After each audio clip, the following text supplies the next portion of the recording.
This European cricket event is proudly brought to you by HCL Software, Rado and 1xBet.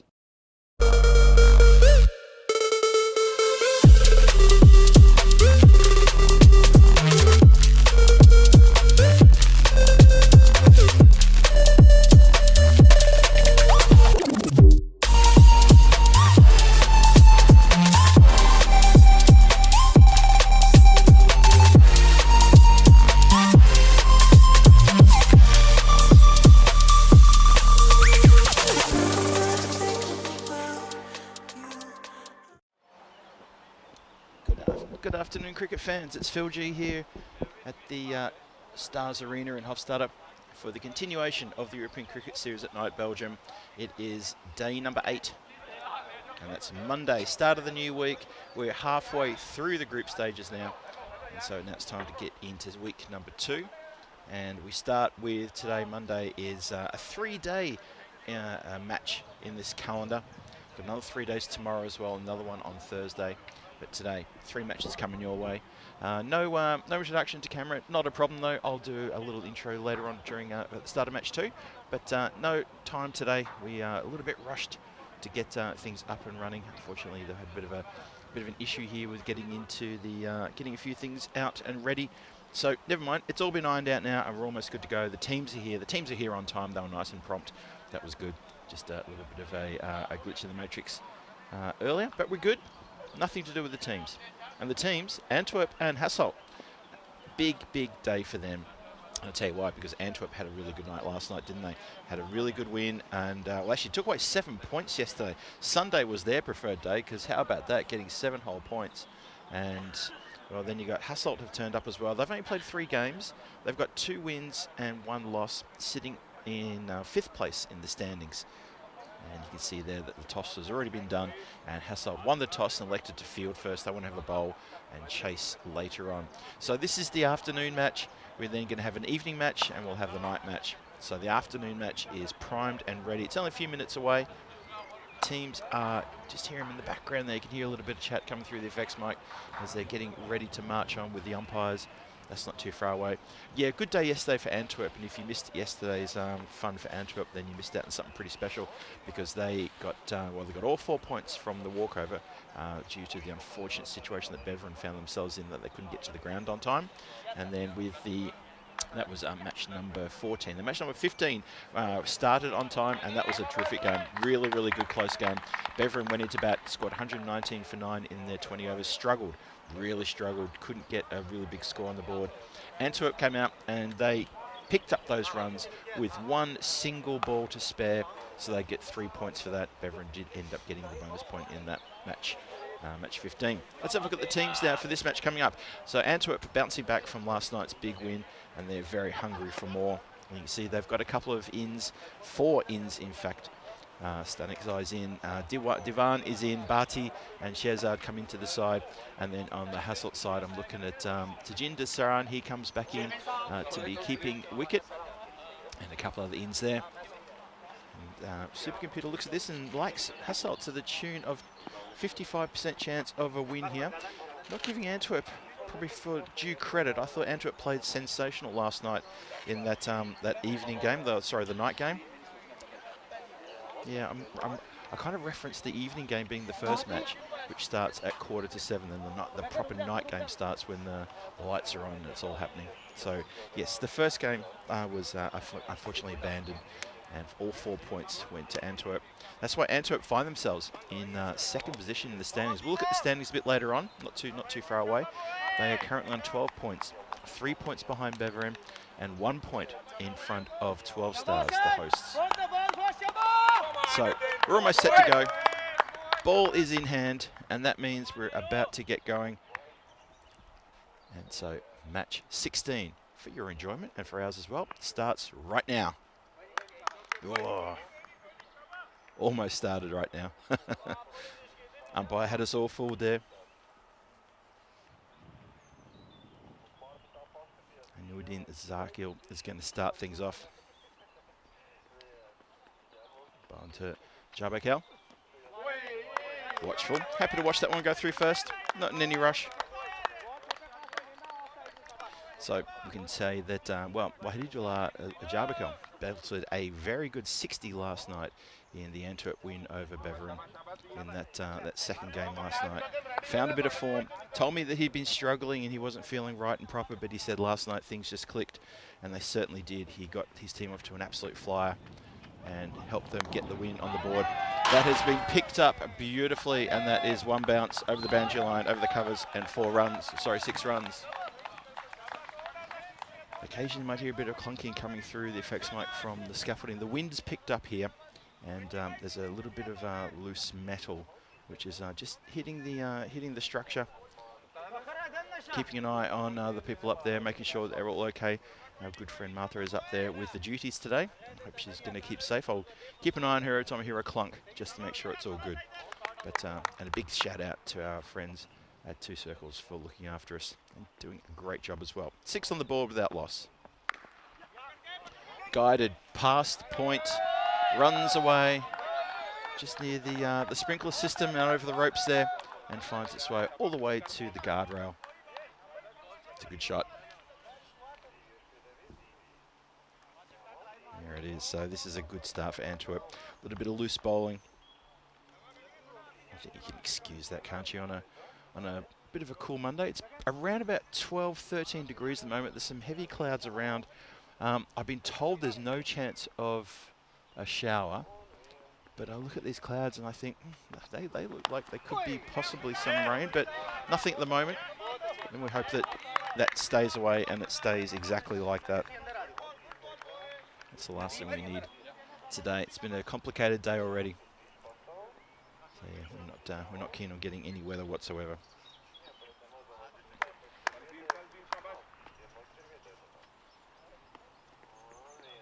Zakel in again. Slams into that one. Just really hit that lovely, that square drive. One bounce just inside the rope and 4 runs. So that is a good start for Antwerp. Really just rocked back and put that one exactly where he needed to put it. There is no one deep. I'm just looking to see if they're going to keep someone deep now on the offside, because that's a few runs through there now. There's long off, but obviously that's for the straight shot. And it looks like they're going to keep a boundary rider exactly where that ball went just a few moments ago. So there are your 2 outfielders. Offside, square, and down the ground, the long off. This time it's been lifted. It's going to fall into the hands of that fielder. Doesn't make a mistake there. Oh, and that's it. So Khan has to go. Was promising, but just tried to lift. Unfortunately, Nadeem Khan, who got pushed up the batting order, hasn't managed to find the boundary of that one. Instead, he's found the waiting hands. Waiting hands of the skipper, Zaki Shah, who makes no mistake. Just as I was telling you that they've got a long off out. So that's perfect timing. And unfortunately, Nadeem Khan didn't hear me when I said that.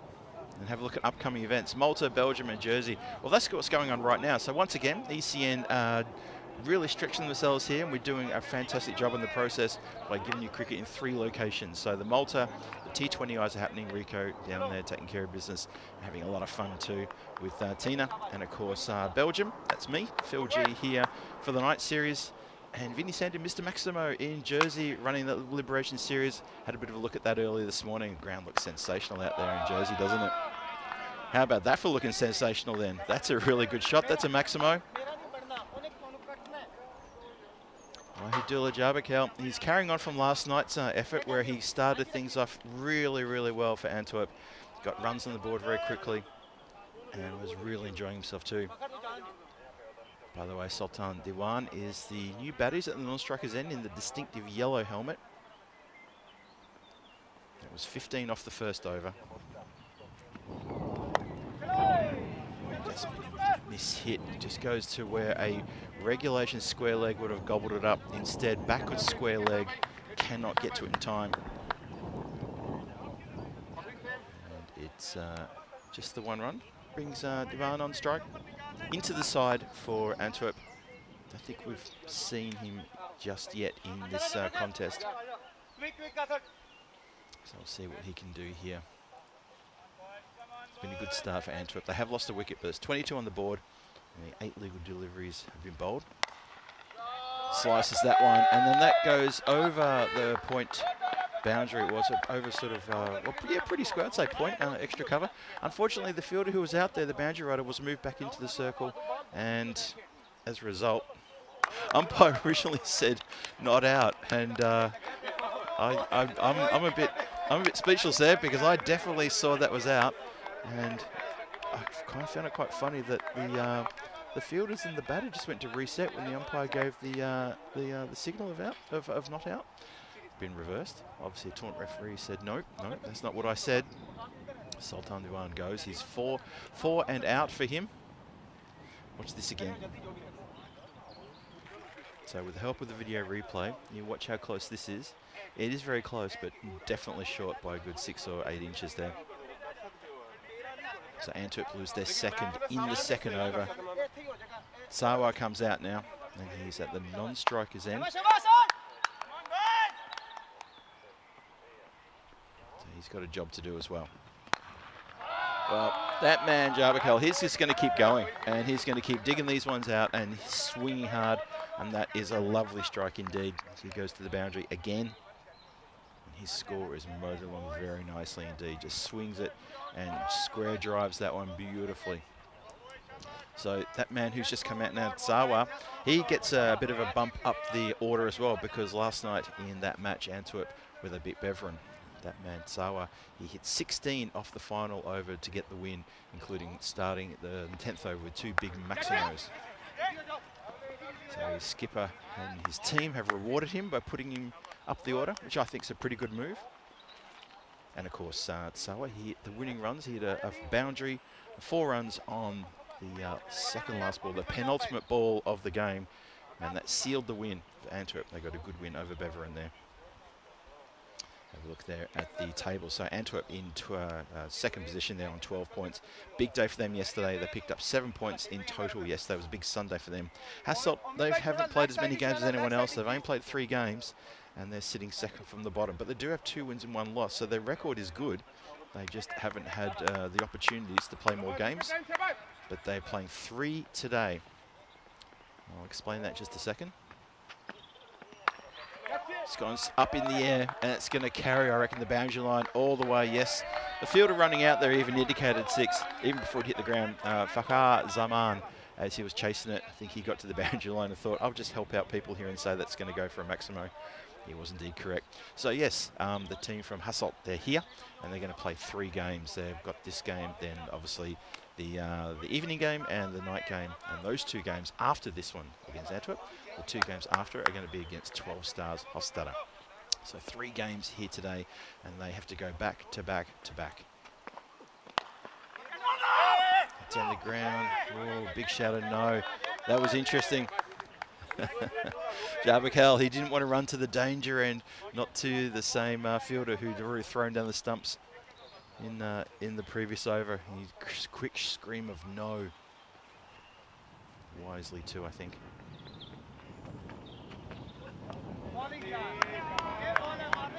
So occasionally we've got 4 days there where we play 3 matches, and that's just to make sure we get all of our 30 group games in the 13 days leading up to next Saturday. And of course next Sunday, Sunday the 11th, that's going to be finals. Top 3 go into the finals. We'll play 1 qualifier, and that'll be the teams that end up 2nd or 3rd, and then of course the final, it will be the team that ends up top of the standings, and I'll take on the winner of that qualifying match. So top 3 is absolutely where you want to be, and you want to get in there and stay there. Hasselt will get their chance because they've got 3 today. Yes, they do have to play 3 games back to back, and I think there's a situation with a couple of teams who will have to do that as well. That's the scheduling. That's how it's how the chips have fallen. Yeah, Brussels Warriors will be here tomorrow with the same type of schedule. They'll have 3 games, starting with this time slot, the afternoon game, then the evening game, then the night game. And then again on Thursday. I'll just have a quick look in my schedule there to see who is here on Thursday.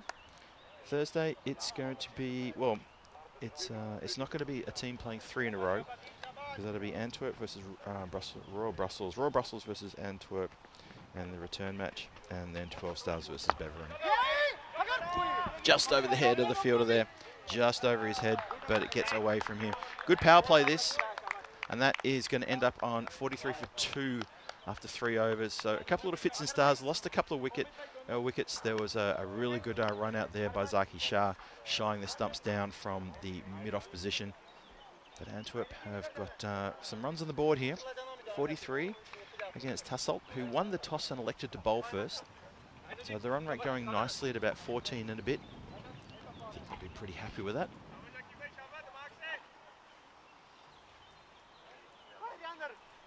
So the field can move out a little bit now, so long off and long on drop back. Protection on square, the wicket on the offside, and on the leg side, very square. And I'd say there's deep mid wicket. No, deep mid wicket's now coming up into the circle. And looks like third man is dropping back.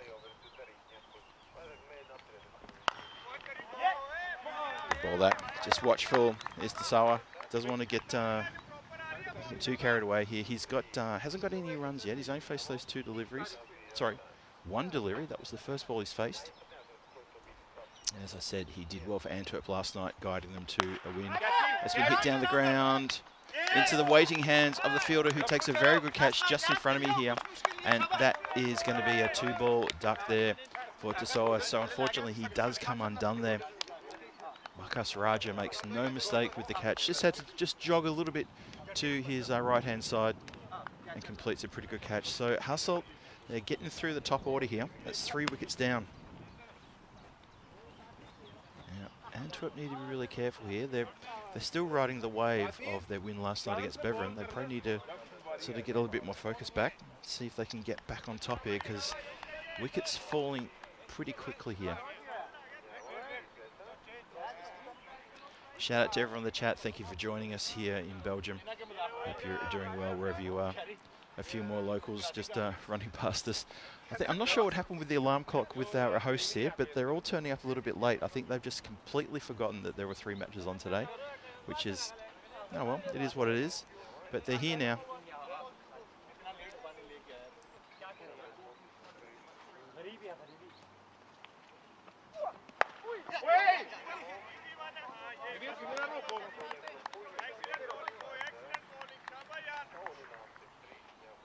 So we continue now, 43 for 3. Halfway through the 4th. As I was saying, just shouting out to everyone in the chat, just saying hello to you all.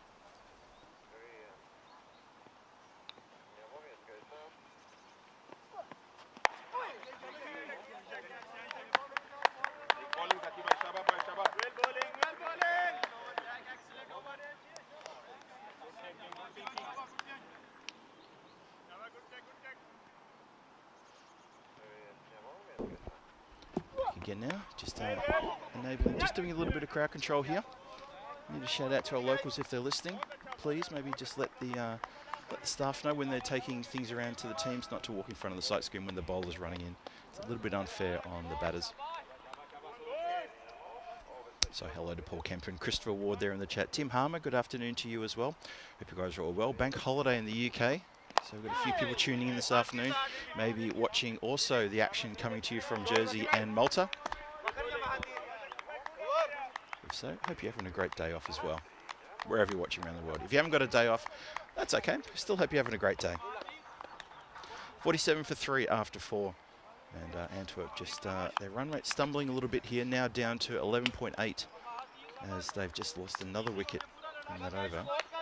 So Sakleen Raja comes out, the skipper comes out to join in, and let's see how he goes. So new over starts. You have a look at the run rate there. It's the graph tells a bit of a story that Hasselt are getting back on top here after an early start, 15 off the first over, and things sort of just not going their way. Skying a few catches, suffering with a run out as well. Oh, the no-look hook shot, and that's going to be 1 bounce, and there's a bit of a puff of sand there as it pitches and goes over the boundary line for 4 runs. Nice shot, that one. Look at this one. Turns the head away, but connected beautifully on that one, did Jabarkel. He swings the blade pretty hard, and when he hits it, it really stays hit. He's a good studier of the Belgian ball approach, which is swing hard, no matter what. Even if you nick it, it's going to fly. And puts the pressure immediately on the fielders to try to handle that. There you go. Another one. Another sort of like swing at it, and the momentum takes him way off to the leg side. Just have a bit of a think about it.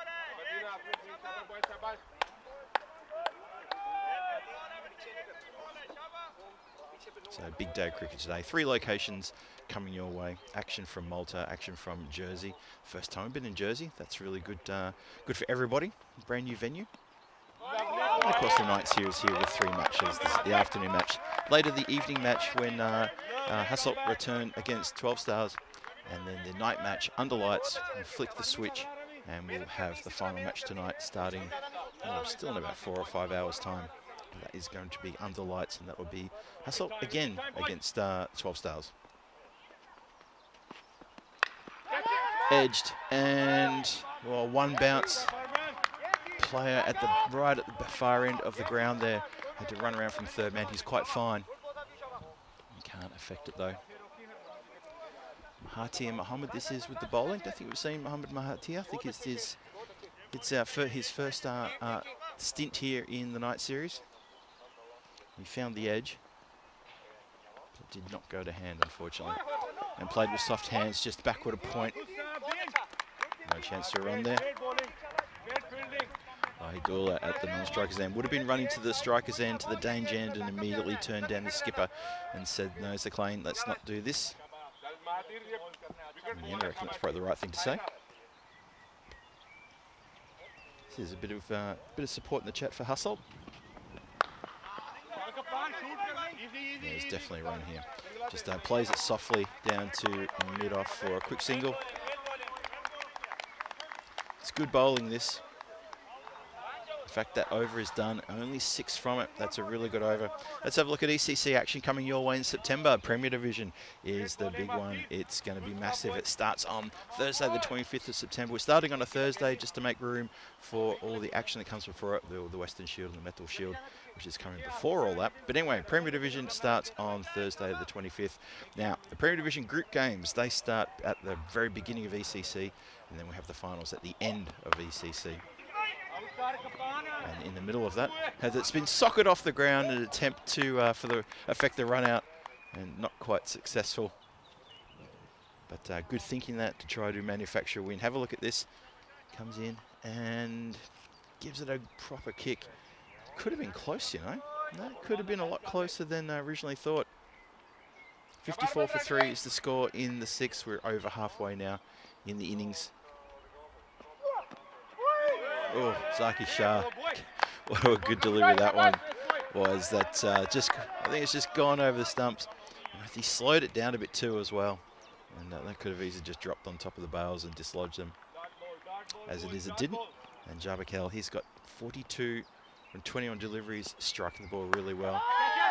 And then that is, he's almost come undone there. That is a really rash shot. It doesn't even get out of the inner circle. It just bobs up in the air and lands between 2 fielders. Backward point and cover, run into that extra cover position and find the ball on the ground.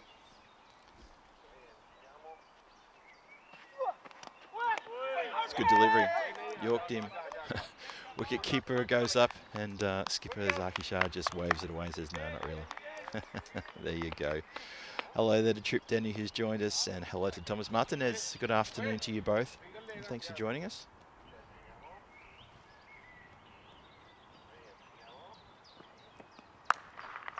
Pulls that one. Umpire has to take evasive action. Good work in the outfield there to stop that getting past. So it's Omid Rahimi out there. They'll be looking for him to make some runs today when that's their turn to bat. He's got the job down there, well, way over there on the leg side square of the wicket.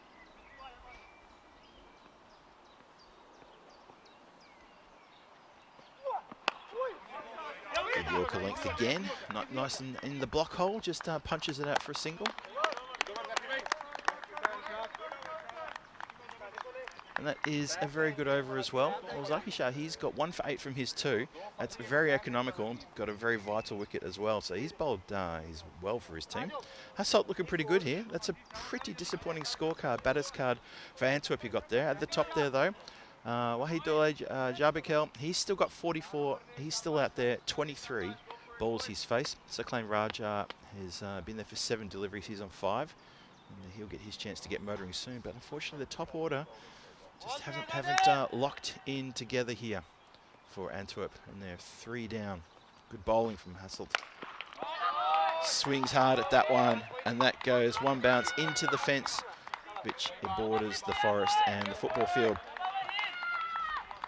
It's a good shot.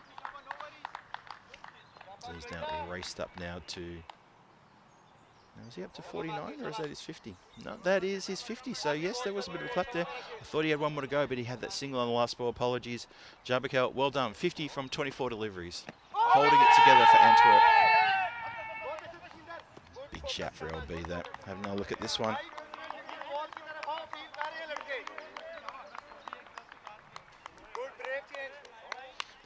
There's a bit of support in the chat for Wahidullah as well.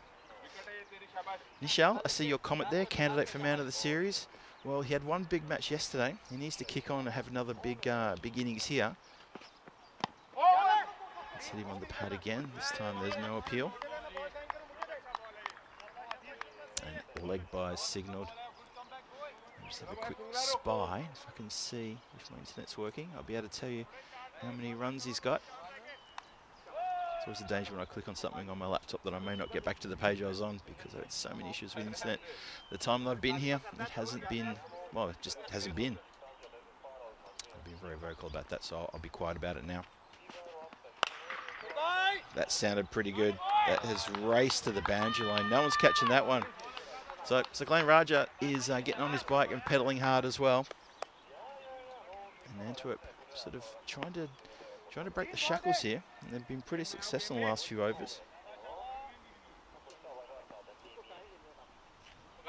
And unfortunately, my internet is still kaput. So while my screen tries to give me the stats, I can tell you that he's doing quite well here with this 50, backs up the 60 that he made last night. And that is going to run away to the boundary. Good work there to get around and stop that one. I think that's Ahmed Rahimi again out there doing the job. A good throw in. 69 for 3. Getting towards the end of the 7th now. That run rate is just over 10. So at one point it was 15, but it's just been chipped away every single over from some very good hustle bowling and fielding. They've caught pretty much everything that's gone near them. Their throws at the stumps have been very, very accurate as well. So they're quite drilled here today in this first game. Their first of 3 matches here today, remember. They will have 2 more games after this. So I'm interested, that will test their fitness and interested to see if they can carry that all the way through to the end. Could be a bit of a tough one. We'll see how we go. We'll see how they go. So have a look there at action from Jersey coming your way tomorrow. Matches 6 through to 10. Mr. Maximo Vinisandu taking you through that day, and he'll be joined, of course, by my good friend Danny Hudacek. He'll be stepping into the commentary booth with Vinny. So Southern Spitfires, Yorkshire Cricket College to kick off proceedings tomorrow. Eastern Royals and Southern Spitfires in the second match. Western Towers, Yorkshire Cricket College, the lunchtime match. Afternoon, Central Commanders, Western Towers. And the final match at the end of the day will be Spitfires back to play against Central Commanders. 5 big games coming your way. Hope you're enjoying the series there. The ground looks an absolute picture, by the way. And I'm sure the crew there are going to be really enjoying it and enjoying the cricket as well. Zaman comes on to bowl. Edged, flies away. And that is just as quick as you like. How fast does that go? This is the thing about that man Jabakel. He just swings hard.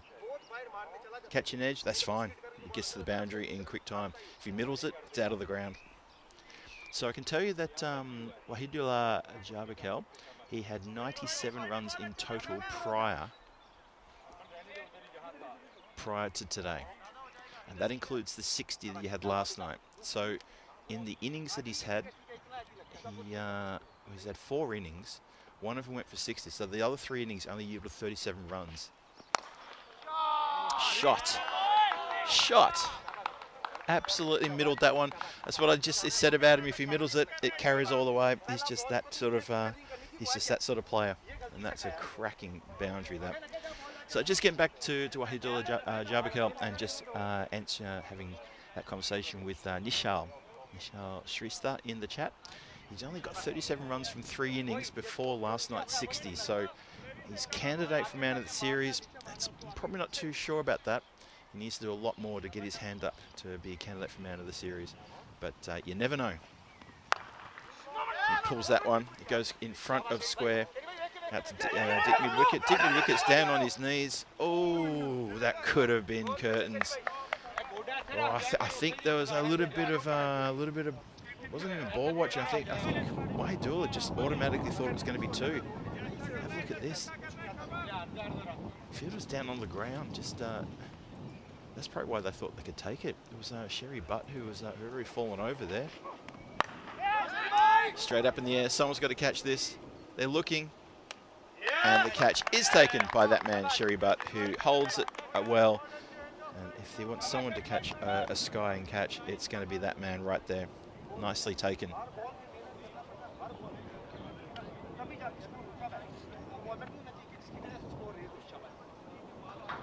So that's a big wicket. Obviously, it's skipper Sakleen Raja has to go. 4th wicket falls. Good partnership between those two as well. They've done really well to get the team along to not a bad position. A bit concerned earlier. Really just sort of felt that maybe they're just struggling a bit to get bat on ball and just struggling to find the runs. But the last couple of overs, there's been a lot more boundaries. They took the score, those two, from 43 for 3 to 81 for 4. So a good 38-run partnership there. Well, that is picked up perfectly. You're going to bowl it full on the pads like that. That's the shot you'd expect. That's a really good shot. Zahir has come in and just gone bang. Thank you very much.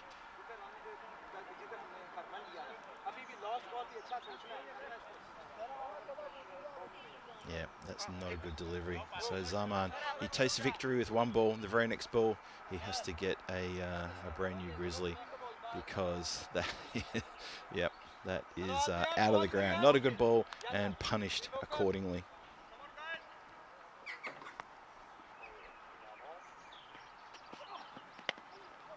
Oh, just played cleverly with soft hands.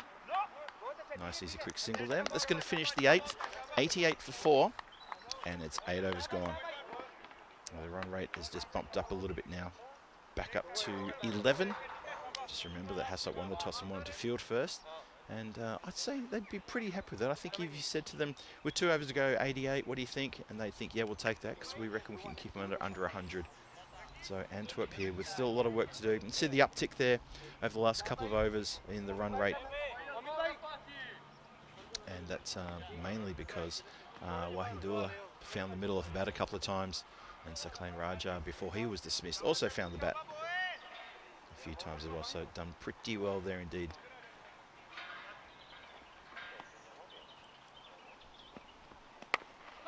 Oh, shot. Just worked off the legs there. Several ball boys. It takes 3 ball boys to retrieve a ball, but they've done a good job nonetheless. Look at this. There's one. As it comes into shot, yeah, there's the one, and there's 2 and 3.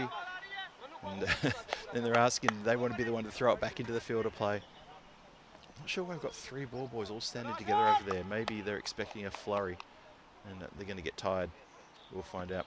Rahman continues. This time we go to the offside. Bit of work here for the fielder on the boundary. Does well though, gets around and cuts that one off. Goes no further.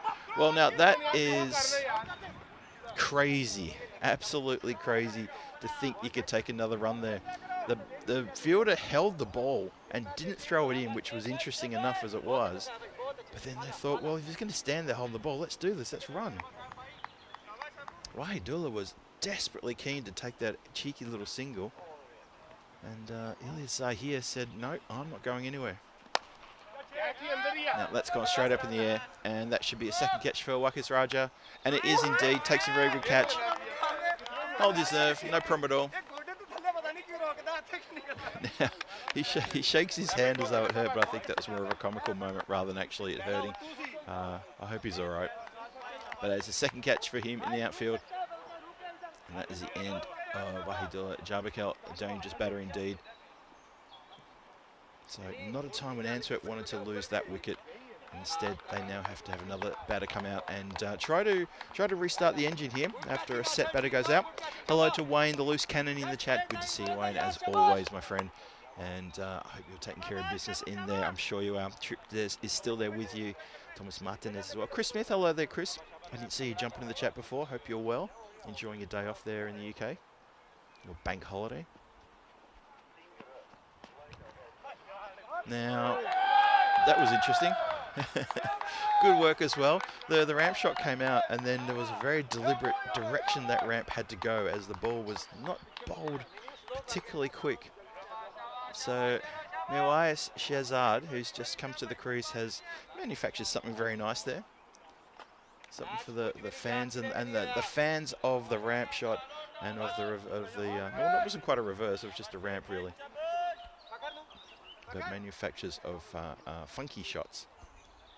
Well, you should rejoice, because here's someone who likes to get a little bit funky, obviously. Gives a dance down the wicket. Square driven. Score is now up to 100. So we've got one more to come in the night. The score is up to 100. Expected score maybe around the mid 110s. Maybe they could get 120 with a big flurry. Depends on this delivery here. Zahir facing the last ball of the night. And it's a dot ball. He slows that one down, does Rahman. He's already gone for 30. He decides he doesn't want to go for any more. So he changes the pace and does pretty well there. So that's how things are going to be after 9 overs. 100 for 5 Antwerp after 9 overs. Hasselt doing a pretty good job here, I reckon. They won the toss, elected to bowl first, felt that they would they'd have the upper hand by holding things back. And they've done exactly that. This has been a good bowling display. Have a look at the bowling figures there. Zaki Shah with 1 for 8 from his 2. And then Mahathir Mohammed, explosive over from a couple overs from him. Only 18 from the 2 overs. And then Bakas Zaman, he went for 18, but he did pick up a wicket. And a wicket at the top there for Zakel. So Wakas Raja, the all-rounder, he gets a chance to bowl the 10th. Cut and beautifully taken just above the deck from the catcher there. That's a really good one. That man, Fakar Zaman, who I just mentioned, who picked up a wicket off his 1 over, he takes a very good catch. This will look really good in the replay because it was just a little bit, it was quite low, but you can watch the way he gets the hands under it, keeps it right away from the grass. Very good catch. It was hit quite hard too. Yeah, that's a good catch. Hit hard and well taken. So another wicket. I got to say, give credit where it's due to the Hasselt team. They're catching everything that's going near them. And they look like they're a polished unit today in this afternoon game. And if they can take that through the next 2 matches after this one, well, you never know where they're going to end up in the standings by the end of tonight. 3 matches. A lot of points up for grabs for them. That has been hit down the ground. That's going to go over the top of commentary, and that's gone quite a fair way back. I'm going to try and see how far that's actually gone. It's gone just into the fencing behind me there. There's a little bit of sort of like a green wire mesh fence about 5 metres behind commentary. Swings hard at this one. This one goes out to deep mid-wicket. Don't think where we wanted to. They're going to get back for 2. They are indeed. Put good pressure on the fielder there, and they've run hard. So good last over this for Antwerp, sort of picking things up now.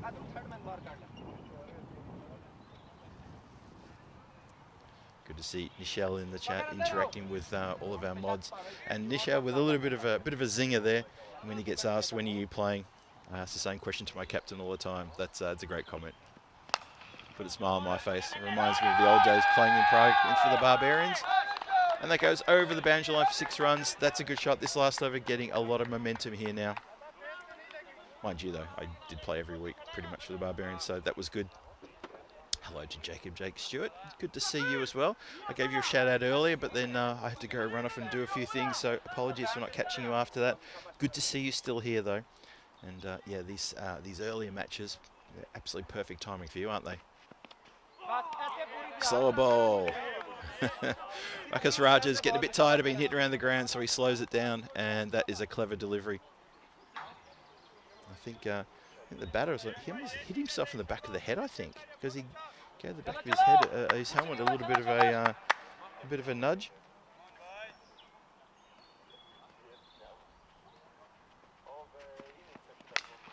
That's been hit high. The hat comes off and the catch is taken. That's a very good catch. Like I said, everything that's gone near Hasselt, they have caught everything. They have not made one slip up in the field. That's a really good clinical display from them with their fielding today. Hats off. No pun intended, because obviously the hat was flicked off before the ball came down. It's very cloudy, so the hat coming off was interesting. Usually, I don't know, why do people flick the hat off before they take a catch? Is it because the peak can get in the way? Is that what it is? I'm not sure. Anyway, maybe the chat can help me with that. What do you do when you take a catch? Do you flick the hat off or do you leave it on? Antwerp, they march off with the score on the board, and Hasselt walk behind them, and knowing that they've done a pretty good job here to restrict this team to a very gettable score. It started off pretty well though. Like I say, Wahidullah Jabakel, impressive. He's just a bit of a machine. That's what I've seen from him. He backed it up today with a really good 62. Yesterday he had a 60 as well. So a couple of big scores from him on the back of only scoring 37 from the first 3 matches, or the first 3 innings he played. So he's coming good now. That was a terrific throw there. You see there the skipper Zaki Shah threw the stumps down and got rid of Yavan for not many. I think he had 4 and out. So not much to talk about there. Just when you look at that sort of scorecard when it pops up, I think what you notice is that it was all pretty much Jabakel. And if Antwerp have an Achilles heel, it's that they need someone to go with him. They need someone to stay up with him. So when he's making sort of a good score, you know, sort of that sort of 60, or if he even cracks on, makes a bigger score, if Antwerp have someone there with him also making a good fire, quick fire cameo 20 or 30 runs, and Antwerp are going to build a really big score, and they're going to be very formidable. So a bit to do there, a little bit to do. So that is going to be the centre of the match now. 114 for 7. Antwerp have got the score on the board. Probably not as many as they would have liked. Have a look there. That's the case I'm talking about. So after 62, the next best score is 14. 2 people got 14. 14 not out to Zahir, and a 14 to Shafiul Zakel. 1 extra only. No wides. Hasselt deserve a medal for that. No wides bowled. Excellent stuff. Only 1 leg by. Really good bowling performance. Wakas Raja gets a couple in that last over for 14 runs. And Wickets shared around. Unfortunately for Mahathir Mohammed, he went wicketless, but I thought he bowled really well. Really good pace. So the mid-match summary looks like this. Antwerp get 140 for 7 after their 10, anchored by a sensational 62 from 31 by Wahidullah Jabakel. He was pretty much going strike at 200% the whole time. So whether he did that with intent or by accident, it doesn't matter. But that's what he's done. Wakas Raja with a couple there, as I said. So Hasselt, after that sensational bowling and fielding performance, they're going to come out and try to belt 115 off 10 overs. Can they do it? We're going to find out in about 7 or 8 minutes time, and I'll be back here for that. This is Phil G for the European Cricket Network saying, don't go too far. The run chase will be back here, and we'll see if Hasselt can get the points over Antwerp. Join me then.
This European cricket event is proudly brought to you by HCL Software, Rado and 1xBet.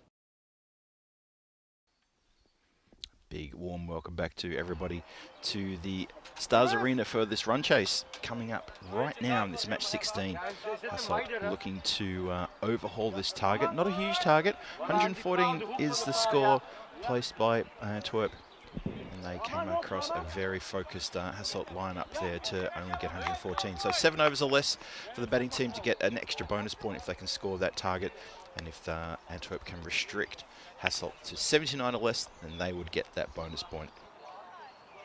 So there's something to play for here as we start the run chase. Here it comes. And we'll start with a ripper. What a great ball first up there. Sherkan Shehzad gets the Yorker right on the money. And Guman is equal to the task though. Just clamps down on top of that one and make sure that there's nothing else happening there. So welcome to everybody watching from around the world, wherever you are. I hope you're having a terrific Monday. If you're in the UK, you're having a bank holiday, so you must be having a good time. If you're anywhere else, welcome, and hope you've had a great start to the week. Lofted away, that is been picked up and driven in the air for a Maximo. How's that for a start? Lovely shot indeed. Just, it was a bit of a in the slot, wasn't it? And just helped on its way for a big strike. Every piece of that, and that has gone a long way back, almost to the clubhouse. So Shehzad starts with a good ball with that Yorker length, then comes back and puts it right in the slot. And Guman is too good to miss out on that one.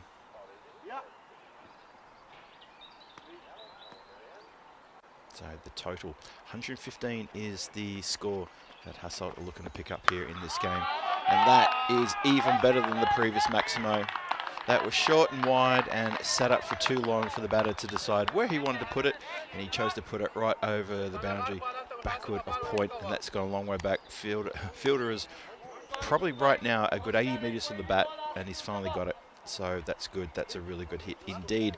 Only 103 needed from 57. The run rate to win is just under 11.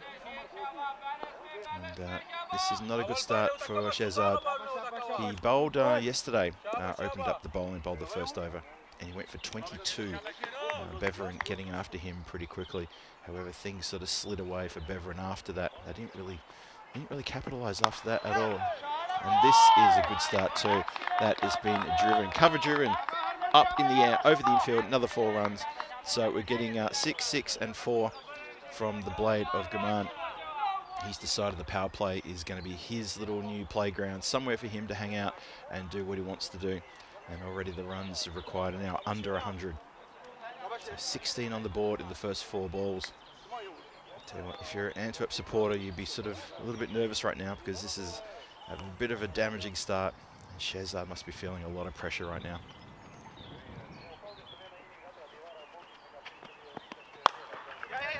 Miss hit down the ground goes to Sakhain Raja, who's in the mid-off area, the captain of Antwerp. I might even get over and have a little word to Shehzad at some point and just say, hey, how you doing there? No, he doesn't, just hands the ball back and says, keep it going, stick to the plan, keep it going.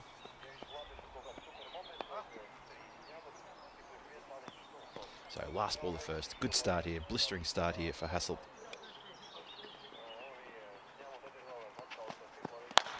Bit of a dance down the wicket, and that is flat and low and over the boundary line. No one was going to get that one.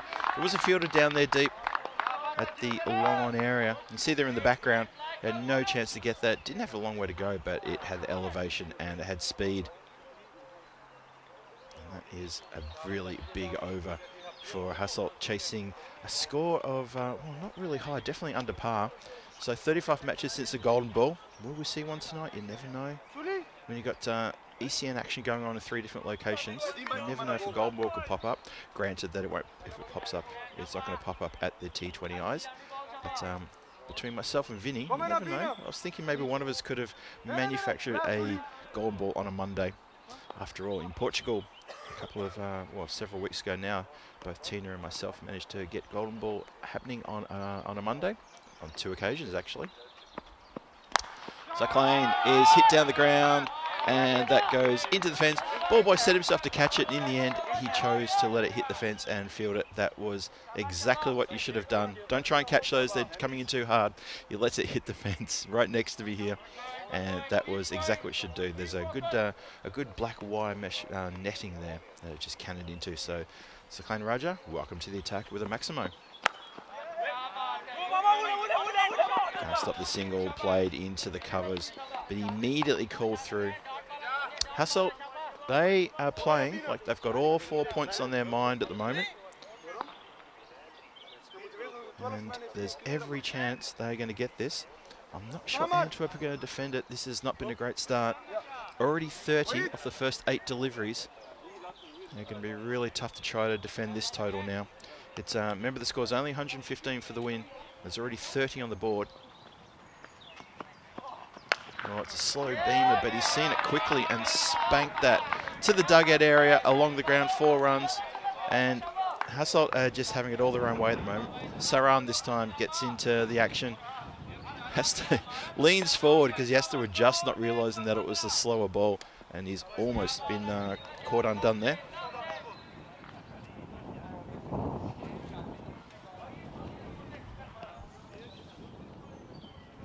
Clean, getting a bit of treatment here. Oh, it's a slow beamer again, and that's going to be called a no ball. It is. Square leg has got the arm extended, and that has also been hit for 4. So this is going to be an expensive delivery. Because it is going to be a free hit coming to the batter. Umpire's just waiting for the batter to return to his place.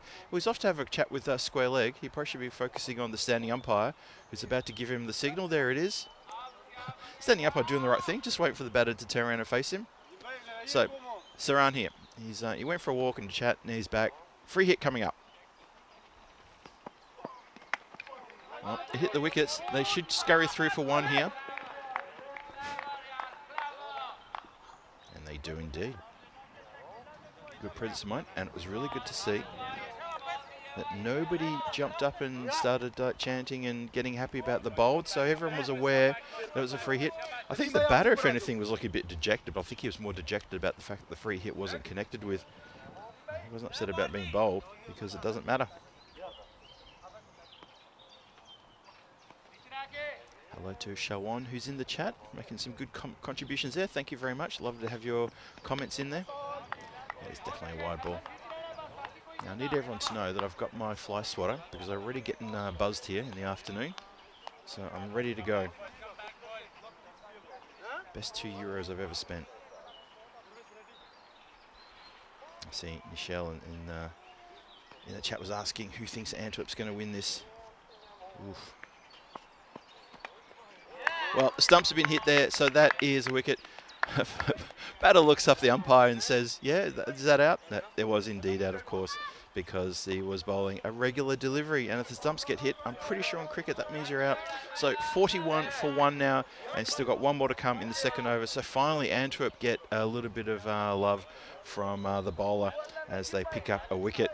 And it was getting a little bit tough out there. The opening stand of 41 runs. They hadn't even gone outside the power play. So things were looking a little bit tough out there for Antwerp, but maybe that'll give them a little bit of push. We're still inside the second over. I mean, I said the power play. Well, how about that? They're still inside the second over. Still got 1 more to come. Trip Denny saying, trying to watch both series is complicated. I've got this on my phone and Jersey on the TV. Oh, I'm guessing when Jersey finishes, you'll probably flick the Belgian night series onto the TV. Maybe. We'll see. We'll see. Keep us updated there, Trip. Hope you're well. Hope you're all doing well.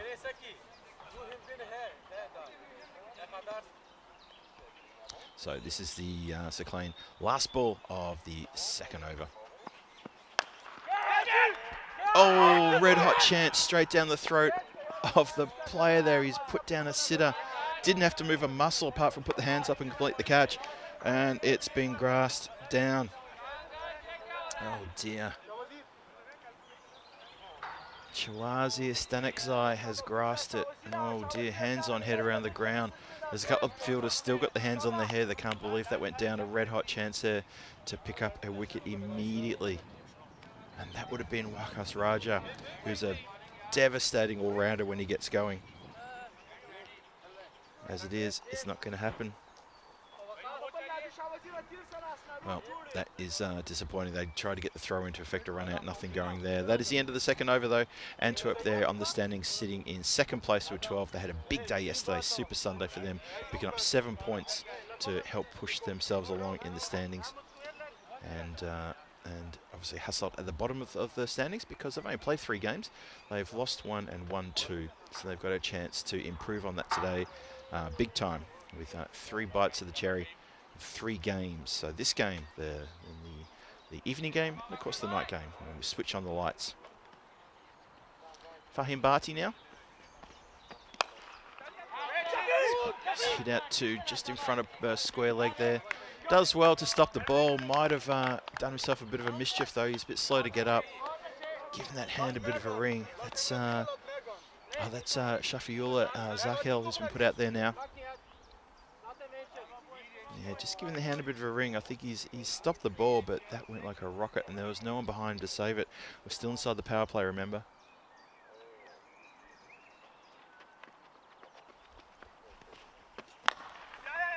It's been punched down the ground. It's going to be Shazad who's going to come off the long off boundary to collect. Just one.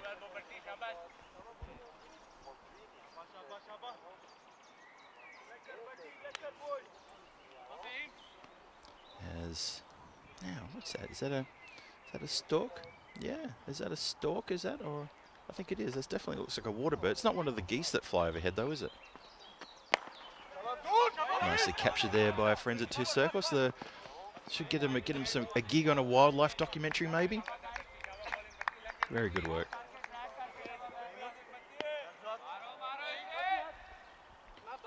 So Hasselt here, just getting by with singles at the moment.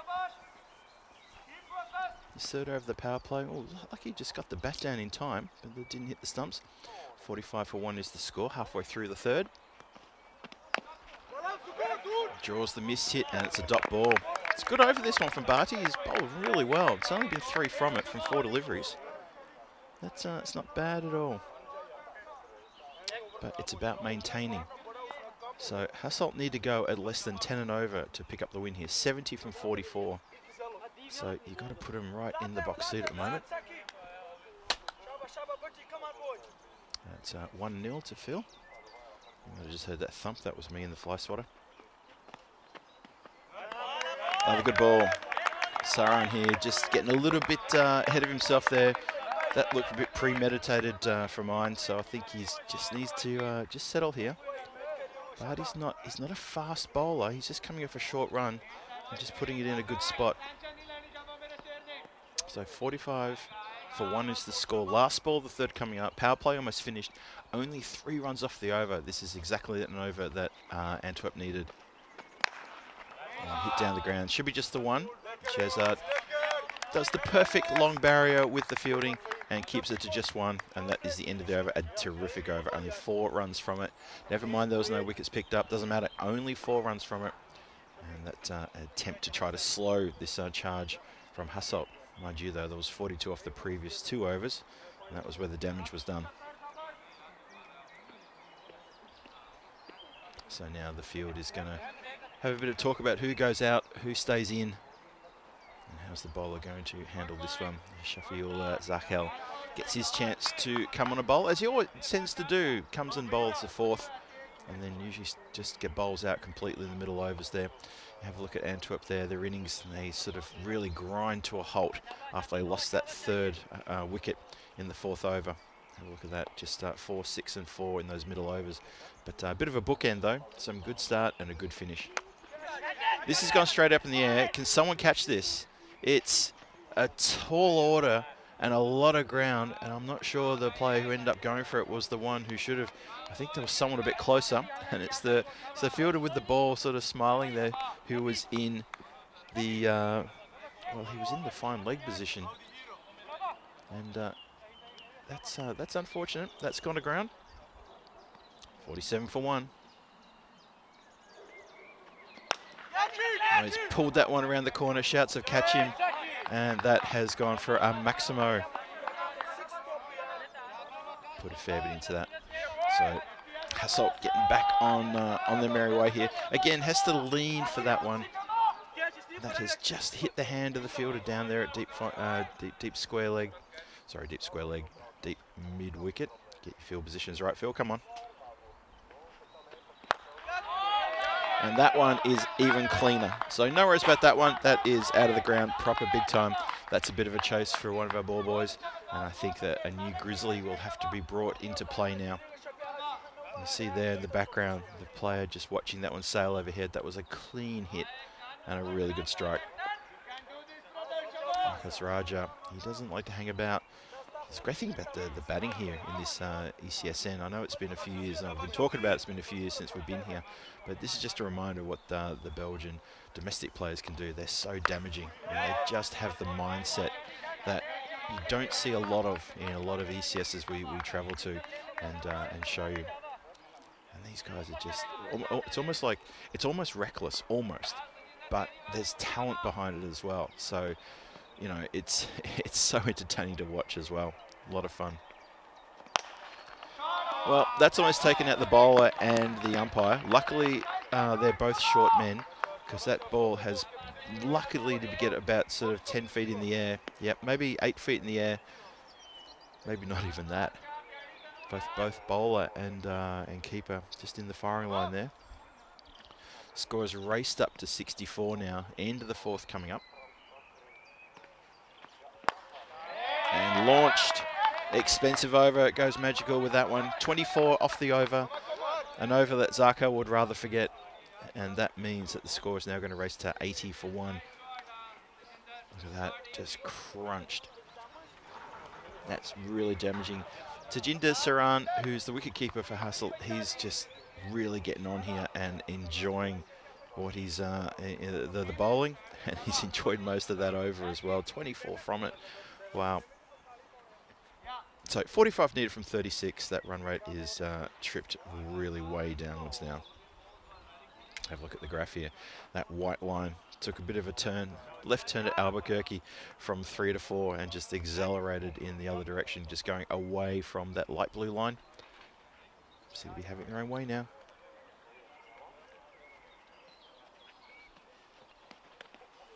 Well, swing and a miss there.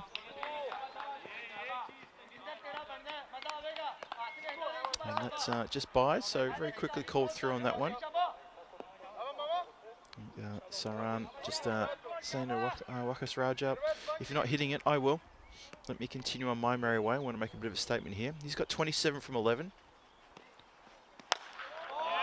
No, make that 33 from 12. That's such a good shot. Well, the score he's putting together here is clearly going to be a match-winning score for Hasselt. They are putting the foot down, and I'm not sure Antwerp have the answer here. 38 from 16 required. Or that's for the bonus point. So they're every chance to pick up all 4 points here. They're marching along as though they are looking for that 4 points. This time he goes offside here. Is there a chance of a catch? It's just over the boundary line, 2 meters over the line. And so the score now up to 83, 32 needed from 15. And they're looking really on for this bonus point, for all 4 points here. And that is going to really put them in good stead to get 4 points in the first match of 3 they have to play here tonight.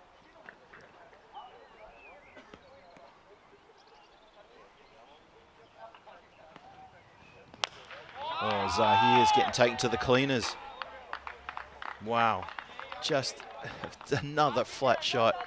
Bit of a crowd killer, that one. If there's any youngsters watching from around the ground, I know recently we've had them. I would encourage them to keep their eye on the ball at all times, because these flat shots, they're devastating. We saw yesterday there was one, it wasn't an incident, but there was one moment where a shot to square leg came perilously close to a youngster who was looking the wrong direction. And a few words have been said. Now that's pulled the false shot. That's gone straight up in the air, and that should be a caught and bowled, and it is. So there's a breakthrough, brings the false shot, and that is really good there from Zahir. Ilyas Zahir takes the catch off his own bowling, and they managed to break this partnership, but I think the damage has been done. Just follows him there, gets a little bit tight on him, And that is a good catch nonetheless. So, finally, something to cheer about, albeit maybe quietly. It is the end of that man there. As he marches off. Tajinder Saran. He's done the job though. 45 from 15 is excellent, striking at 300. And in these very early and middle overs, has really put the foot down. And Hasselt looking like they're going to take the win here. And Sherry Butt comes out. So imagine that. You get a wicket, but then this man comes out. So nicely done by the bowler there to tap it to his advantage and make sure it doesn't get away for any runs. So it's going to be 89 for 2, and we're halfway through the overs. 5th over has now been completed. And you get the feeling that Hasselt are going to eat this final 20-odd runs up pretty quickly. Again, need to do it in the next 2 overs if they want to pick up the bonus points. So 26 of 12 for the bonus points. Still a bit of work to do there for them. And for Antwerp, they'll be looking to defend that at a bare minimum. Just remember, tomorrow is the continuation of, well, it's Malta-Estonia T20I. It's the men this time. And the T20I action continues at the Masters Sporting Complex. Malta versus Estonia in a couple of matches. That's going to be worth tuning in for. It's T20I action, so that is ranking points up for grabs, which is very important to these teams. Pulls around the corner, didn't get enough of that. Did get enough of that apparently. I thought for a minute, I was blinded just for a second. Couldn't quite see around the corner of the side of the tent if that was going to go to hand. Just didn't look like a clean hit, but it's just enough. These 50-metre barriers, they're boundary lines. They're not going to contain these players when they're swinging hard like that. And now Wakas Raja has got 22 from 8, and he might be looking to finish things off very quickly. Zakal is the bowler. It's along the ground, just the 1 run. Oof, bit of a wild throw, but good work from the keeper to stop that from going any further as it comes in. Sherry Butt now, he's still on 0. Just only faced the 1 delivery. He gets a chance now to try to get close to finishing this off for his team. Chooses the block. Very watchful there. Keeping in mind that Hasselt will probably need, well, they will definitely need him in the next 2 matches. So just holding back a little bit of energy. Oh, watch this. No, it does. I thought for a minute he was going to wind up and put this into outer space, but no. Punch down the ground just for the 1. He's off the mark. The score is 97 for 2. And so 18 off 8 to achieve a bonus point. And Antwerp will be looking to defend that rigorously. Shot. Picked up off the toes and put to that favourite spot on the ground. That spot is probably about halfway between deep mid-wicket and long on. It's not quite a deep mid-wicket. It's just sort of where I'm standing, it sort of bounces right in front of the goals of that second ground over there to the right. And that's about halfway around to the deep mid-wicket area. You heard the batter through the effects mic there be a little bit upset with himself as he goes along the ground. The 100 up with that previous Maximo too, by the way. And he only gets it along the ground for a single. So 11 off the 7th over required. As a very big jet goes flying overhead. It's quite a big one actually. It's quite a loud one too. So this game is petering to its inevitable conclusion. Trip Denny saying start the car. Which garage is that from, Trip? You had 2 garages last night full of vehicles because you called it twice. So I'm assuming that's the first garage. And Christopher Ward, who's Christopher Ward? Maybe he's watching the Jersey series at the moment. Maybe he's missed this opportunity to tell us that it's that was really low to the ground, that one. Good spot there. I think Marta in the tower caught that one. Well done. I'll let you know if I see any geese. There's a couple of geese that fly over here sometime during the next match.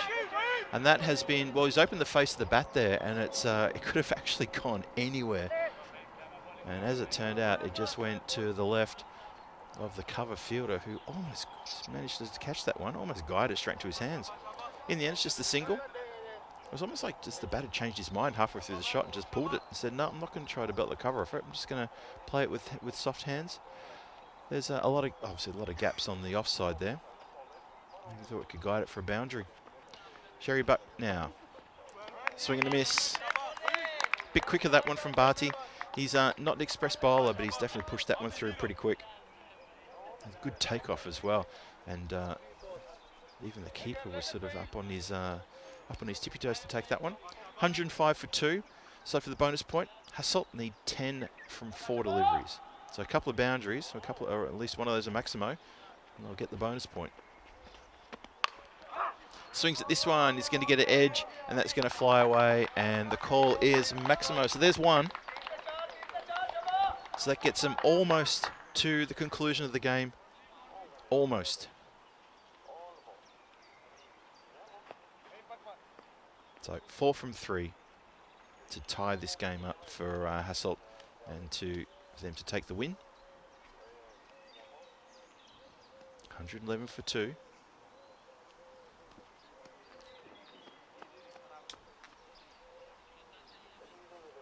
Still got 3 balls to come in this over. So 4 from 3 to collect the bonus point. You like to think that it'll be done and dusted maybe this ball. Sherry, but he's got the opportunity here. And that is the ball game, and that is all 4 points to Hasselt. I can say that before the ball even hit the ground. That is a clinical chase from them. A really, really good display. That is absolutely clinical. So Antwerp, who've come to the ground just for this one game, have been put to the sword by Hasselt, who bowled and fielded really, really well, and they came out and batted even better. And they're looking very strong indeed. A good performance from them against Antwerp, who was still riding the wave of yesterday's action against Beveren, but unfortunately they couldn't replicate that kind of success, and they've come undone. We're going to roll the highlights and have a look and see how it all unfolded in this run chase. Hasselt having it pretty much all their own way here. Lost a couple of wickets along the way, but it was big hitting right from the get-go. And I really just felt that right from that very first over, that things were going to get pretty damaging. A couple of magical overs in this innings as well. And it was, well, Saran and Wickets Raja were really onto it big time. Guman, he went pretty cheap. Didn't really contribute too much. Just a funny old situation. I was a bit surprised. I thought Antwerp would put up a bit more of a fight here. They'll be very disappointed considering what happened yesterday, and I think that they're going to feel it.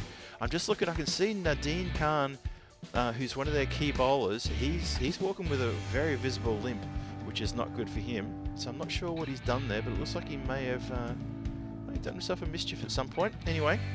There you see the highlights as the 2 successful batters walk off and join their very successful club on the sidelines there, and there's hugs and high fives all around, and that is how it finished up. So we are now done with match number 15, and sorry, match number 16, and Hasselt get the win over Antwerp here in emphatic style, and they've still got a couple more games to come.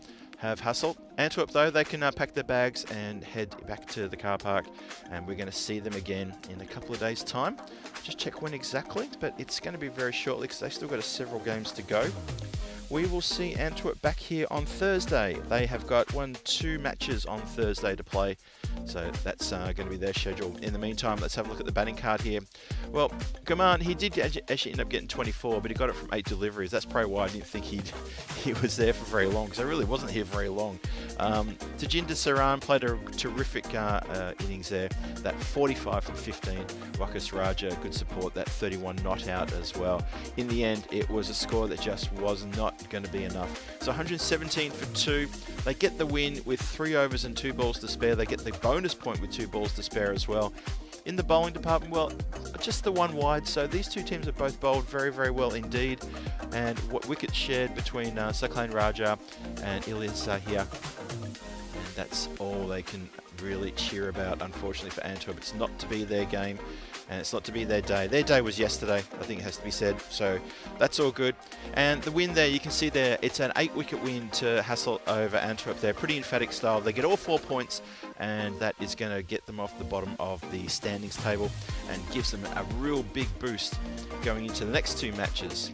So what have we got here? Just have a look at Hasselt. They're going to be jumping up very nicely because they're up to 11th. That puts them in equal 3rd place alongside 12 Stars, and the 12 Stars team are playing Hasselt in the next 2 matches. So there's your ding-dong battle for 3rd place. and maybe one of those teams will actually end up pushing up into second, or maybe even pushing up into first place. Could knock Beverin off top spot. Antwerp, though, they're only on 12 points, so either way you look at it, they're going to slip down the standings after these next 2 games. Someone there is going to win and knock them off. So that is it then for match 16. Thank you very much for keeping me company through that. That is the afternoon game done and dusted, and we are now going to look ahead to the evening game, and that game starts in approximately 39 minutes. A bit of an early finish here, so we might grab a quick dinner and a cup of coffee, and we're back with you at about, say 20 to 7 local time, which is approximately 33 minutes away. An extended break here, so I'll see you back here in about 33 minutes for match 17. Can't wait for that one. But the news here from the ground is that Hasselt have beaten Antwerp by 8 wickets in match number 16. This is Phil G for the European Cricket Network saying I'll see you here shortly, maybe in half an hour's time, for the 12 Stars versus Hasselt game. And just remember, they're going to go head-to-head in the following games, or the evening game and the night game. When we turn the lights on here, because this is a night series, and you can't have a night series without big spotlights, and that's what we've got. I'm rambling. I'm going to take a break. You take a break too. I'll see you back here shortly.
This European cricket event is proudly brought to you by HCL Software, Rado and OneXBet.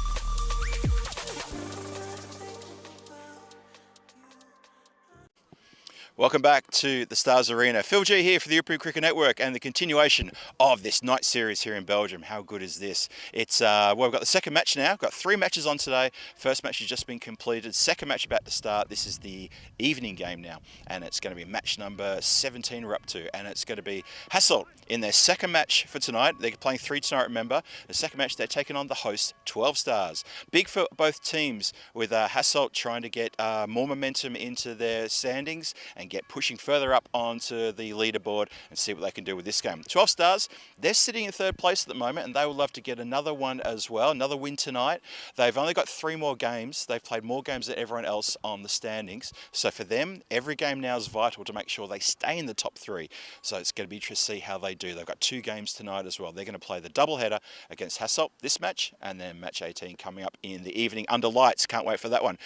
Enough from me. Let's get over to the coin toss. Shub Anard, our tournament referee, as always, doing a sensational job. Shub, over to you for the coin toss. Your call. Tail is the call. And head it is. Will back. 12 Stars won the toss and will have a bat first. So there you have it. 12 Stars win the toss and have a bat first. And just as we welcome back to the ground, I can tell you, I've been talking about those geese that have been flying around this place for the last week. They've landed on the ground, and they're at just on the other side of the cover boundary. I wonder if we can get a shot of those geese. They've landed, and they just decided to spectate. How about that? That's interesting. So they're on the ground. See if we can get a picture of that. Anyway, let me take you through the fantasy dashboard and see what's going on. It's 12 Stars.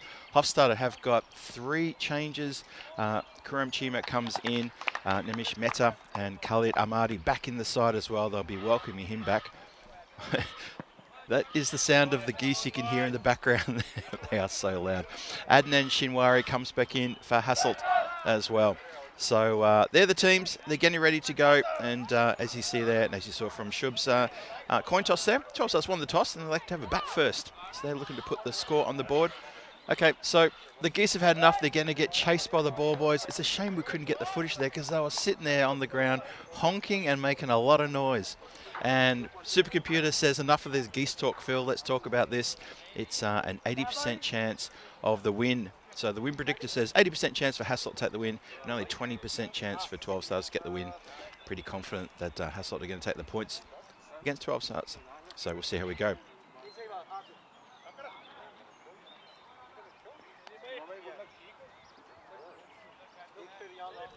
So the players are getting ready out there. Oh, there they are. Fantastic. There you go. See, there you go. And had a bit of a honking moment there. They were talking to each other, and they were just settled there on the other side of square leg. So it was all good indeed. So we are about to start. We've had the geese. They didn't invade the fielding area. They stayed outside the area. It's like they knew exactly where they had to go. And so they've really, really learnt their lesson. Sometimes they fly over. They usually fly over about this time of night, sort of close to about 7 o'clock around, usually just after we started the match. And this time they're a little bit early. They landed on the ground and just stood there and checked things out. And they've headed off again. They'll be back later on. I'm sure they will. Be on Geese Watch. Hashtag Geese Watch. Hello to everyone who's joined us in the chat. Johnny He's in there, and so is Paul Kempen. And who else? Ian Smellman's joined us. Good evening to you, Ian. And Trip as well. Oh, thank you for the shout out for the intro, Trip. I try my best, give you guys something a little bit fun to watch and to talk about, and everything is gold. Everything's gold. So we're about to kick off here, and it is Hasselt with the ball. They're about to start the proceedings. It is Zakel with the ball, and he is going to be bowling to Sazad Hossan, who's going to be facing the first delivery. As I said, a few changes in the teams here. And they're just almost ready just for the ticking over. I think the clock has ticked over. Just waiting for the umpire to get the all clear. which is going to get any moment now. Welcome everybody in the chat. You're all there getting settled as well. It is technically the evening game. The lights are on because there's a bit of cloud cover here, but there's no chance of rain as we go with the first ball. And miss hit almost into the foot, that one.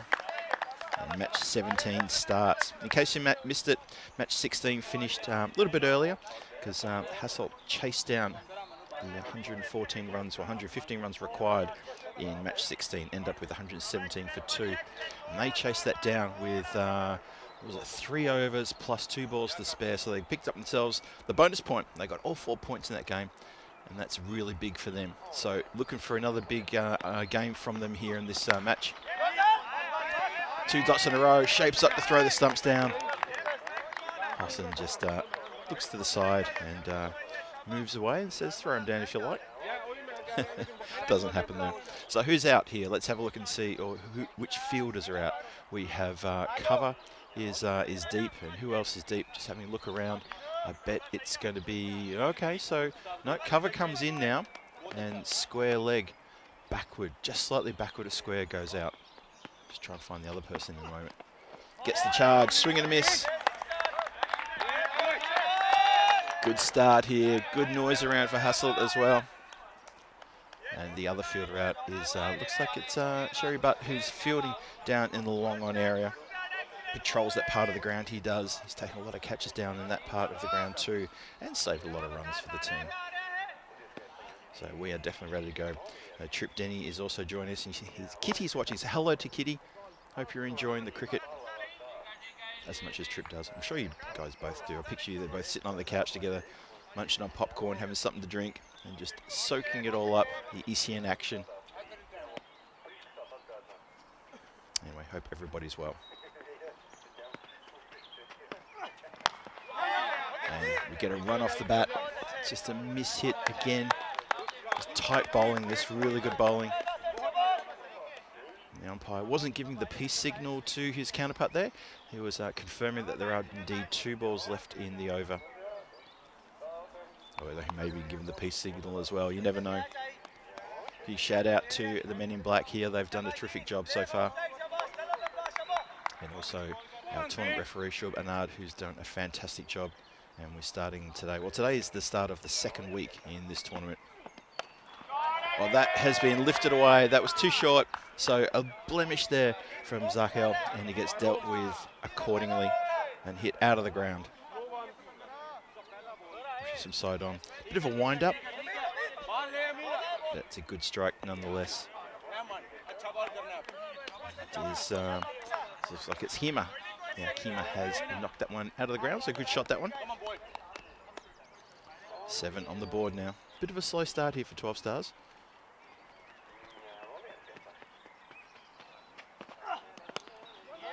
Gets it around the corner, miss hits again. A lot of miss hits and dot balls in this over. It's tough going out there. It's been a good over, albeit that Maximo that was struck. But all up, that's a pretty good over. I think that's a very well bowled over from Zakel. Have a look at the Challenger Division for ECC. That's coming up in September. Well, actually, not September. It's actually starting the 7th of October. That is the meat in the sandwich.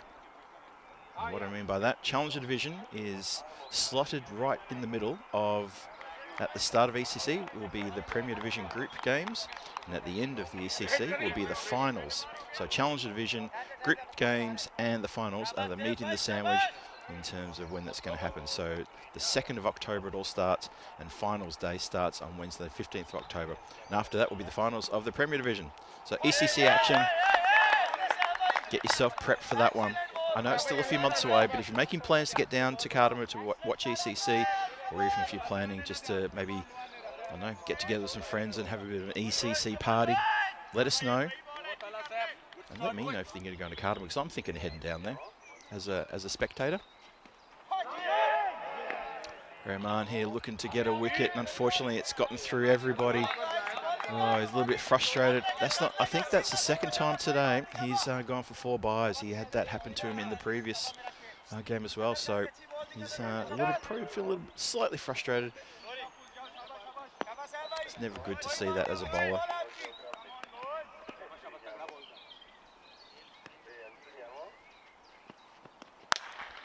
Cross bat, hit down the ground.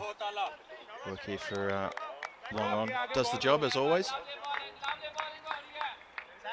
And it's a good start here for Hasselt. They've really got the brakes on nice and early. Run rate is not even into double digits yet, so a bit slow going. Supercomputer looks like it's going about right at the moment, giving Hasselt a 78% chance of getting the points here. It's early though, we've only just started. Gets through a fielder, allows them through. So yeah, it's funny to be talking about cricket that's going to be played in September, October, but believe me, it's going to come pretty quick. Can't believe we're already in inside the first week of May. Where's this year gone? Short ball, good short ball as well. It's been indicated wide, but I thought that was a pretty good delivery. And yes, just confirmed that is a wide ball. The batter wasn't too aware of that one. That was slightly wayward. Here it comes. Well, I'm not sure. Anyway, 15 without loss, 2 to come in the second. Goes for a bit of a charge. That is a wide ball. Of course that is. Yeah, I was having a look at the calendar, the ECS calendar, which obviously we grey out where the events that we finished. Actually, I think Vin put it on in during the Liberation series this morning when I was tuning in there. I was actually just lurking there, just quietly watching in the background. I saw that and I thought, yeah, we've already been so many places. Cross bat shot, 1 bounce, 4 runs. I believe that bounce just inside the circle. Sorry, inside the boundary line and indicated accordingly by the umpire.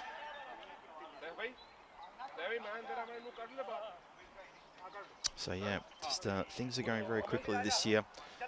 Maybe, is it an old age thing? Here's a question for the chat. Is it an old age thing that we always say, oh, this year's going really quick, quicker than last year?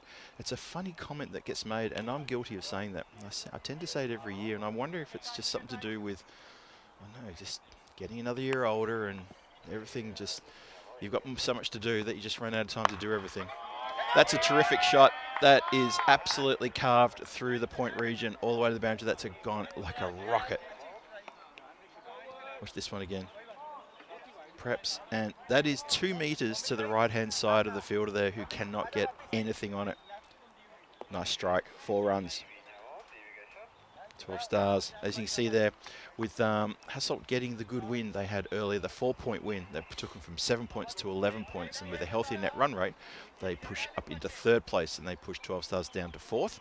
Both on 11 points, 12 stars with a net run rate that needs a little bit of attention, and for Hasselt, they've got a good net run rate.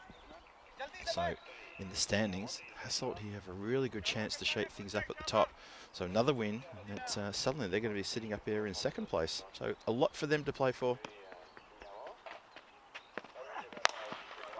That's going to come down just to the side of us. Good straight drive, that one. Looked after here by one of our volunteers. Does a good job. Gets the throw back in there. So Hosson there gets a chance to get going. One thing I've always said about Sazad is he takes a little while to get going, and when he does, you watch out. Edged and straight into the hands of the player who is put there for exactly that shot, and he's taken a good catch at 3rd man. And well, I gave Sazad a little bit of a rev up there and said, well, when he gets going, watch out. Unfortunately, he hasn't gotten going. Even that 4 was not enough to get him moving.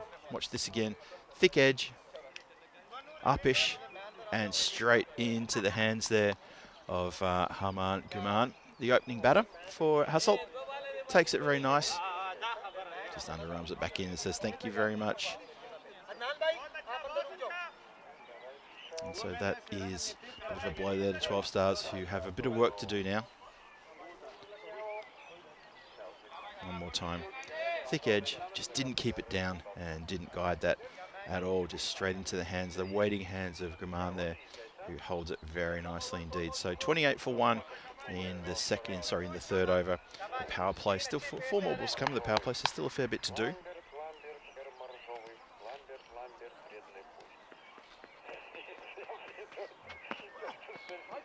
That's going to be a wide ball.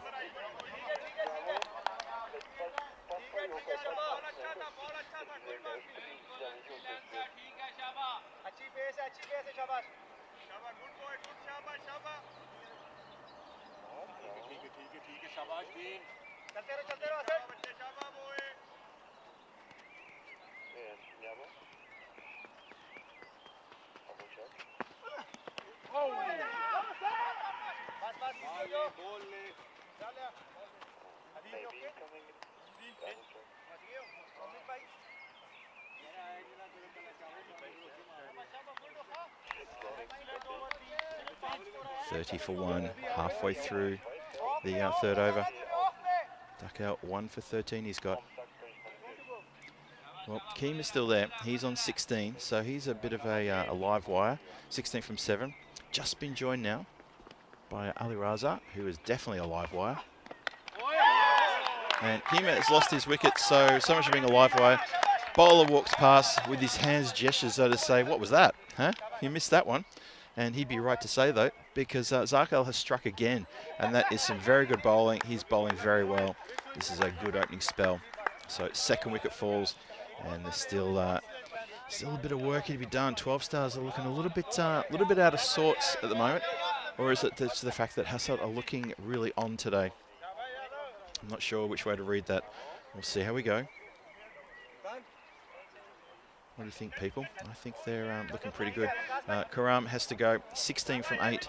Looking promising, but unfortunately can't capitalise. And who does capitalise, and that is the bowler. And Zarkel has got a second wicket. Good pace bowling. Nice and straight. Brings in Mehta. It's the first time we've seen Mehta out here in this night series. It's Nimesh Mehta.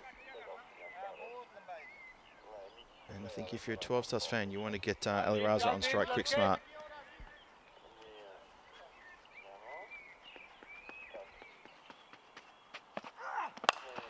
Up in the air.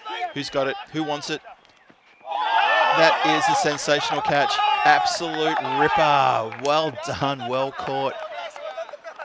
Didn't think he was going to get to that. Ahmed Rahimi has pulled in an absolute belter out of nowhere. No right to catch that one. Gets a bit of a hug from his teammates there. Up in the air, watch this. This is going to come down, and this is going to look really good. In the hands there, diving. Well, a bit of a head bump to the ground. I hope he didn't hurt himself there, but that is a massive wicket. 30 for 3 now, 12 Stars. And the top order capitulating, and Mehta goes for a first bowler. Zarkel strikes again. So this is pretty massive. This is very, very damaging indeed. And of course, you know what that means, don't you? We are on the verge now of potentially hat-trick. Here we go. Hat-trick ball coming up.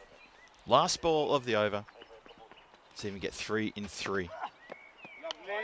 Oh, watch for the let go. Khalid Ahmadi doesn't even try to swing the blade. He just says, no, we'll let that one go, and denies any chance of a hat-trick ball there. So what a terrific bowling spell. 13 off his 2 overs, but 3 wickets. Zarkel, 3 for 13. Take a bow. You've put your team in such a strong position. So on top here. So that run rate into double digits finally. 30 for 3. Now struggling. And hello to Lance in the chat. You may have joined us a few minutes ago. Sorry, I've just sort of been ignoring the chat a little bit. Apologies for that one. And hope everyone's well there. Hope you're enjoying the cricket too. Coming to you from Belgium.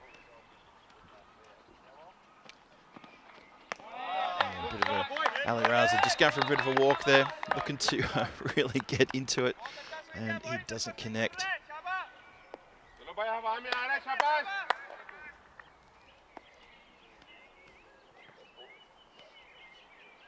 Zaki Shah, skipper for Hasselt in again. He's missed the pitch there, unfortunately.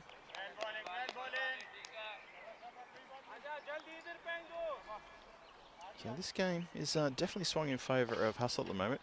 12 Stars are going to have to find something here. They've got Khalid Ahmadi out there then. So he was in good spirits before the game. I had a bit of a chat with him before he made it over to the dugout.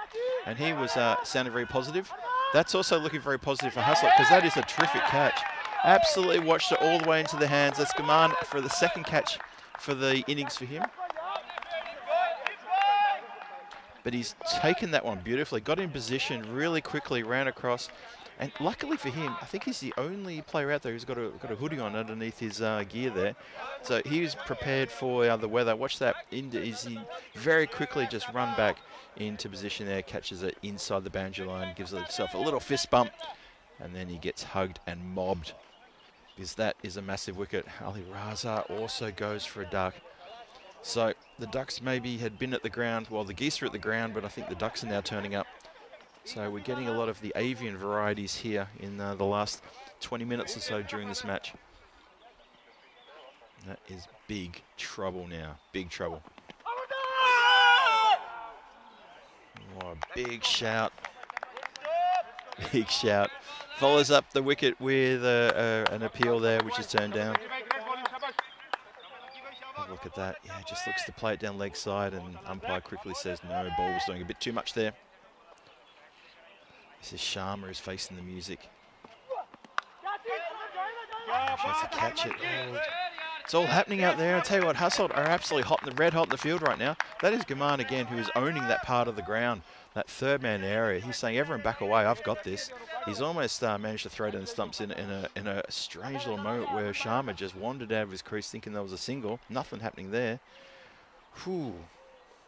12 Stars just need to hold their nerve here. They're 4 wickets down. It's another appeal. It's more emphatic. And the umpire again doesn't agree and says no. Not this time. 31 for 4. And Hassel all over this. 12 Stars need to dig themselves out here. And it's not just about getting runs on the board, it's about preserving those wickets.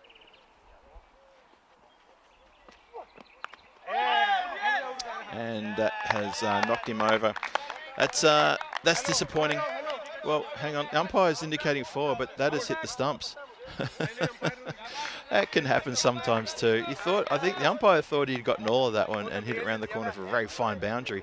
Turns out that's actually hit the stumps and then gone for a very fine boundary, which the boundary doesn't count because it needs to come off the blade. There you go, top of the stumps knocked off. The bails are on the ground.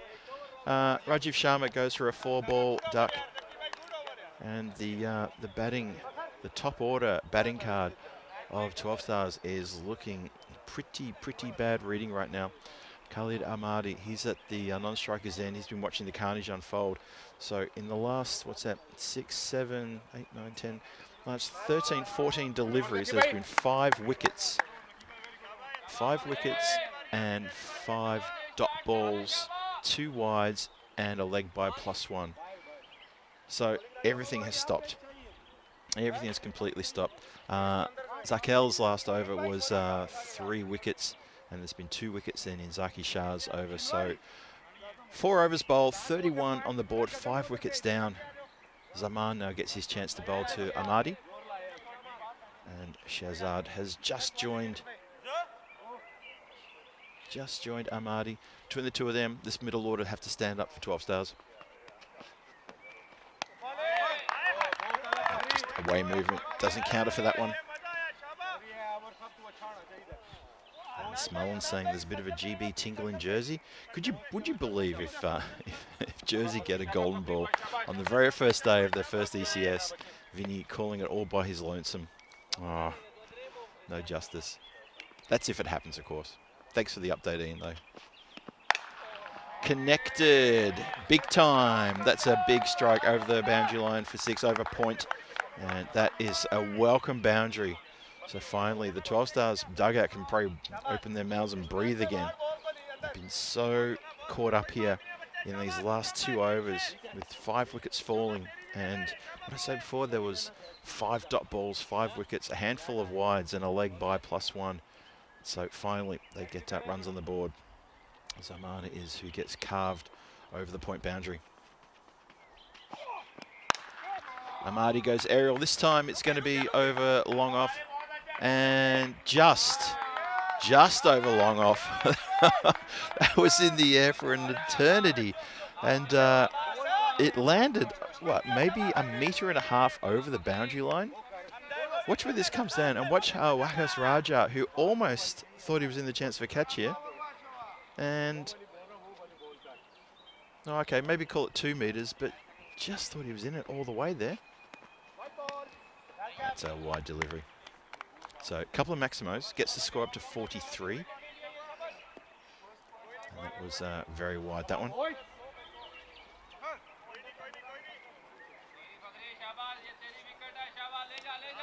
Hello to Kenneth Burridge, who's joined us in the chat, saying they've got some solid bowlers. Absolutely, they do. They've the bowling has been sensational from Haslett, both in the previous match and so far in this one. And the field has been pretty good as well. In the previous match against Antwerp, I don't think Haslett had any blemishes in the field whatsoever. Every catch was held. Run-out opportunities were taken as well. And they really hustled in the field. They were talkative, they were loud, they were positive. It was a really good display. And I think we're seeing the same thing here. Amadi belts something down the ground. It's going to get through the covers, but doesn't get over the boundary. Gets to the boundary, where Wakas Raja patrols that area of the ground and says, I got that. Good work from him. Had to make a lot of ground there. Ahmed Rahimi was almost onto that from the cover region, but couldn't stop it. This over's gone for 15. It's exactly what 12 Stars needed. Goes to play a ramp. Wicketkeeper was adamant there was a nick on that. Umpire was adamant it was a wide. And I think Azaman, he's pleading his case on something. I thought he was suggesting he wants to change sides there for a minute. No, he's not changing sides. I think he was saying something about the wide delivery. Sorry, just a little bit of an animation there. Bit of a chat with the umpire. Just upset the bowled the wide. Anyway, he continues. Cramps Shezad, who just plays it defensively. And it goes, throws to the non-striker's end. Shezad is definitely back, so don't worry about that.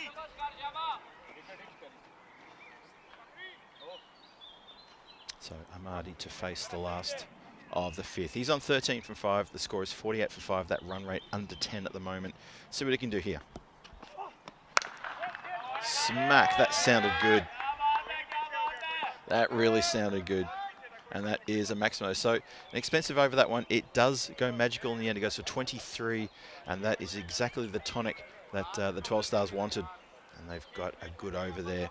So building and rebuilding. That's the process here for this team. Have a look ahead at what's happening tomorrow in Jersey. It's going to be day 2 of 5, and Vinny Sandu, Mr. Maximo, is taking care of business down there. He'll be joined, of course, by Danny Hudacek, my good mate from Prague, who is going to be getting together with Vinny in the dugout there and calling these games. Matches 6 through to 10. Southern Spitfires against Yorkshire Cricket College in the first match. Eastern Royals then against the Spitfires. Then the lunchtime match of Western Towers and Yorkshire Cricket College. In the afternoon, Central Commanders take on Western Towers, and we finish the day with Spitfires against the Central Commanders. Big day of cricket there. Hope you've enjoyed watching it today. Our first stint in Jersey for the European Cricket Network. And the ground looks sensational too, by the way. So obviously a well-funded, well-looked after cricket community there. And Marty just digs one out. Happy to take the single. Shy at the stumps. Well backed up. Rahimi there, very quick to get around to make sure there was no buzzers. Good work from him. Zaki Shah bowling very well indeed. He had a really good over earlier, and this one is shaping up nicely as well.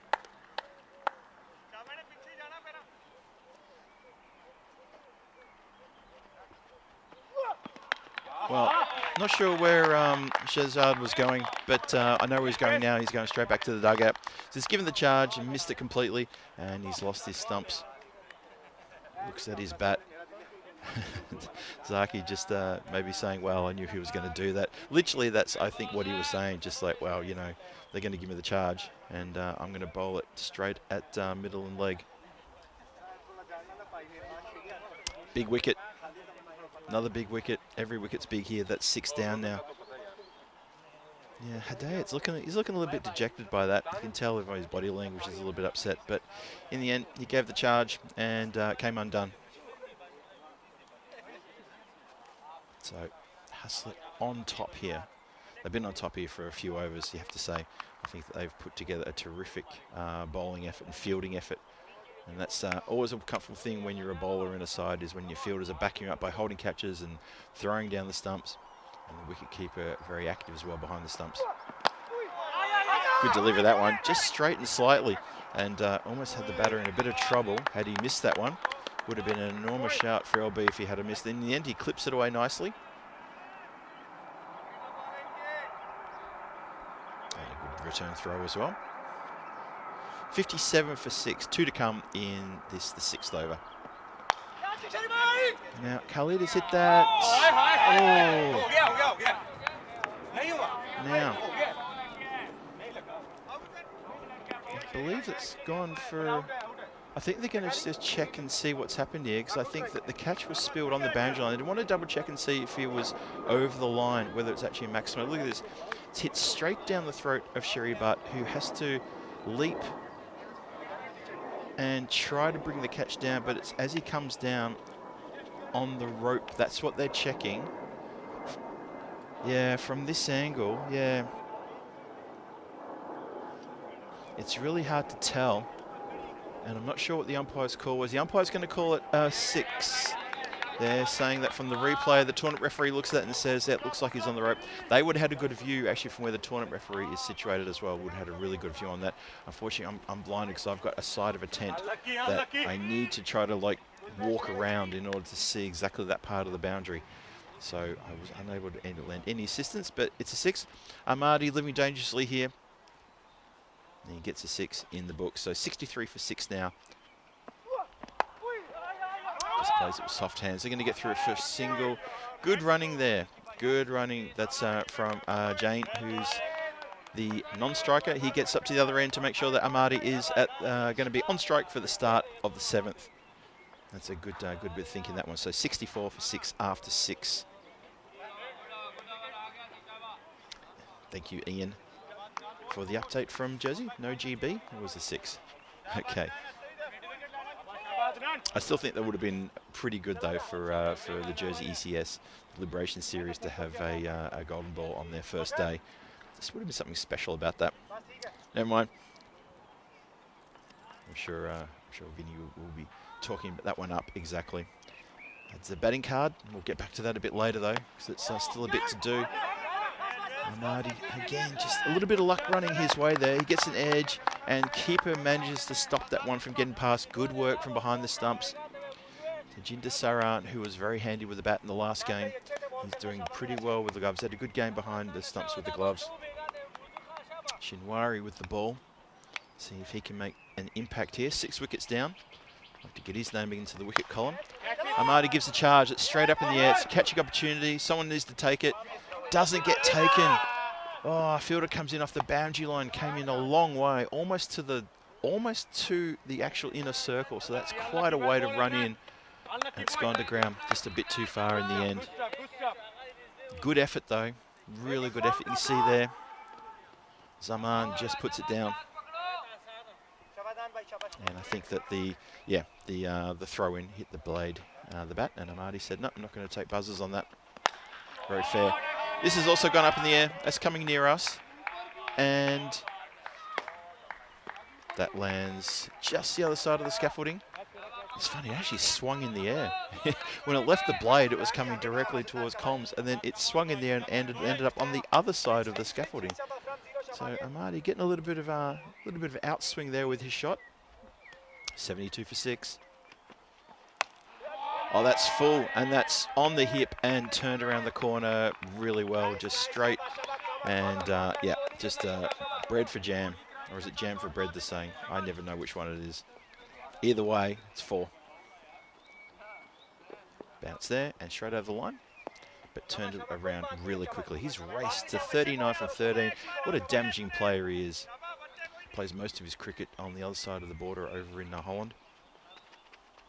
He's turning it on here for his team. Now that is going a long way back. I didn't even see it land or hear it land. That's somewhere away. That's a long way to my left. Tell you what's really funny is only just now some leaves have fallen down. I think it's hit a tree very high up and knocked some leaves out. And it took a few seconds for the leaves to fall down. That was a massive shot.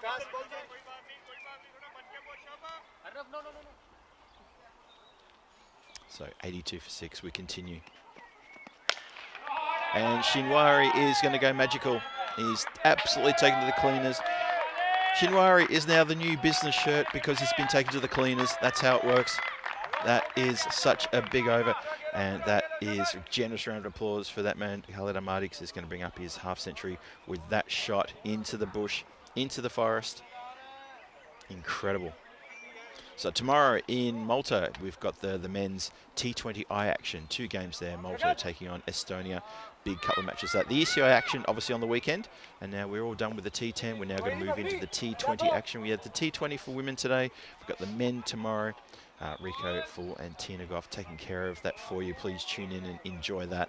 That's going to be really, really good competitive T20I cricket there. Points up for grabs.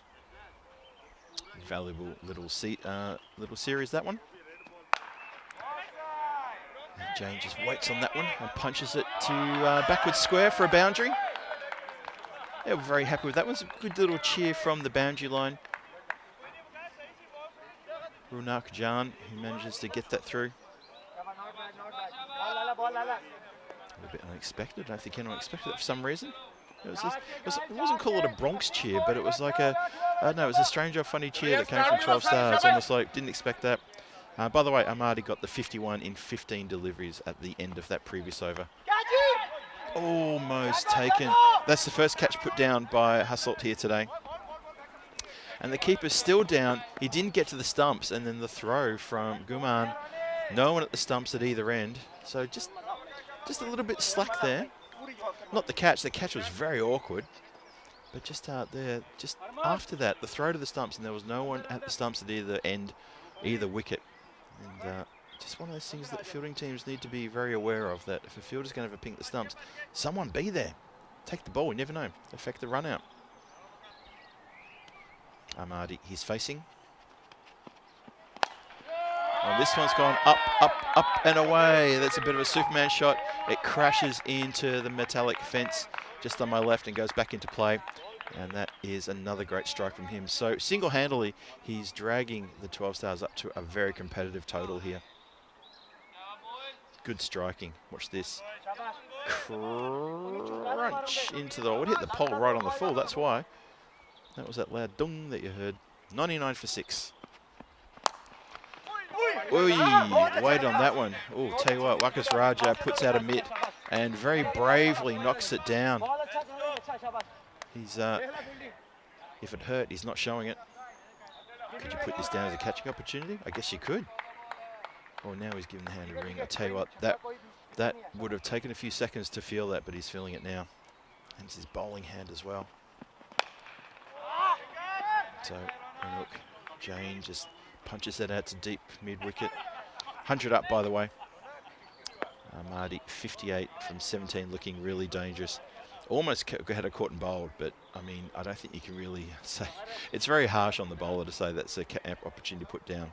Really, really hard to say that one. Therefore, I will not.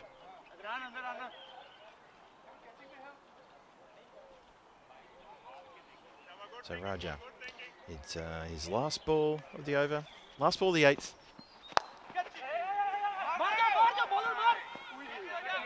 Pressure on the fielder there to try to get that in. In the end, comfortable single. So 102 for 6, 2 overs to come. Remember, 12 Stars won the toss. They wanted to bat first. And their top order pretty much collapsed pretty badly as well. And it's taken that man in the centre there, Khalid Ahmadi, to stand up and say, hang on a minute, I will take care of this. Let me make the runs. It's all good. So with his confidence and his striking, now 12 Stars can look to try to defend a total that may end up being around about the 120s.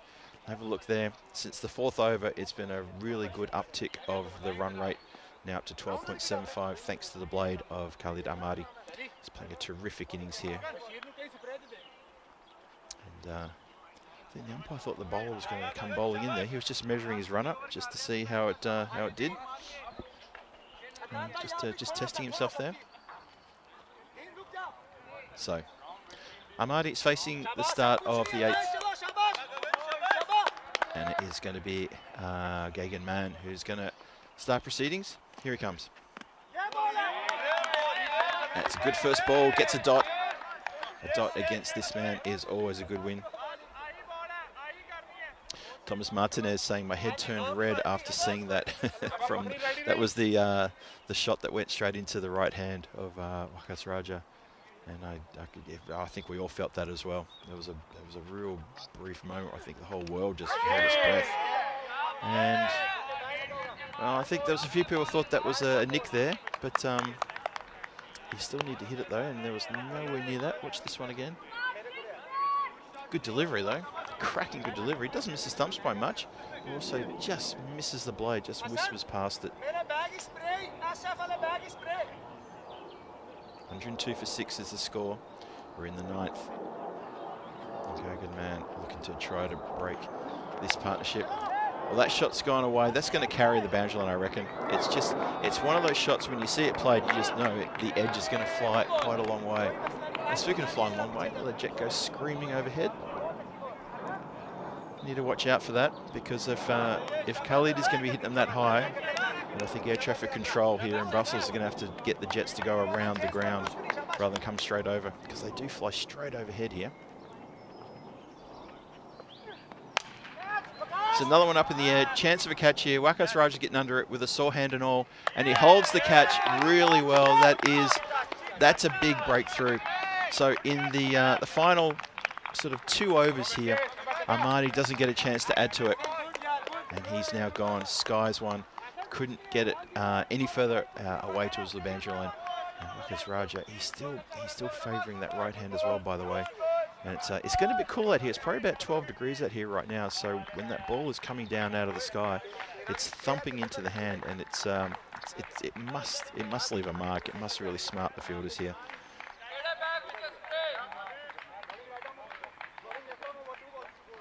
So Ahmadi's going back in the shed. He's given the 12 stars something to work with now. Swung hard. That's Rohan Ravindran who's come in now. He swings hard and just gets a single down the ground. 109 for 7. Last ball of the 9th coming up. And successful over here for Man. See if he can keep it under 10. It would be a terrific over if he can. And obviously getting the big wig scalp of Khalid Ahmadi. Oh, goes in and out. Shouts a catch. Goes straight into Rahimi's hands and straight back out again. Yep, you heard that through the effects mic. Someone screaming a lovely over that. It was indeed. It was a very, very good over indeed. So the scene is set now for the final over. 110 for 7 on the board, so 1 more over to come. Just looking to see who's going to get the duty to bowl this last over. Looks like it's going to be Wickets Raja. Even after that rocket that he tried to catch in his hands, and it was his right hand he stuck out too, so that's his bowling hand. But it looks like he's right to come back. There you go, let's have a look at the bowling card. So 3 for 11 to Zaki Shah, hats off to him, and 3 for 13 to Zakel at the top there. They got things off to such a good start, and when you're sort of 5 or 6 wickets down with those 2 bowlers just demolishing the top order, then Khalid Ahmadi came out and really spun things around. So let's see how they finish. Well, there's a wicket, and that unfortunately is going to be the end of Runak Jan, the wicket keeper. And he can't add any more to it, and that is a wicket to start things off. So 8 down now, 110 on the board. And 12 stars in danger of getting bowled out completely here in this last over, and may not even be adding to their score at this rate.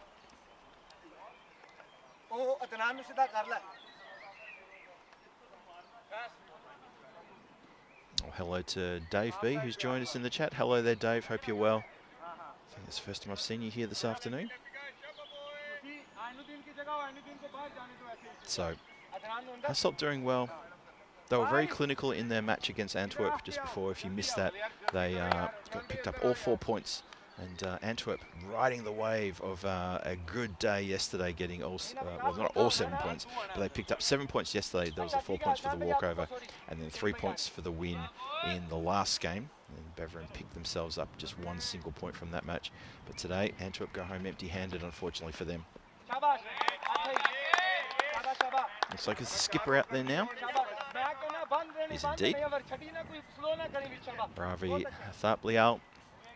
not known for his batting, but believe me, he's very well known for his bowling. He picked up a hat-trick a couple of days ago, and I was also told that he had a hat-trick in a domestic game in the morning of the same day. So 2 hat-tricks in one day for him on that day. Chipped down the ground just to be a single there. So he's a very accomplished bowler. I think he may have the most wickets, I think, in this series so far. Pretty sure that's a fair comment to make. I'll just quickly double check the stats and make sure I'm correct. I'm not talking out of... I'm not going to finish that sentence, but you know what I'm trying to say. Oh, and of course my internet goes down. Well, there we go. I click on something and, I don't know, I tend to break things. I'm becoming the new Corey. That's gone over the head of the infield, 1 bounce, and the boundary rider gets it up and wheels it back in. Oh, and they're going to go for a cheeky run here. Now that is very cheeky indeed. But it's there. The throw was just a little bit wide. Wicketkeeper had to make a little bit of extra room to grab that one, pull it in. You see here the batters were onto it so fast. Watch this. Keeper just on his tippy toes. Nope, it spills. Good call. Good running. Ravindran facing. Winds up, tries to hit hard, hits it towards deep mid-wicket. Shouts of back up there, just to make sure it doesn't happen again.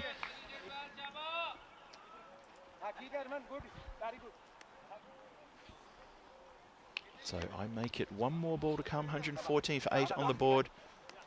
Wakas Raja having a good over here. Let's see what he can do here. Final delivery coming up in the innings.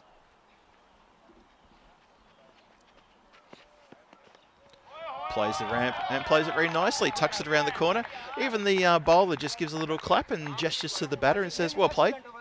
Well played.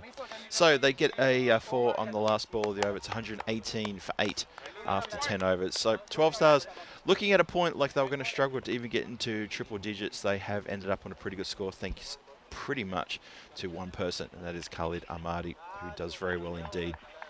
Also, just to confirm what I said before, that Ravi Thaplial is indeed the biggest wicket taker here at the moment. He's got 15 wickets. We'll talk about that a bit more when it's their turn to bowl. We started with a couple of geese on the ground, and we ended up with a couple of ducks also at the ground, but the geese were there. Those were the geese that I've been talking about all week. And then we saw a lot of grizzlies flying through the air as well. It's a bit of an Animal Planet situation going on here, isn't it? There's geese, there's ducks, there's grizzlies. It's all happening here. And it's been a pretty good performance from Hasselt. Wickets falling plentiful. The top order just not firing at all. And that's going to be really hurtful and really damaging for 12 Stars. When they look at that, remember 12 Stars have to come back and they have to play Hasselt one more time after the conclusion of this match. Just having a quick scan through the table there. I can tell you now there were 3 ducks and 2 of them were in the top order. 1 was in the middle order. So they're going to have to correct that. They can't be relying on just one player all the time. Someone else needs to stand up for them. There's a fair bit of work for them to do. Anyway, they still need to come out and bowl because Hasselt are going to be looking to chase this down. Remember, Hasselt, they chased down 115 nice and easily with 3 overs and 2 balls to spare in the previous game. So chasing a similar score now, a score of 119 for the win, you'd almost say, well, if this goes the same way, it's going to be pretty much another 4-point win, a 4-point game for Hasselt. 12 Stars going to have to bowl out of their skins to defend this score. Have a look there. There's the ducks that I was talking about. So geese, ducks, grizzlies, lock, stock, the lot. A 16 there, Takima at the top, but that 65 from Khalid Ahmadi, that put them in the right place. 65 from 22 deliveries. 7 wides bowled there. And in the first match, they didn't bowl any wides whatsoever. In fact, there was only 1 extra, and that was just 1 bye. So just a little bit wayward there in this game. Bowlers there. 3 for 13 to Zakiel and 3 for 11 to Zaki Shah. Big influence that they had on the game in the first couple of overs. And when you're 6 down for only 30 something, you're already in a real big bit of trouble there. 12 Stars, 118 for 8 after 10. That's the story. Khalid Ahmadi, 65 from 22. Well done to him. Has played an absolute terrific innings there. Without him, who knows where 12 Stars might have got to. doesn't matter because it's in the book that he did get himself a good half century. So that's the mid-match summary. Hasselt are going to come out and try to score 119 runs in their 10 overs. And as I said before, they chased down a similar score in less than 7 overs in the previous match, match 16. So let's see what happens here in match 17. This is Phil G of the European Cricket Network, and I'm going to be back in about 5 minutes' time with the run chase. Make sure you join me then. It's going to be interesting to see, can 12 stars defend 118, or will Hasselt overtake them and get another 4-point victory? You never know. Join me for that in a few minutes. I'll see you soon.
This European cricket event is proudly brought to you by HCL Software, Rado and 1xBet. And it's a cool welcome back to everybody to the Stars Arena here. I say cool only because the temperature is it's quite cool at the moment. The skies are clearing though. We had some pretty thick, heavy cloud at the start of proceedings before, well, even before match number 1. But it's broken up now and there's blue sky, which means the temperature will drop over the next few hours. Have a look there at the bonus point equation. 118 is the score on the board. So if you can score this in 7 overs or less, then tell you what, 12 stars, you will get that bonus point and thoroughly deserved as well. And if the fielding team can restrict that, 12 stars, sorry, Hasselt were chasing that. I got that around the wrong way. Well done, Phil. Talking about weather and I got it around the wrong way. So 82 is the score for the bonus point. And if Hasselt, 12 stars can keep Hasselt to less than that, then they get themselves a bonus point. That's how it works. It's always worked like that. Just feeling the cold myself here a little bit, I got to say. Just under a very thin tent cover here. I think I need another cuppa. I might have to put the shout out to one of the ball boys. I can see the ball boys congregated over on the side. They haven't gone out to their positions yet, wearing those high-vis bibs. I need to wave one from over here and tell them to go get me a fresh cuppa, please, if they wouldn't mind. Anyway, 12 stars. They are taking out the positions in the field there. Godbolle is just measuring out his run-up in old-school style. And then he does the steps. Yeah, that's right. He does the sort of the end-to-end tip of the foot to the heel of the foot, and then takes a couple of strides, makes himself a run at there. There's the ball boys. There's 3 of them. I'm waiting for them to. Not sure why they haven't run out to their positions yet. Just looking around the ground. Maybe they're leftovers. Maybe they're the interchange bench for the ball boys. That's what that is. Oh, I see. Okay. Then I shouldn't be so harsh. Instead, I'll just say, how many volunteers? There's no one near me. There needs to be someone here near me. I'm not sure where they are. I'm not saying it from a needy viewpoint. It's nice to have someone near me because the ball gets hit towards commentary quite a lot. It'd be really good if we could have one of them just over here. As it is, they're not. I'm sure one of them will come over eventually when the first strike down the ground happens. The run chase starts, and that's a good adjustment there. Good delivery. Oh, the shot at the stumps was probably not necessarily on, but it was still done. Havlic's just yorked himself. Comes down a little bit too far.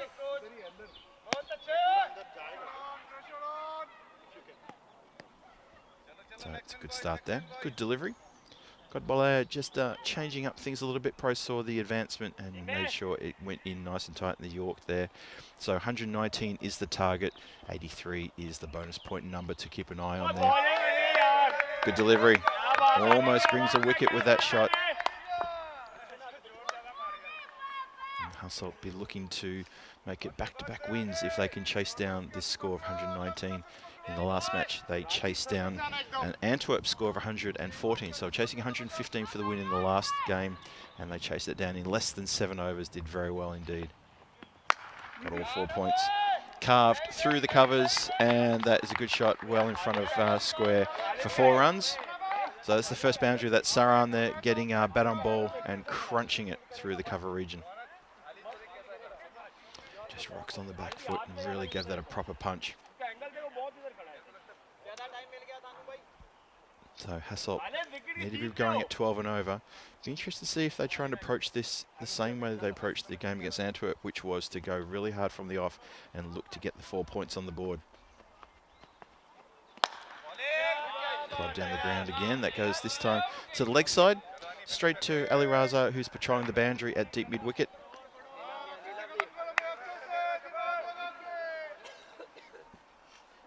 So 6 on the board. 113 required from 56. Yeah, really similar to the previous match. Nice bit of a swing through the air there for the bowler. And Ahmadi with the fielding duties there in the cover. So big match for these two. And if I have a quick look at the standings, we'll have a look together in just a few moments. You can see why this is so important for both these teams, because both these teams are sitting on 11 points and really keen to try to break away and push themselves into the top 2 positions possibly in the standings. I thought I might have heard something there. A lot of people were convinced there was two noises there. Bowler even sort of patted his leg as though to indicate that he felt it might have hit the leg, and his appeal was quite reserved. Watch this one more time. Yeah, hits the leg on the way through, just clicks the pad. Despite the fact that the bowler knew it, still had to ask the question. 37 matches since the golden ball. That number is climbing, just climbing every single time. Of course it does, because we haven't had a golden ball yet. Hoping we get a golden ball here in the night series. That would be fun. Don't often get golden balls in night series. I don't know why. There's no pro rhyme or reason. It's just one of those things. And I'm sure Vinny, and then tomorrow when he's joined by Danny, they'll be looking to get a golden ball in the Liberation Series in Jersey. Second over starts. And that is pulled around the corner. That has gotten every bit of that. Wow. Gaman has put that a long, long way back. He was pretty active in the field in the previous innings. Took a couple of good catches. And was pretty much a live wire in that third man area. And this time it's his chance with the bat. And he's already raced to 8 from 3. Rohan Ravindran, welcome to the bowling attack. There's a Maximo. You literally could see the batter changing his mind. Just whether to go for that shot, lean into it and go for the uppercut, or just to let it go and accept the wide. In the end, he chose discretion as a better part of valor and said, no, I'll hold my shot there. However, he goes for that one. Down on one knee and doesn't connect. It's not a wide ball, though. It was just pushed out a little bit wider, but not a wide ball. Well bowled in the end. Shout out to everyone in the chat. Hope you're doing well on this Monday. See Dave B is a little bit under the weather. Well, that's just the shot I thought he might play before, and lifts that one, elevates over the boundary line for a Maximo. That is another big hit out of the ground. The score is racing along now for a hustle.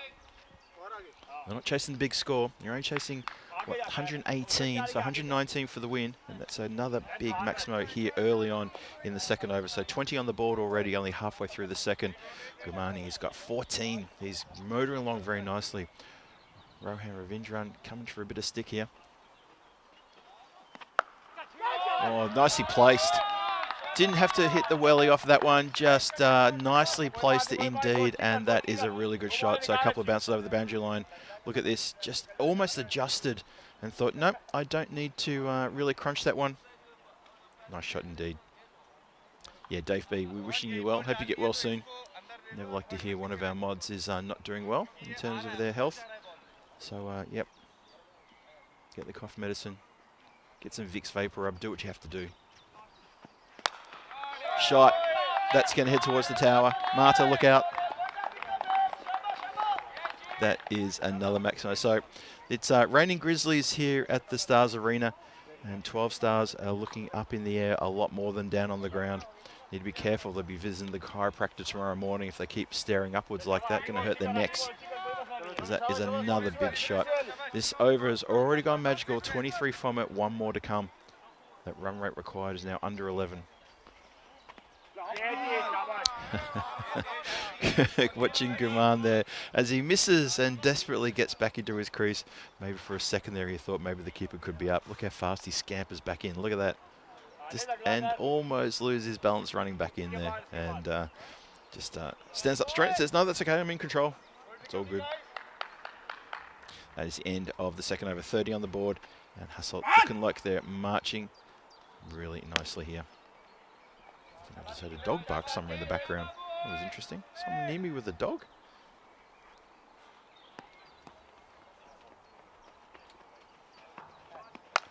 Third over starts and been met with an absolute slam out of the ground. That's gone a long way back. That has gone to the deep dark forest. And I'm just watching the umpire to see if he's going to take another grizzly out of his pouch. Oh no, it's come back. Well, how about that? So someone in the deep dark forest is returning the grizzlies on cue. So I'm glad there's someone there. That was a massive hit.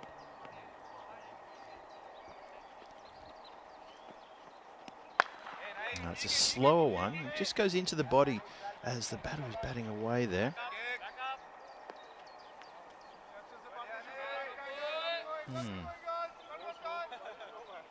So 37 for no loss. just a couple of balls here in the third. The power play is picking up very nicely for Hasselt. Right, goes inside out there and hits that right over extra cover for another boundary. 1 bounce, 4 runs, up to 41 now. Still 3 balls to come. We're only halfway through the third. This power play is looking like it's going to be really damaging to the chances of 12 Stars. Unless they can pick up a wicket in the next ball or two, this is going to get away from them, you feel. Sorry, it's Ronak Jain. He's also a wicket keeper, I think, who wears glasses, so that could have even been worse. So as he's gone to save, he's put the hand down and it's hit the glove and bounced up from the glove in towards the face. I think it's hit him sort of somewhere around the bottom lip. He's just getting a little bit of a drink of water there. Umpires are in close attendance to make sure he's okay. Well, he hasn't been asked to come off, so he's obviously not hasn't broken the skin on the inside of the mouth or anything like that, and he hasn't lost any teeth. So hopefully, what's happened there is that the pace has come off the ball, and especially when it's hit the glove, and just bounded up. So have a look at this, just deflects off the glove and up into the face. It's always a bit of a scare when you take a cricket ball anywhere on the face. I can tell you that from first-hand knowledge, that is a very uncomfortable place to get hit anywhere in the face at any time. And any friends of mine from Czech who remembers that time that I got hit in the face? Yeah, it was unpleasant for everyone. Actually, I got hit in the face twice. Once in indoor cricket, once in outdoor cricket. I was in the same season. I was not a happy man. Well, that's been elevated. Shouts to catch it and into the hands of the fielder who does catch it. That's the skipper who holds that one very nice indeed. Ravi Thaplial fielding out there. It's come down. That went really high. It just didn't go handsome though. And it's come down. Nicely taken. And Guman slaps his pad again. So he's gone out in the 20s for the second time in a row in these 2 matches tonight. I think he scored himself, 24 in the previous match, and he's gone for 28 here in this one. And he's feeling that was his opportunity to kick on and make a big score. And bang. Takes it out on the right leg pad. Not too sure the right leg pad was to blame for that shot. Or maybe there's something else going on between those two. I don't know. I'll try and find out. So, 42 for 1. See people talking about the Gremlins have been out and about.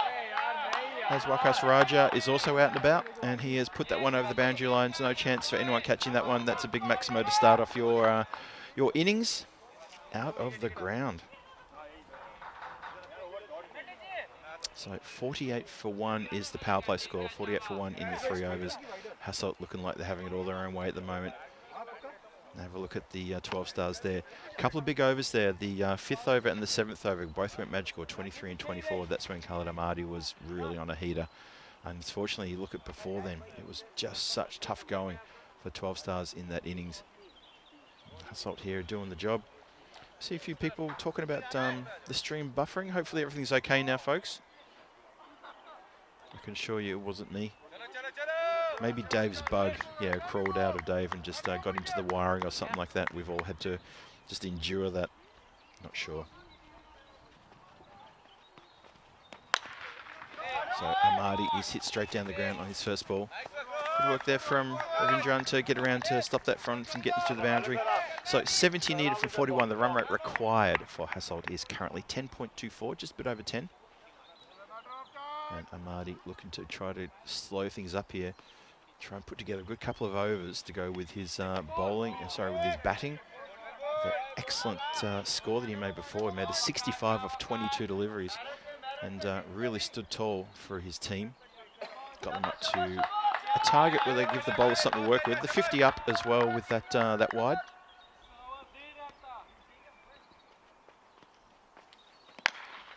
Straight again. And just the one.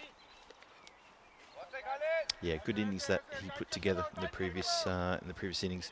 That 65 from 22. Love to pick up a couple of wickets here and try to really work hard to try to bring his team back into the game. Sort of feel with that run rate only at 10.2 per over, Hasselt right in the driver's seat here. That's been crunched. Oh, good stop there, backward a point. Well done. Gets 2 hands down, prevents it getting past. Had it gotten past, it would have been a 4. Look at this, 1 bounce and really good work there. Skipper Thaplial does very well to get down to that one. He'll bring himself onto bowl sometime in the next couple of overs. He's the biggest wicket taker here in this night series too, with 15 wickets. And that brings the miss hit, but it lands in no man's land, which is actually regulation mid-wicket. Funny enough.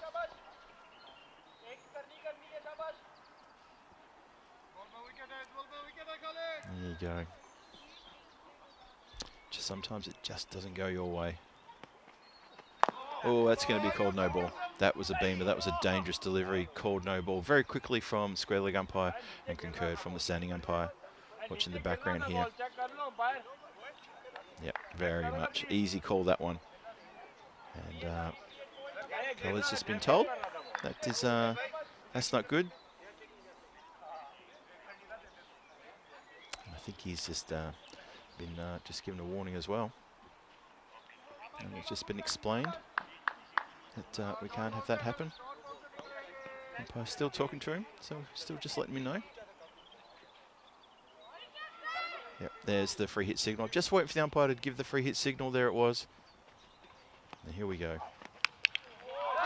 Doesn't matter, hit the stumps. They're onto it. Wicketkeeper very quickly says, get the ball, get the ball. And the fielder down there doesn't get around to it, and it's going to go for 4 byes through the stumps and 4 byes. I don't think I've seen that from a free hit before, a 4 byes. I'm sure it's happened. Just don't remember seeing that one. So here it is. Clatters in the stumps. Good delivery. Runs away, deflects. And the third man can't get to it. So these are valuable runs here. There was a bit of a cheer from other parts of the ground. Maybe a few people just not seeing the free hit signal there. But it definitely was a free hit.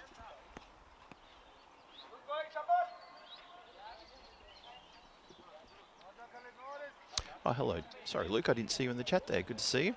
Hope you're enjoying the cricket from your backyard. Or the cricket that's happening in your backyard, I should say. Shouts of hey to get the fielders to wake up. That's sort of feel that 12 Stars is a little bit cold at the moment. They haven't really sort of hit their strides in this game. And now wicketkeeper's just removing his gloves. I wonder if he's going to change over, or he's just maybe going for a drink of water here. I'm not sure. Oh no, I think he's just going to put the helmet on, because it is indeed going to be the skipper's going to bring himself on. I thought that was going to happen very shortly. Ravi Thaplial, he brings himself onto bowl, and this is a good move. He's got the most wickets in this tournament thus far. Before the start of today, he had 15 wickets. He's going to look to add to that now. I think if I remember correctly, the next bowler down has got 9 wickets. So that sort of tells a bit of a story about the success that he's had so far. And he's also picked himself up a hat-trick in this series as well. And I think a 4-fer. He hasn't had a 5-fer yet, but he's had a 4-fer and he's had a trick. He is in the hat-trick Hall of Fame for 2025. And a wraparound hat-trick. He had, well not wraparound, but he had 2 wickets in 1 over, and then the first ball, the following over, picked up the wicket to get the hat-trick. So he brings himself on, and let's see how we go. He's going to bowl the 5th. Well, shouts a catch. And that is going to land about a metre in front of Rohan Ravindran, who was a little bit slow out of the blocks. I think he thought it was going to go a lot further than that. I think that's exactly what happened there. Tim Harmer with a very interesting update from Jersey. Ooh. I shouldn't laugh at that, but I'm sure they've got the money to replace it. If you can afford a car, you can replace bits in the car. That's probably a really glib thing to say. But anyway, I never like to see property damage. But believe me, I've seen some quite amazing piece of property damage when commentating in Malta. That car park is right there next to it, next to the ground, and anything can happen. Well, that has been hit away so far. That's gone a mile back out of the ground. That's one of the biggest hits I've seen here. So wound up and belted out of the ground. Look at this. Crunch, like a tee shot off the 3rd, off the par 5. So far, the captain of 12 Stars not having anything his own way here. He's gone for 8 from 3. Hasselt need 52 from 33. goes the offside now. That's going to clear the cover boundary by many metres. And 12 Stars still searching for some sort of antidote here to what's going on.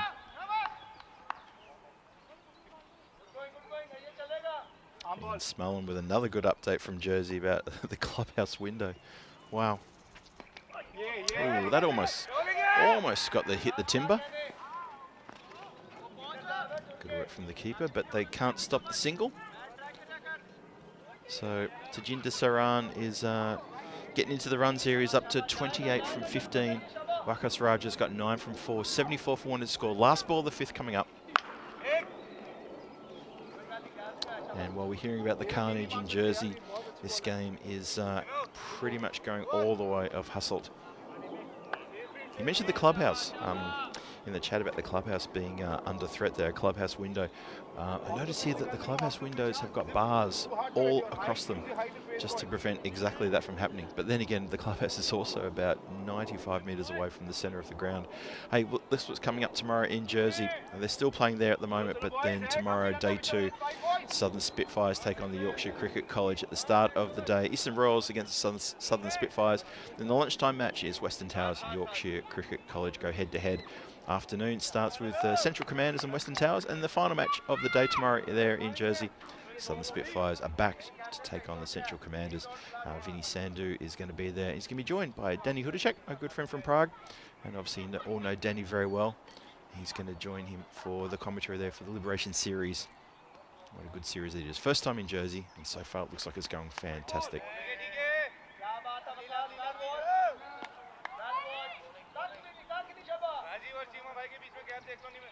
So this is, looks like it's Mehta, who didn't do all that well with the blade, with the bat. He gets a chance to have a bowl.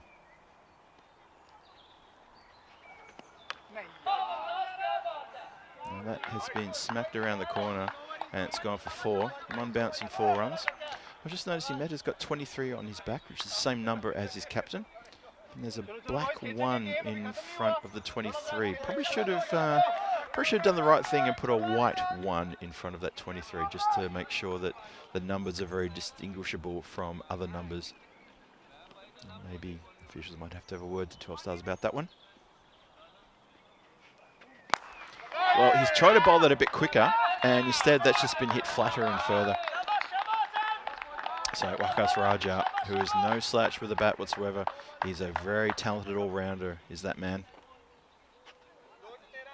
He took if you saw what happened in when he was bowling, he stopped an absolute rocket from Khalid Ahmadi with his right hand, just stuck out the mitt.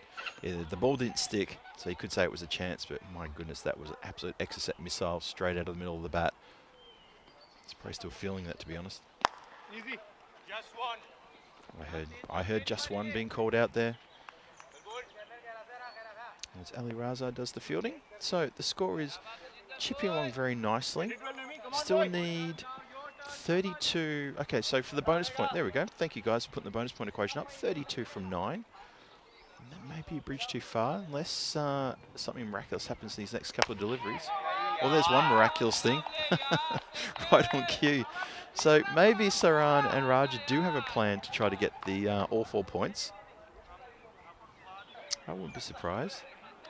Hunter Mack joins us. Hello there, Hunter.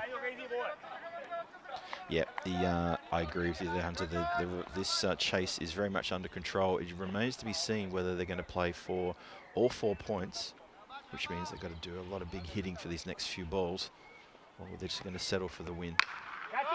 Shouts to catch it, and taken right down the throat of deep cover, and that may put paid to that comment about whether they're going to chase the 4 points. I don't think they will now, and that is a really good catch.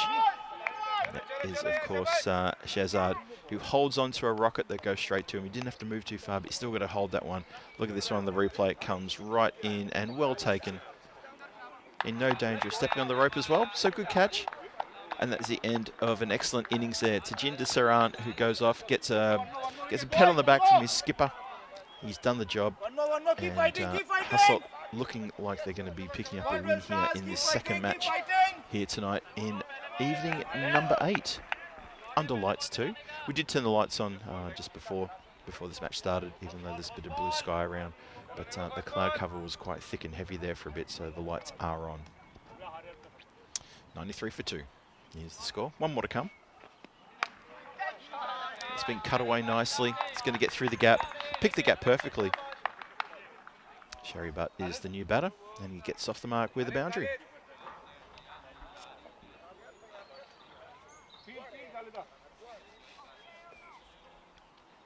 Christopher Ward has already told me to start the car. Fair enough, I'd say. 97 for 2 after 6. So 22 off this over, they get themselves a bonus point. That may be a bridge too far. Well, Meto went for 22 off his over, so that's another magical over. So you never know. Let's see. It's going to be Khalid Ahmadi. I wouldn't expect him to go for 22 off his over. I think he's a bit of a better bowler than that. Let's see what happens. Raja facing. There you go. Dot ball. Good ball, that one.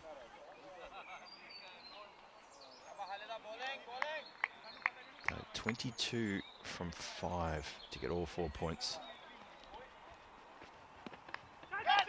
Good short ball. Real good short ball, that one, with the extra pepper. Set him up nicely because the previous ball didn't have a lot of pace on it, and that one was an absolute express. Took off as well. That was very, very good. Getting the calls from his teammates there. Very good, Khalid. It was a good ball. Right choice, that one. Despite the fact that it ran away for a boundary. So Raja, he's up to 25. The 100 up as well with that. So 18 to go for the win. That's a good dot ball. Raja just bringing the bat down a little bit late there.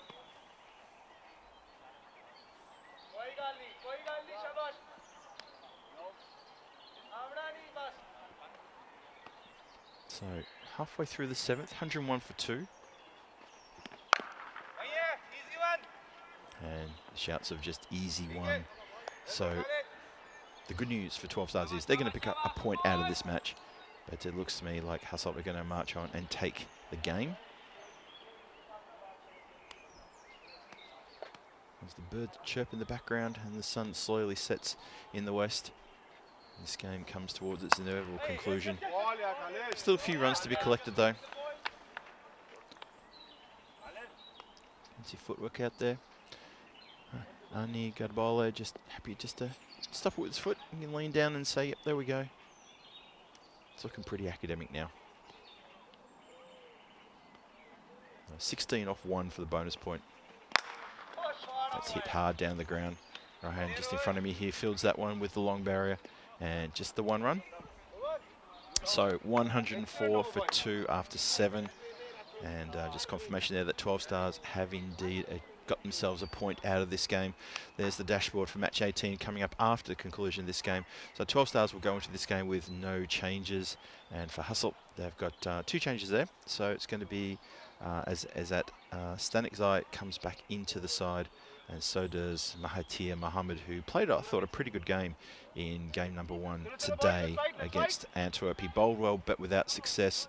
And he actually took the final catch as well when he was out in the field. A well-judged skied catch there in the covers. So it's good to see him back. He'll get a chance to bowl again. See if he can try and get a wicket into his bag there. Ravi Thaplial is going to come back in. He went for 15 off his first. See what he can do here. Oh, a moment of anguish there as he beats the swinging blade of Raja. Good delivery. This one again, dances down the wicket, hits it into his pad. Would have been a good stumping opportunity there, not to be.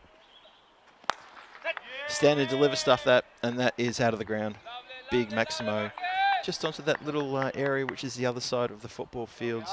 And it's an area which has actually been designated by the 12 Stars to put in some nets there, some practice nets.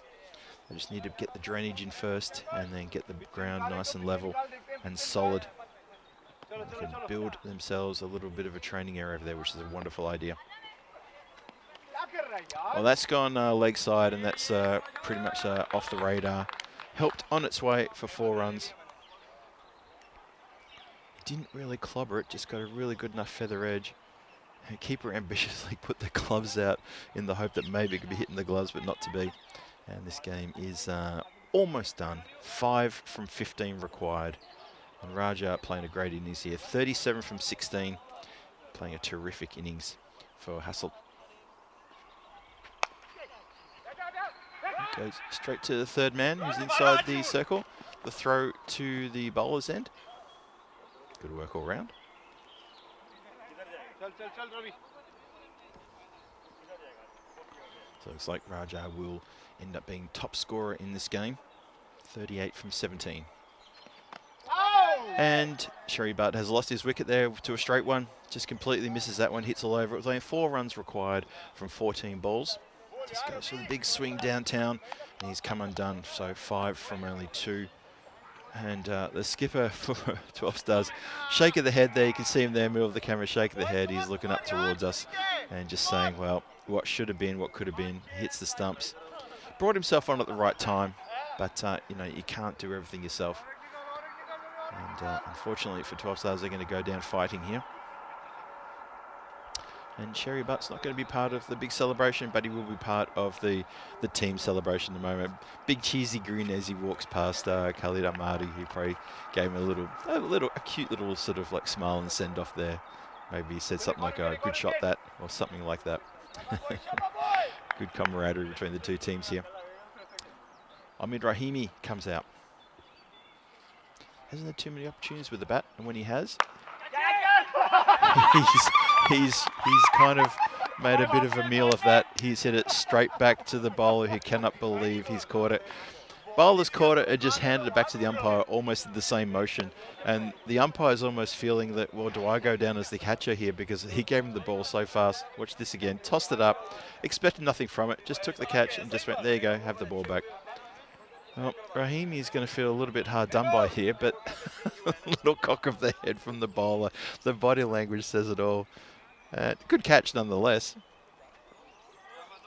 He cannot believe it. Ahmed Rahimi's walking off. He's in shock. He's saying, how did I manage to do that? And I think I'm asking the same question. Amazing stuff. Anyway, another wicket falls. And you'd sort of expect that Hasselt to get these runs in the next ball or two. So I thought it was going to finish maybe in that last over. It hasn't. Thanks to some very good bowling. So we continue. And we're now going to go into the 9th. So there's 12 Stars are taking the game quite a fair way now into the 9th. That is going to be it though. So just inside the 9th. 2 ball boys fight over who's going to field it. And that is a really good win. So Hasselt get the win. And the players are just confirming with the scorers that it's done and dusted. I believe it is. I think that's it. I think they needed only 4 for the victory, and they've ended up getting it. So it's all done. Hasselt get 3 points. 12 Stars managed to get themselves 1 point out of the game as well. And this final score will be Hasselt. I think that went for a maximo. Just waiting for the confirmation there. Yes, there it is. Thank you. So they get the win. It was actually only 4. So it is 42 not out to Wakas Raja, who's played a terrific innings there. Ravi Thaplial, he gets 2 for 26, so he's now got 17 wickets in this tournament, and he's doing very well indeed. There's the dashboard for the next game coming up. There are no changes to 12 Stars, 2 changes to Hasselt, and let's have a look at the videotape of how that all unfolded and what happened and how did Hasselt get the win there over 12 Stars in this match 17. And it started with, well, a few shots being hit into the bushes there. And it was a really good start too. I really felt that Hasselt were on the march when it was Harman Gumain and Tajinder Saran at the top there, just carving things up in really quick style. And right from the get-go. And you sort of felt that maybe they were after the 4 points again.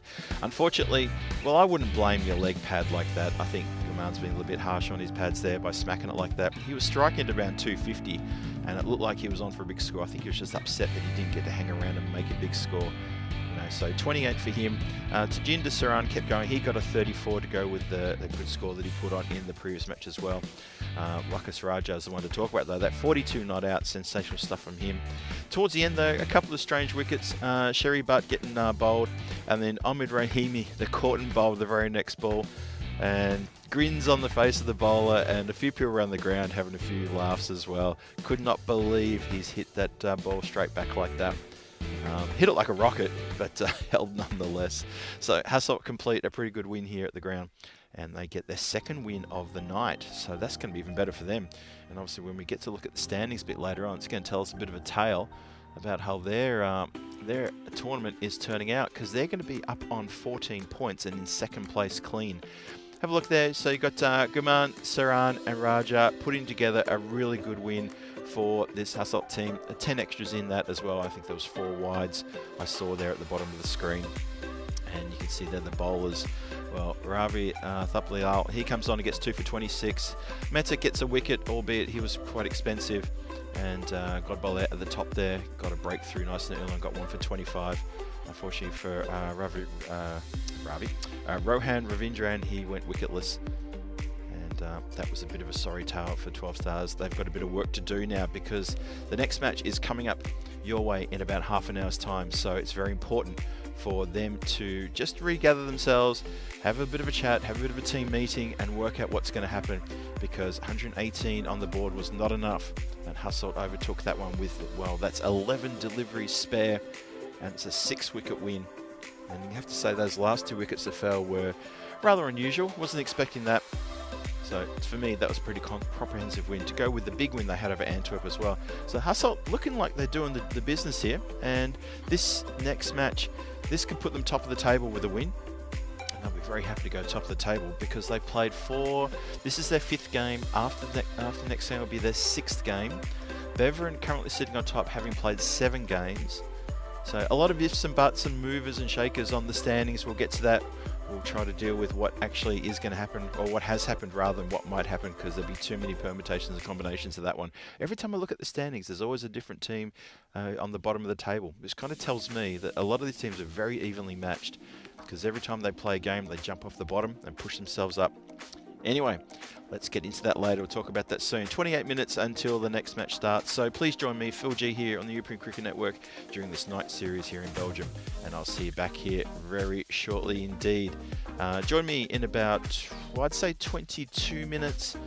And we'll talk you through the start of this third match under lights, the night game, the proper night game, as the sun sets in the west and the lights take full effect. I'll see you shortly. Don't go too far. See you soon.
This European cricket event is proudly brought to you by HCL Software, Rado and 1xBet.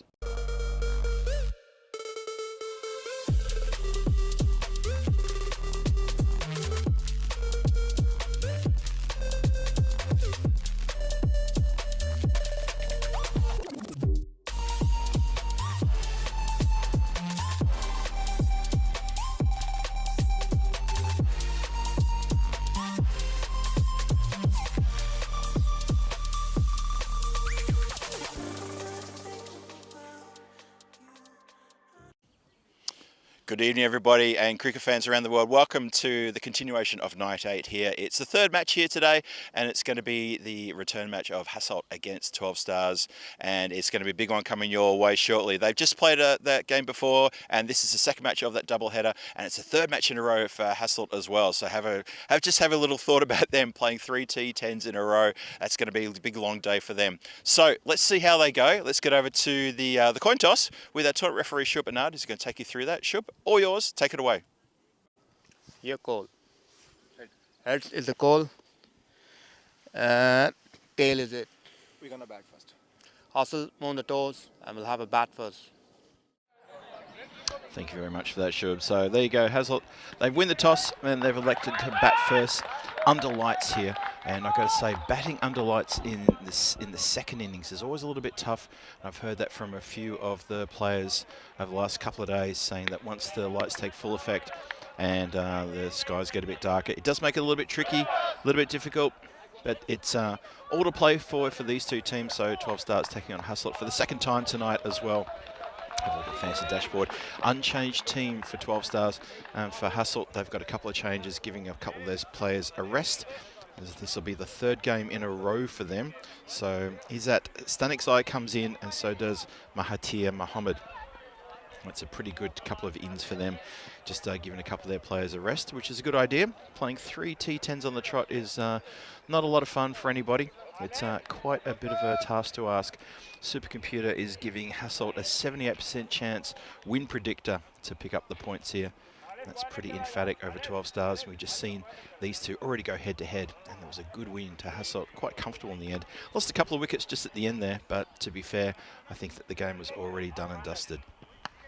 In fact, the game was definitely done and dusted. Only needed a handful of runs, and they lost a couple of wickets just at the end there, going for the big hits. Still got to get the win, still got to nail the runs needed, and then get the points on the board. Nothing's awarded before it's due, of course. So we're getting set here to go. The two batters are out there for Hasselt, and the bowling, well, the bowlers are sorting themselves out. It's Godbolle who's got the new Grizzly, just having a bit of a warm-up. And a warm-up is what's needed because it's getting a bit cool out here. The temperature's dropping a couple more degrees. I wouldn't be surprised if it's only just nudging 10 degrees right now.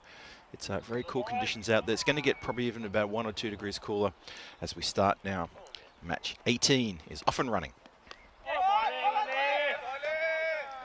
Ambitious little turn around and ask the question from the bowler to the umpire and said, what do you think of that? How is that? Umpire says, no, let's just keep going, shall we?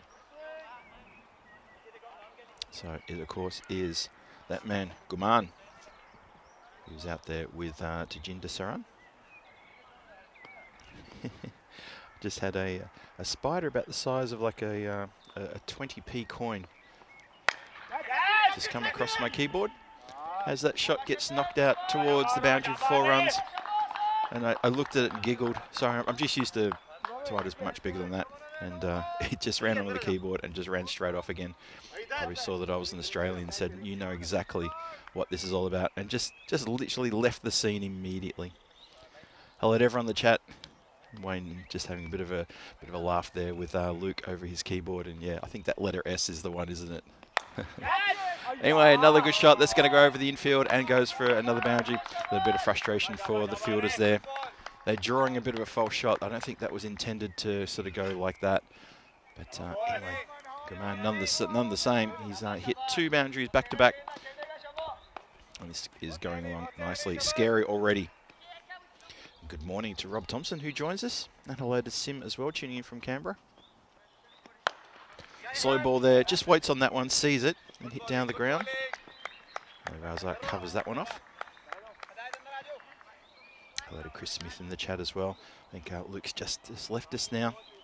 So a belated hello to Luke again, but I think he might have either lurking or just ducked off, having a few issues with the keyboard. But anyway, always good to see everyone in the chat. Hope you're all keeping very well.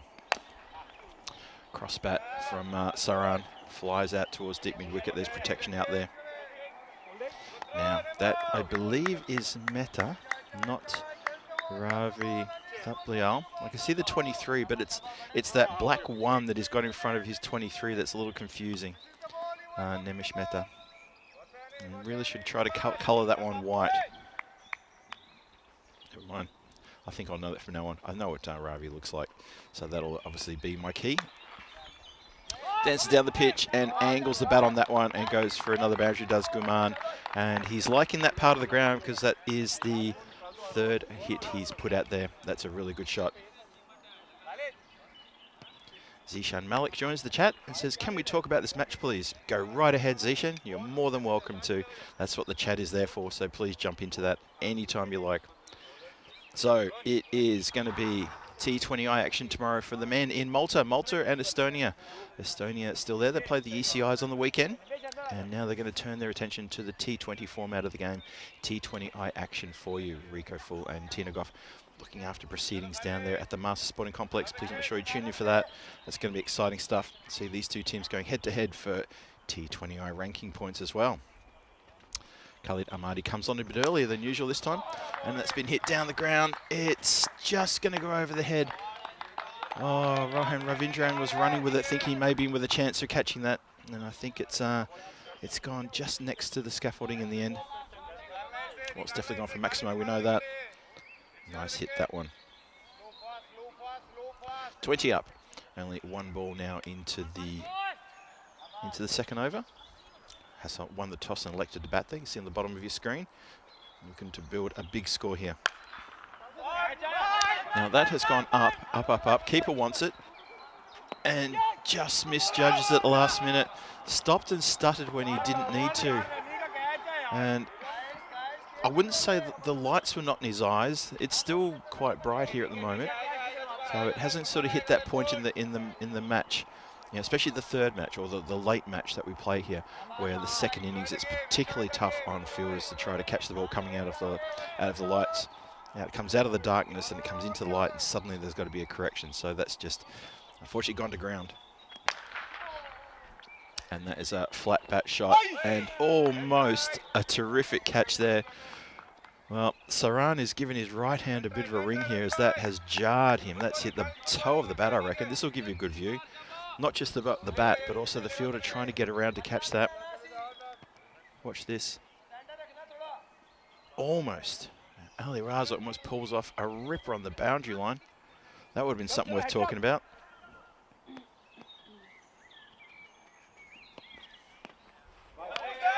That's a dot ball through, well bowled.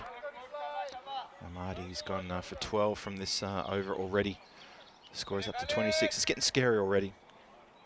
Looking very comfortable. They play the power play quite well to Hasselt. They've been scoring pretty freely, sort of getting scores in the 40s in this power play for the previous 2 matches we've had here tonight. This is, of course, match 3 of the evening. Another dot ball, well bowled. So just to bring you up to speed, hopefully you know this already, but this is day 8. And it's match 16, 17, 18. This is the 2nd day where we're going to have, or the 2nd evening, we have 3 matches. And we're going to have 2 more. Tomorrow is going to be 3 matches as well. And then again on Thursday, we'll do the same thing. So in match 16 earlier, Antwerp put 114 and they went down to Hasselt, who chased that in less than 7 overs and, of course, got the 4 points for the match. And that's why Hasselt now is sitting 2nd on the table in the standings, looking very strong indeed. In the previous match that we just finished probably about 40 minutes ago, 12 Stars had 118 for 8. Hasselt chased that with 9 balls to spare. We finished a few minutes early and they picked up 3 points. There's the standings there, and that's why Hasselt now sitting on 14 points in 2nd position, just 1 point behind Beveren, with a better net run rate as well. Just keep that in mind. So Hasselt are putting together a pretty good tournament now. They've also played 2 less games. This will bring them up to 6 games after this match. So they still would have 1 game in hand with a very red-hot chance to go top of the table today. It's been sliced away. That's going to carry the boundary line for a Maximo. One of the ball boys out there has just been spun around and told to throw that one back in with the big high-vis bib out there. So good work from him. A shout of woo after the effect somewhere around the ground came through the effects mic. It's a slower ball, but it's been seen and hit straight to Ali Razar there. Yeah, the slower ball has been employed a few times in this tournament, and some bowlers have got a really great way of disguising it, and some other bowlers don't disguise it as well. And you can see the batters who do well are the ones who adjust and take time just to reset themselves and then swing. That's not a slow ball. That's just a really good straight delivery, and it's full. And that is a big wicket, so very well bowled.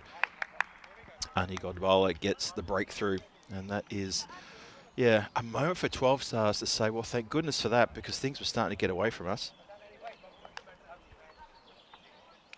This one again. The slower ball came a bit previously. This was just a good straight delivery, angling in and pretty full, and hits the stumps. The death rattle is announced around the ground. So that is a massive breakthrough. Jajinder Saran, who has had a pretty good evening. He's played a couple of good innings, and this one doesn't quite get the runs on the board. Goes for 13 from 8, and that's the first wicket fall. Hasselt, 1 down now. Looking to build on this good start, though, between the two batters. And the sun disappearing in the west. That's the last bit of light there. That's going to be gone in about the next 10 minutes, shining through the trees. Lovely bit of footage there from our friends at Two Circles. And that's a lovely shot there from Wakas Raja, who's just walked out to the crease, been greeted by a wide ball, a wide-ish ball, I should say. And he has belted the cover off that one over the covers. Dances down, and just that little swing, just a little bit of wrist work there as well. Nice strike indeed. 39 for 1 is the score on the board then, so 39 for 1. And this looking imposing already. Looks like they're going to end up with another score in the 40s for the power play, so they're being consistent, if anything. It's full, shouts to catch it, and fielder cannot get around to stop it, so we have now gone into the 40s inside the power play. 43 for 1, still one more to come in the power play. I'm trying to think what kind of score can 12 Stars chase. If you get Khalid Ahmadi onto a bit of a heater, which could very much happen. Bit of support from Hema, and maybe Ali Razai gets going as well. Sazad Hossain, they've got the talent, they've got the firepower. And that is the slow looping delivery to finish the spell with, and it's played respectfully back by Wakas Raja, who can't put it away. So 43 for 1 is the score in the power play. Not bad, that one from Hasselt. Looking to build a big score here. So yeah, just thinking about what kind of score may end up being the chase and how they're going to go about it. You can see there the tower block situation, 14, 12 and 17 off that last over. So it's a little bit expensive there, but nothing magical. Just some big hits there, but also importantly a wicket in that over too that's just been finished. He finishes with 1 for 31, does Godbowler. Now Ravi Thapliao, he's going to bring himself on in the 4th. This is a good move. He's the chief wicket taker in this series. And I believe, if my numbers are correct, he's got 17 wickets thus far. And I think the next bowler below him, I think, is on 9. So how about that for a statement? Let's see how he goes. See if he can get a couple of breakthroughs here. He's usually getting wickets. Let's see how he goes. Bowling to Guman, who's on 20 from 7.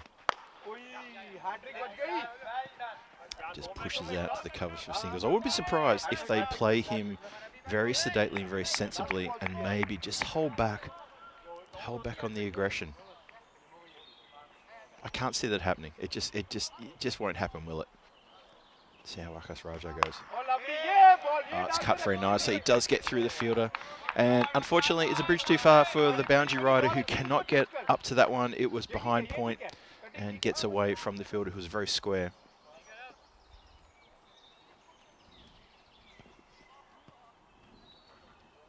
See, it just runs away there. So 48 for 1 is the score. Well, gets in a bit of a muddle there. Ends up being called wide. Tries to spin it down leg side. Unfortunately, it goes too much leg side.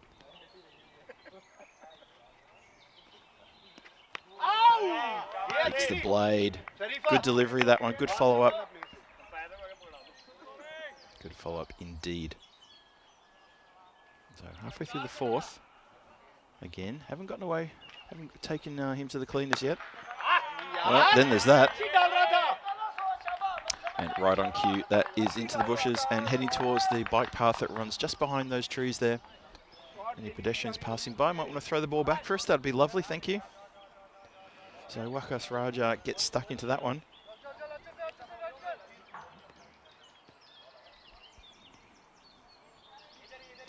So it's up now. It's gone for 12. Almost pulls off a ripper there. Now, I'm not sure if that was a bump ball or that was a catching opportunity, but it was hit back pretty hard. Watch this one again. Yep, that was a red hot chance. Red hot though.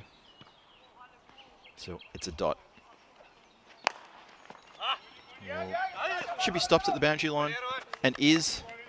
Good fielding there. Safe pair of hands and a good fielder is Rohan Ravindran, who fields just in front of me here. Very good work indeed. Stops that from getting through. And so after 4 overs, it's 56 for 1 after 4. And there's another shot of that beautiful orange sunset behind the trees there. Nice bit of work, guys. Well done. Like that a lot. Speaking of liking that a lot, have a look at that. The run rate is at 14, 56 for 1. Just that one wicket that fell in the third. And now these two looking to capitalise here and maybe push things on a little bit further. We'll be saying goodbye to that sun any minute now. It's 20:58, I believe. Sunset here might be maybe 3 or 4 minutes after the hour, maybe even 5 minutes after the hour. So we'll say goodbye to that sun. And we'll say hello to Mehta, who's going to come on bowl now.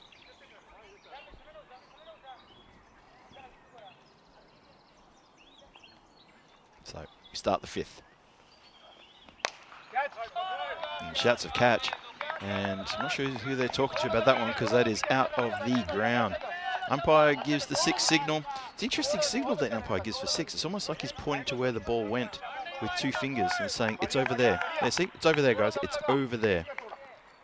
He's obviously pointing directly to the scorers. But just interesting coincidence that happens to be where the ball went as well. That's been mishit, and that is going to be bouncing and just makes its way to Ali Raza now. So draws the mishit. Unfortunately, it does go to ground.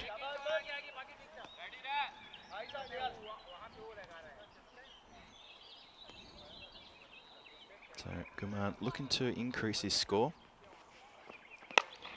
And he does so with a good Maximo.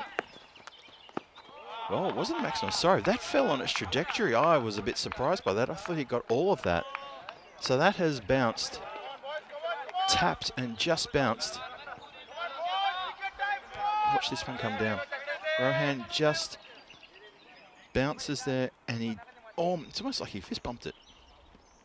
Doesn't quite get to keep it back in place. That's 4 runs to Guman. So 67 for 1. Harman Guman, he's scored a couple of 20s already in the innings tonight. He'll be looking to kick on. When he was dismissed for 28 in the last match, gave his pad a real thump. And that may, it's gone to ground. I thought, I wasn't sure if the keeper was going to get to that or who was. Ends up being Kuram Chima, who spills the catch. But yeah, keeper didn't hear anyone calling for it. What do you think? It comes down. Yeah, maybe keeper should have gone for that. Anyway, it doesn't matter. It's in the book as just the one. 68 for 1.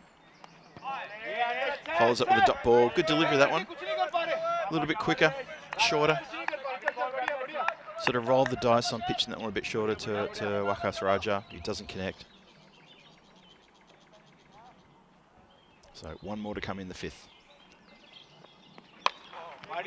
It's just been pulled around the corner. Is going to head down towards deep mid-wicket. Just along the ground for just the 1. Good throw indeed. 69 for 1 after 5. And so the run rate is just under 14 now. Rob Thompson in the chat saying, sunrise arriving here. Well, you must have just received what we've just sent your way. You saw the sun setting here just a couple of moments ago. And tomorrow in Jersey, Liberation Series continues. Mizzy Sandhu, Mr. Maximo taking you through the action there. We'll also be joined by Danny Hudacek They're both going to take you through the Southern Spitfires versus Yorkshire Cricket Club, Cricket College in the first match of the day. Eastern Royals take on the Southern Spitfires, Western Towers, Yorkshire Cricket College in the middle match, and then the Central Commanders, Western Towers, and the Spitfires Commanders at the end of the day. And that is worked very nicely off the pads. It's heading towards the ECN dugout, the scorers and tournament referee area away there. Marcus Raja has gotten every bit of that just off the toes. What a lovely strike that is. So he's building together a really good innings here. He's already up to 35 from 13. Scored 75 for 1. Things are going quite well for Hassot at the moment. Well, until that happened. Now that's the old adage of, well, you miss, I hit. And that's very good sportsmanship from Ravi Thapliyam. He just gives Raja a bit of a slap on the hand and says, "Good innings, mate. Well done." There's a lot of good spirit played between the teams, between the clubs in this tournament so far. And bowlers not afraid to tell a batter that they've played really well. And batters, when they get dismissed, not afraid to shout out to the bowler and say, "Well bowled," and give the nod. And I think that's pretty good spirit. These teams have played against each other for a while. It's our first time here for 3 years, so it's good that we're coming back and we're seeing this kind of spirit. It's lovely to see. No one likes to see anything going the other way anytime, anywhere in the world. So that's really, really good. But it's also a very good delivery. So Ravi Thapliyam, he gets another wicket to his name. As I said, he's a wicket taker. And that is a really good catch. Ali Raza watches that. He has to watch that for quite a while too, and he's literally inches away from the boundary line as it's coming down. And that is a massive, massive wicket because that is Sherry Butt who's gone. The big hitting, experienced 43-year-old Sherry Butt is undone there. Over 2,000 runs on the European Cricket Network, and he's gone for a first bowler. Ooh, no wonder there was a bit of a cry and a bit of a shout from the 12 Stars faithful here. That could be a big, big body blow there. So Ali Raza manages to hold on to one there. And he's being escorted off there. I think that's Mehta who's escorting him off there. Maybe just saying to him, "Well batted," or not. Good catch though. Just in the sand there, right in front of the scaffolding, and just on the boundary line. I shouldn't say on the boundary line, because that insinuates that he was on the line. Anyway, we have got a hat-trick opportunity here, because that was the first bowler. What do you think? Could this be Ravi's second hat-trick of the season? Here we go, hat-trick delivery. Laughs around the ground as he tempts the batter with a very big beam ball. And he's bowling that to Ahmed Rahimi, who, the reason that is funny is because in the last match, poor old Ahmed, he came out and he smacked the ball over a good length straight back at the bowler who caught him. And that was the first ball for him too. That's a good delivery as well. So there was a little bit of comic moment there as he tossed it up very, very high. And Ahmed obliged by just pushing it back for a single. And then a little fist bump and a giggle. But there was a genuine laugh around the ground when that came out of the hand. Just enjoyed that. Hope you enjoyed it too. 76 for 3. Getting towards the end of the sixth now. Hit uppishly. Oh, so close. Doesn't stop the ball, but there is a backup boundary rider there. Gets around to stop it getting to the boundary. So almost pulls another one out of the bag. Ends up with 21. Where to get 2 for 21 from his 2 overs. And so he picks up wickets. He's always picking up wickets. When he comes on a bowl, he's always getting wickets. How about that? So have a look at that scorecard then. So you've got Harman Guman. He's still there on 27 from 12. But a couple of wickets have fallen now. It's Tajinder went for 13. You saw Sherry Butt there going for a first bowler. And there was a chance of a big chance there of a wicket. Of a hat-trick, I should say, but not taken, unfortunately. So Mehta is going to come on to bowl his second.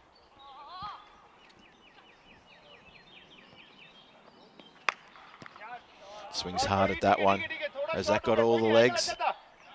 It does have all the legs indeed. 6 indicated there by the standing umpire. That's gone a long way back.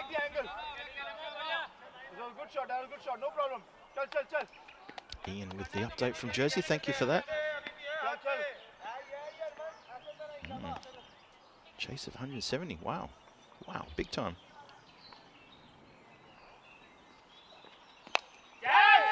Shouts a catch, and well, two fielders work together to try to get that one back quick time.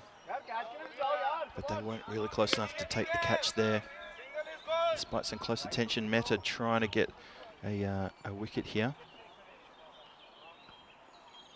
He feels good about himself. He can try and pick one up. He's got none for 20 at the moment. It's been a little bit expensive. That goes out very square. A couple of bounces and fielded there in the deep. I think that's Thump Liao who's out there in the deep covering that leg side boundary. So that's pretty good work.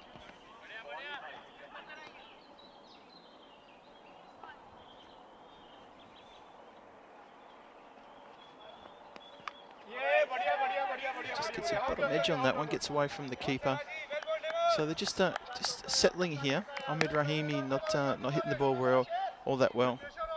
Gulman at the other end, just again giving his pad a bit of a knock. Someone should have a word to him. It's not his leg pad. He keeps hitting that right leg pad. It's not his right leg pad's fault. He's on 35 though from 15. He's setting himself up for a good score. There's still 3 overs and 2 deliveries to come in the innings. Rahimi has hit that one quite hard. He smacked that. And that is gone for a Maximo. It shows what he can do. That's why he comes out around this time of the game and this of the Hasselt batting order. Goes down a little bit there on one knee, then sort of tips himself over, but he put everything behind that one, and that is out of the ground. Good shot. So last ball, the 7th coming up.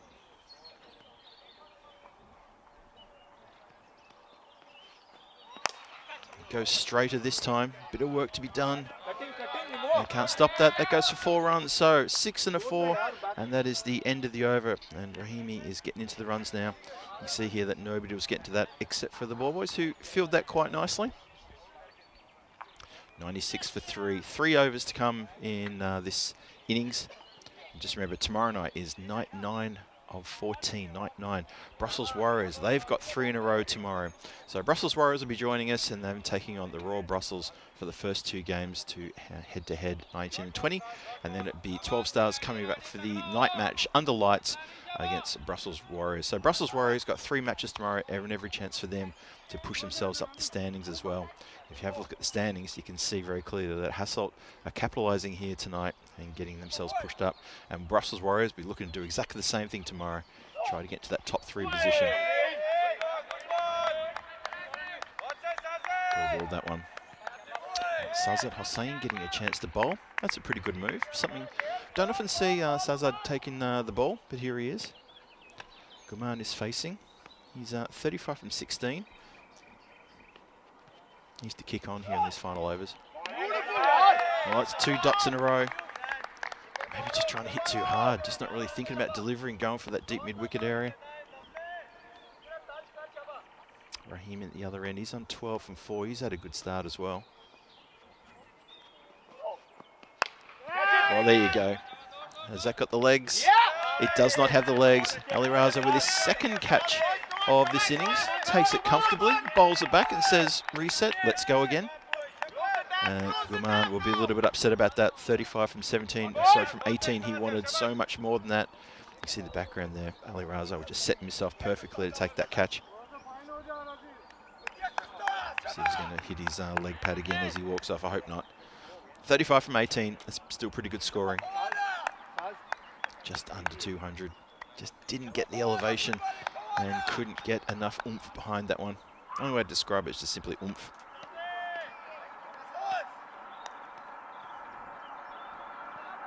So Zaki Shah, the skipper, he comes in now. And Zaki Shah, the skipper, he's going to leave now. Simple as that. And, well, 2 and 2. Sazad Hossain is looking to get himself into the Hall of Fame for hat-tricks here.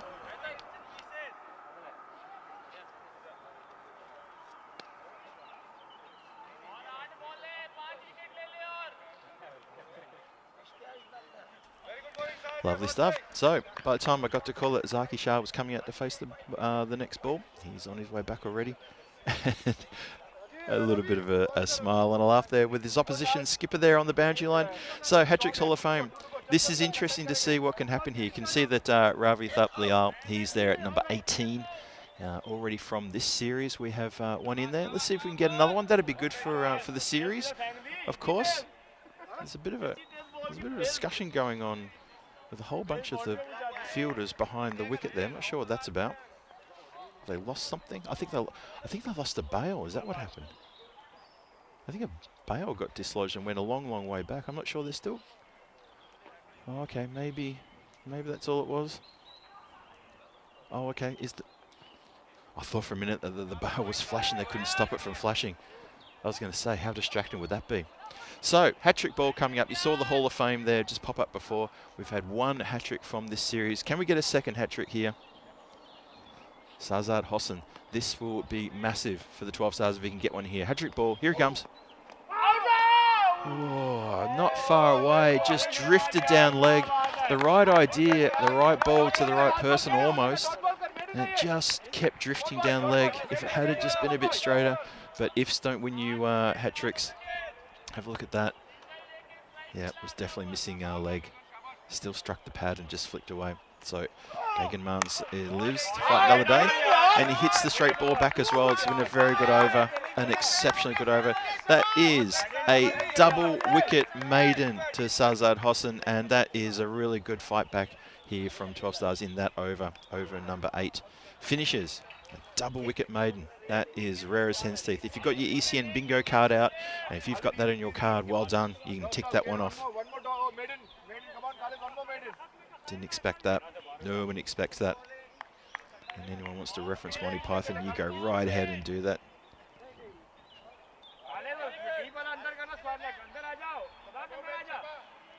So we continue now. Have a look at the run rate graph there. There's a couple of overs where a couple of wickets fell, and also those 2 wickets that fell on those overs, they fell back to back, which is why we were on hat-trick watch there for a couple of overs.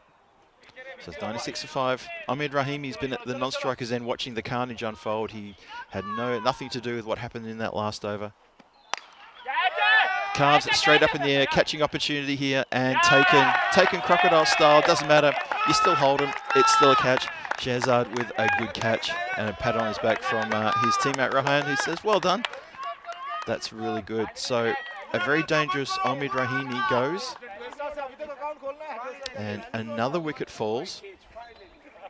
And suddenly 12 Stars have really put the brakes on here. They found a double wicket maiden in the previous over. They've started this over with a wicket as well. 96 for 6. And so that expected score that was probably hovering around about 140, 145 is now reduced dramatically. Good fight back. Ooh, close to an edge there. Oh, hands on their heads around the ground as everybody thought they may have been a little tickle on that one. Not to be. Khalid Ahmadi bowling his heart out here for his team. 96 for 6.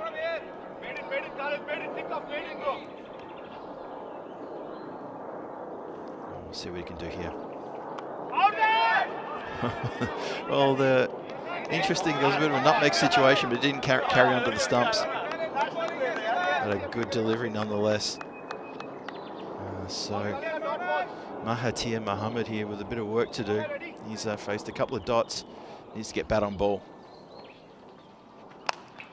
He does. Just drives it out towards mid-wicket.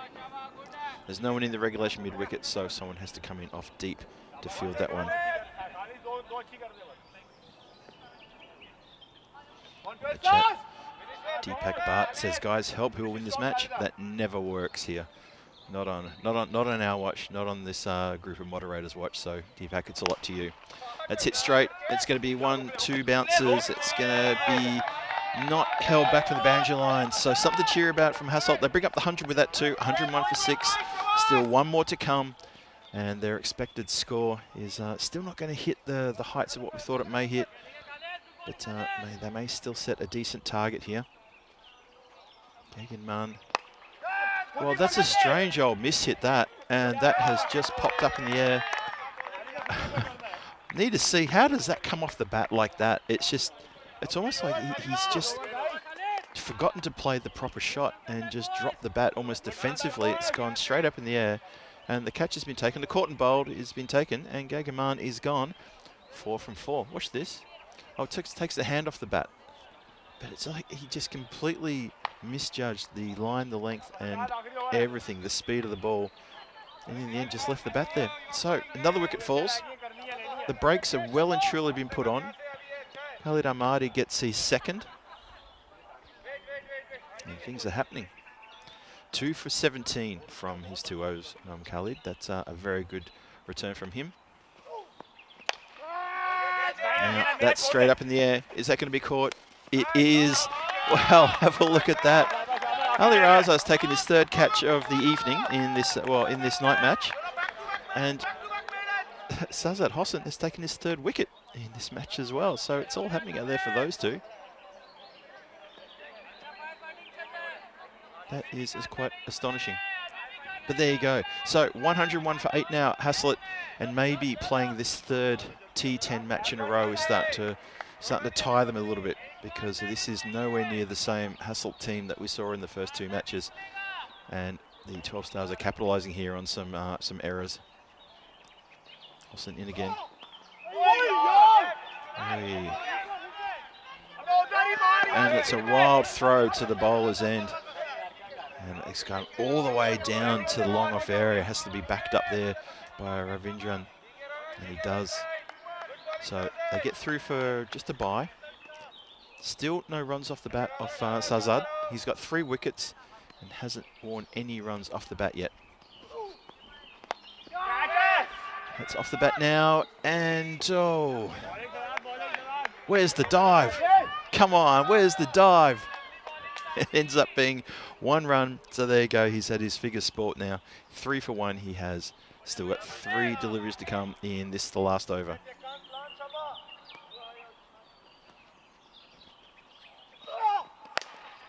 Swung hard. It goes straight.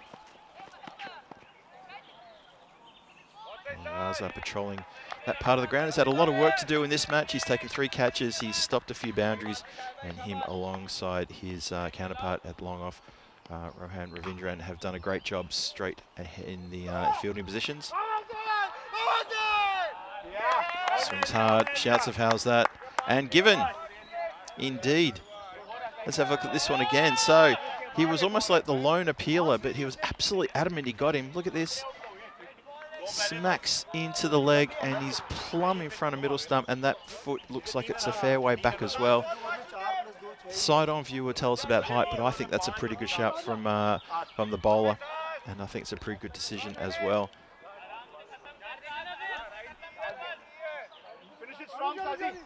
So that is another wicket down. So 104 for 9. 1 more to come. 1 more delivery to come. Shahzad Hossain, can he get himself into the Fifer club? Looking for 5 wickets in a match here. Doesn't. Gets hit down the ground. They'll get 1. Are they going to come back for 2? They'll come back for the 2nd. Throws to the keeper's end. The dive. The stumps are broken. I think he's home. Not sure. The umpire hasn't given any out signal. So I think that's fine. Just waiting for confirmation on that one. You see this strike down the ground. Unfortunately, he doesn't join the Fifer club, does Shahzad Hossain. He gets a 4 for instead and drops to his knees, and he's well home. Well home indeed. So the two batters walk off there. 9 wickets fell. And, wow, I've got to say, 12 Stars, you really put the brakes on there. Just when we were looking at a score that was so much bigger than what the actual score ended up being, which is 106 for 9 after the 10. Things started off with a flurry of boundaries. The first over, there was 3 fours hit to the offside part of the ground. You can see there in the highlights. And things went aerial. Ali Raza almost pulls off a ripper catch there. Ani Godbole got hit around a little bit as well. And then he hit the stumps, and a bit of a smile on the face from the batter as well as he looked back down the line and said, you got me. I mean, that's a really good spirit as well. The boundaries was coming thick and fast. It didn't feel like there was anyone really getting carried away though. I mean, there was Guman got himself a good 35. They looked a little tired. Now, this is the 3rd T10 match they've played this evening, and it's just 1 after 1 on the trot. So that may be something to do with what's going on here. At the same time, 12 Stars, this is their second match in a row as well. So they just seem to get better and better as the evening went on. And that man, Sazed Hossain, and that man as well, Ali Raza, who just took the whole game apart between the two of them. It was 3 catches to Raza and 4 wickets to Hossain. Khalid Ahmadi chipped in with a couple of wickets, including the caught and bowled. There's Raza again. And this was the final delivery, which was hit pretty hard down the ground. And picked up, throw to the keeper's end, the dive, the wickets taken, the appeal, the not out, and finally that was it. So 10 overs ends up being 106 for 9 for Hasselt. So they've scraped them way up to there. It's not a massive total at all by any stretch of the imagination. And I got to say, they made such a fist of it, did 12 Stars. They fought back hard, they bowled well, thanks mainly to, as I said, Sazed Hossain and Ali Raza catching very well, but also support everywhere else. You have a look there, the great start at the top there, it really looks exactly like that, doesn't it? I mean, Wakas Raja also a 35, but then as you look down the list there of the rest of the batters, it just falls away so badly. There's ducks, there's scores less than 5, and there's really not a lot for them to sort of get happy about and talk about. If you're a Hasselt fan, you're going to enjoy the start of that, but you're not going to enjoy the end of it. Anyway, the score is on the board. That's the most important thing. And when you look at the bowling figures for the team from 12 Stars, look at that at the bottom there. Sazed Hossain, 4 wickets, 4 runs, 1 maiden, including that was a double wicket maiden from his 2 overs. So he's the standout there. 2 wickets for Khalid Ahmadi and 2 wickets for Ravi Thatlial, who was on the chance for a hat-trick there, but he didn't end up getting it. And he bowled a beamer to Omid Rahimi, who he got out a couple of nights ago. With almost a similar delivery. Sorry, just a couple months ago I'm talking about it now in the previous match, so it was kind of a bit of a comic moment, that one. So 12 Stars, they need to get 107 runs when they come out to bat in about less than 10 minutes time. Let's see what happens here. This could be an interesting one. I thought Hasselt were going to be in the driver's seat. Now, who knows? This could be a really good low-scoring thriller coming your way. Please stay with us for the next 50 minutes as we get to see how this game turns out. But I'll be back on in about 5 or 6 minutes' time to take you through the run chase. This is Phil G for the European Cricket Network, and I'll see you back here in about 5 minutes' time. Don't go too far.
This European cricket event is proudly brought to you by HCL Software, Rado and OneXBet. It's time to welcome you all back to the run chase here as we try and find out who's going to take the points in this next game. And you see there that the bonus point equation is on the screen. And we've just seen the team from Hasselt score 106. A little bit underwhelming considering that their run chases that they've done the last two games previous to this, they were quite outstanding, chasing down scores of 114 and then 119 in very quick time with plenty of balls to spare. So 106 on the board, 7 overs or less, and the 12 Stars team will pick up a bonus point if they can chase that down. 74 is the score for the fielding team to restrict the 12 Stars to. If they can restrict them to 74 or less, then they will get the bonus point. So a bit to play for here. And it's going to be interesting to see how this plays out. Hasselt are going to be playing their third match in a row, their third T10 in a row this evening. This is a real test of fitness and a test of stamina. See if they can see this one through. 12 Stars playing their second in a row tonight. Wow, how about that? That lovely bit of swing. And that is a sensational first up delivery. Zakel gets a ripper through. That is really good. The replay on this, watch this one down the line. It's just such a good delivery. It swings in the air, middle stump. Watch this one. Straightens, boom. That is that. And that is a massive body blow. So Ali Raza, who's been elevated to opener, has to go first ball. Oh dear, the diamond duck. Is it the diamond duck? I'm losing it here. What is it, folks? Is it a diamond duck or a royal duck? Well, the royal duck is if you bat first, I think. Well, the first duck of the match. Might need the chat to help me with that one there. I don't have it all in front of me. I'm a bit too excited about that delivery, to be honest. That was an absolute cracker. Enjoyed that one. So, Sazad Hossain, who just came from bowling 2 overs and getting 4 wickets, he's got to now face up. And that's Beamer. I'm sure that's going to be called no ball. It is called a no ball. He's also got a little tickle on that one. I think he got a little something on this. Let's have a look. Definitely no ball, that's for sure. And 4 has been indicated by the umpire. And the standing umpire should also, when he gets back to his position, he's going to show us the free hit little signal here. Now, is he indicated that as buys? I think he's indicating it as buys. I'm trying to see what he's going to give here. As a plane goes screaming overhead. So it is given as 4 buys. It didn't come off the bat. I thought it did, but umpire says no. There it is. See you later. And that is, I think it's is that a Brussels Airways plane? I think it is. With those dots on the side of the fuselage. Makes it look it's got some sort of weird sort of skin rash. I hope no one from Brussels Airlines is listening to that. 5 for 1. So this should be the free hit. And I think that's come off the pad. There's a bit of a race on. Fielder wins that race. Gets a throw back very quick time. Well done. Gets a generous round of applause from his teammates there. I didn't see the signal for the free hit from the umpire. I think when he's giving the free hit signal, he's doing the actual signal, but he's doing it in front of his cap, not over his head. And sort of where I'm sitting, I can't see when he puts his hand in front of his head what signal he's giving, unfortunately. So, yeah, apologies for not calling it out loud, but that would have clearly been free hit because it was a waist high no ball. We continue. 6 for 1 is the score. 6 for 2 is the score. I stand corrected. That is another bowled, and that is one very pumped up first opening bowler right there. That is a really happy man. So Hasselt are getting amongst the top order here, and they're rearranging the stumps in the process. Look at this. Straightens again, smashes into the off stump. They're playing for the straight ball, and Kuram Kima has come undone there. Look at that top of off knock back. Bowling coaches around the world will stand and applaud that delivery because it's hit the top of the off stump, which is exactly what they tell you to bowl. What a ripper delivery that was, though. It was quick, it swung in, and it smashed into the top of off. That's really, really good delivery. And this is a cracking start. This first over is quite something.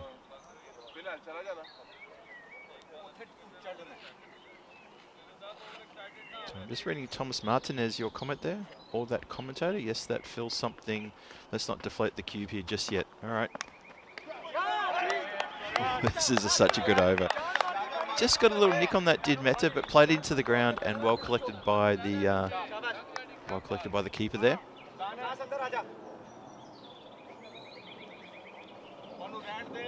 Yeah, Ali Raza with him going. That's trouble.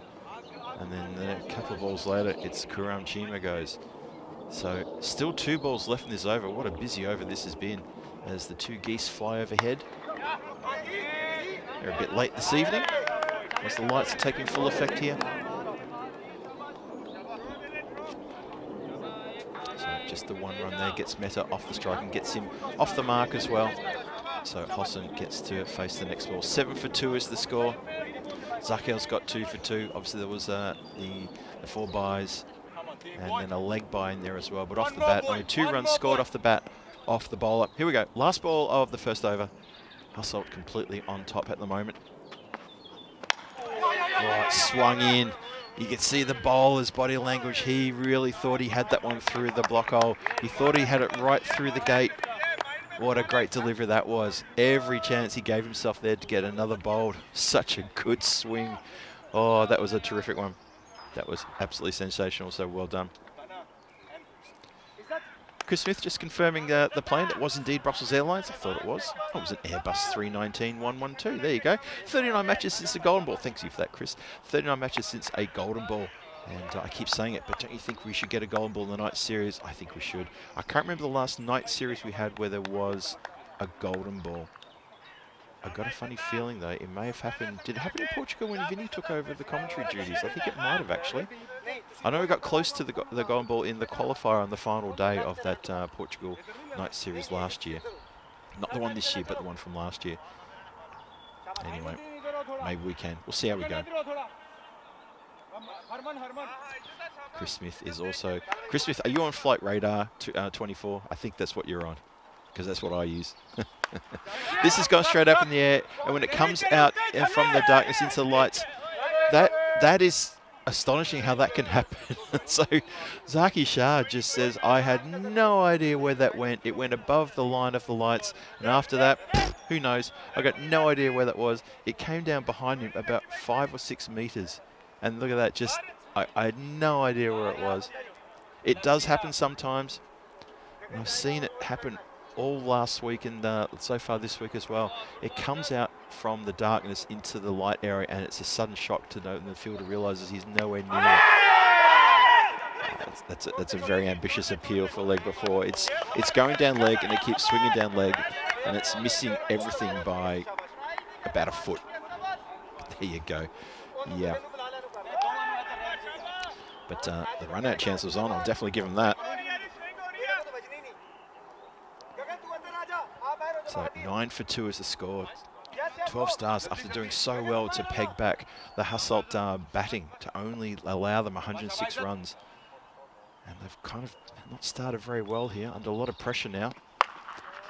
Well, Meta has released the pressure with a lovely strike around the corner. That's a big hoik over the square boundary from Maximo. So that's exactly what they needed. They need a few more of those to feel good about how they're settling into this match. Look at that, up into the night sky. It's not perfectly pitch black yet. It's still just a little bit of light very high up in the air, but for the most part, it's pretty dark up there. Just a few aircraft going past in the background. Oh, Chris Smith, you are a plane spotter. Yeah, that's cool. I'm not a plane spotter, but I do tend to every now and then just follow a few things on Flight Radar 24. I find that a little bit of fun, and I don't mind popping out to the airport occasionally and just seeing if there's anything interesting coming or going. I used to work with back in the UK, back in Basingstoke, with my boss, who was a very avid plane spotter. Struck on the pad, just going to roll out into the offside for a single. And he was also an avid photographer. So when you can put together someone who loves a bit of photography and also enjoys plane spotting, you can imagine what he does on weekends. And some of the photography that he'd bring in on the Monday morning was absolutely astonishing. He got a great full-length picture of Air Force One taking off from Heathrow. That was 2017 or 2018, I can't remember which year it was, but it was a really good pick. Anyway, that is smashed into mid-wicket through Zaki Shah, who gets a little something on that one. Shouts to the keeper's end. I think it's hit the bowler. I think it's hit the batter. He's all right, though. Just wears that one on the body as the throw comes in. Bit of excitement and animation out there right now. Yeah, that just comes in and connects with the batter, but he's all right. Gives a little thumbs up. Chris, there's another one going over the ground right now as we speak. It's so dark I can't see any colours on it, so if you can let me know which one that is, that'd be great. So have a look at the standings there. How important is this match for 12 Stars? 12 Stars here, if they lose this, they're going to be stuck in 4th position on the ladder with only 2 games left, and that could be trouble for them. That's why this game for them is really, really vital for a win, because if you're stuck on 12 points with only 2 games to try to make a difference, you can be overtaken and then some by the other 2 teams that are below you. Zarkel is back to bowl his second. Bit of animation there. 17 for 2 is the score. Just see what happened there. 18 for 2. 2.1 overs gone. So going along nicely here. If you're a 12-star supporter, though, you'd be saying, well, you need to save something here. These 2 batters need to stay together here. Hossain and Mehta. It's 18 for 2. They need to be going at better than 11 and over now. Those 2 wickets that Zarkel took in the first over really telling, especially getting Ali Raza for a first bowler. So one of these 2 is going to have to stand up here. I think for mine, I think one of these 2 have to be here well towards the 8th over, or maybe even the 9th over, to give 12 Stars a chance. Singles aren't too much of a problem, not too worried about that. It's the boundary they're trying to keep away. We're still inside the power play. Still got 4 balls to go inside the power play. The score is only 19 for 2, so there's a lot of work to be done here.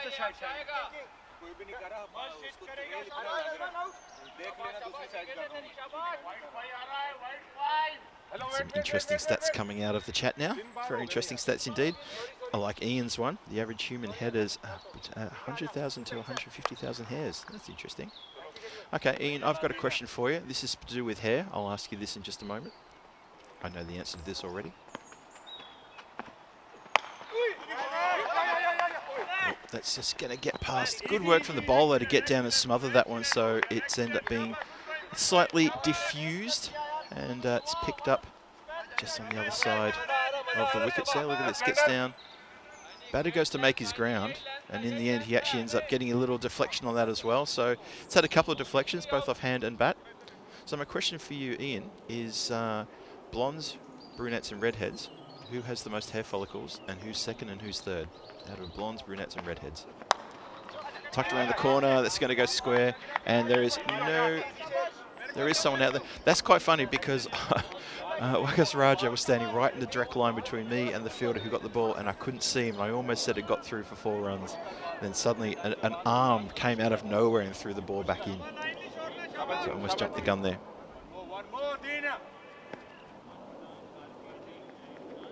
So anyone can answer that question for me? Please don't Google it, just tell me what you think. I put that question in one of my quizzes earlier this year, and people were quite surprised to see the answer.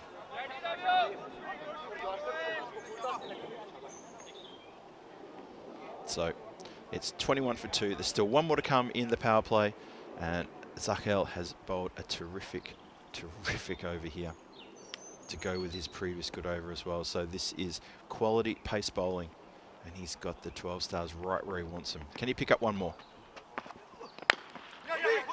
It's just missed hit down the ground. He's going to finish just with a single there, so it's going to be 2 for 7 for that man Zarkel, and he may have even put his hand up for the player of the match for the 2nd time today, because that is a terrific bowling spell. Good bit of heat, bit of fire there, and a couple of wickets. That's very important. Score has ended up on my favourite numbers, which is, of course, is 22 for 2, Richie Beno, after 3.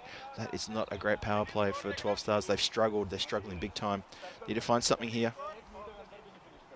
Have a look at that, the tower block situation. Have a look at Hasselt there. They went really well until, well, they got a 1 over that was 8 runs, but then that maiden, that 2-wicket maiden in the 8th over, that was when Sazad Hossain came in and just went, nah, I had enough of this scoring. Watch this. Good work from the keeper. Very good work indeed. Desperate stuff. These two teams are desperate for a win here. Like I showed you before, when we looked at the standings, 12 Stars, this is so important for them to get a win. If they don't get a win here, then they're going to be in trouble because they are going to run out of games. They're on 14 points. They're sitting 4th in the standings here. They really need to solidify their space in the top 3 because they've played 7 games. This is their 8th game. Up in the air, chance of a catch. Is this going to land safe? It does. Oh, goes to ground. Omid with a really good red-hot chance. Really went for it. Christopher Ward, you are indeed correct. It is blonde, brown and redhead. That is absolutely correct. Redheads, apparently on average, I think it's 105,000 to about 115 or 20,000 follicles of hair, and that's quite thin. I've known a few redheads in my time, and they've had quite lush hair, so yeah, go figure. But there it is. Yes, thank you, Christopher Ward. You have indeed nailed it. Now, Zaki Shah just making sure he gets his field placements right. Remember, this is now the 4th over, so the field can spread a little bit. 5 people out. They need to get the pressure up on 12 Stars. Goes for the ramp. Doesn't get anything behind that. Now, when you play a ramp shot like that, you do have to sort of put your body on the line and make sure you've got your body behind it just to see the ball onto the bat. To try to flick it on the way past is a very low percentage shot. Mind you, that fine leg and third man are quite spread there. In fact, they're more backward point and backward square. Now that's cannoned into the helmet. I think they'll probably have to get up and have a little chat with the batter there, make sure he's okay. He's more asking for whether that can be called a no ball, please. But look at this. It was coming in around about sort of, well, I would say shoulder high, but that's cannoned off the upper arm, I think, into the grill. So his request for a no ball should definitely be denied, and it definitely has been.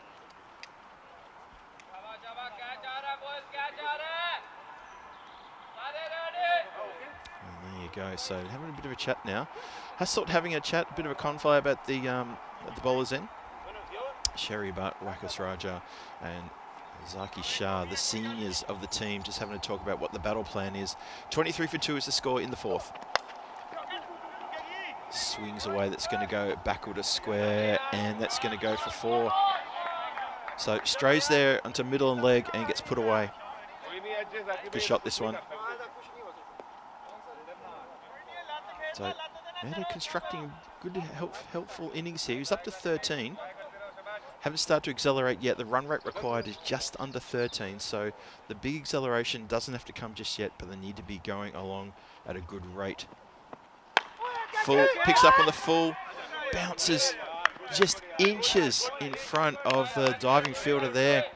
And that is, well, that's Mahathir Mohammed, who almost pulled off a ripper there. It's the hardest catch to take, especially when you're in the infield. If you're in the outfield, you've got a bit more time to see it to come forward, but he was really on a hiding to nothing to try to take that catch. Stopped it in the end, though, so that was very good.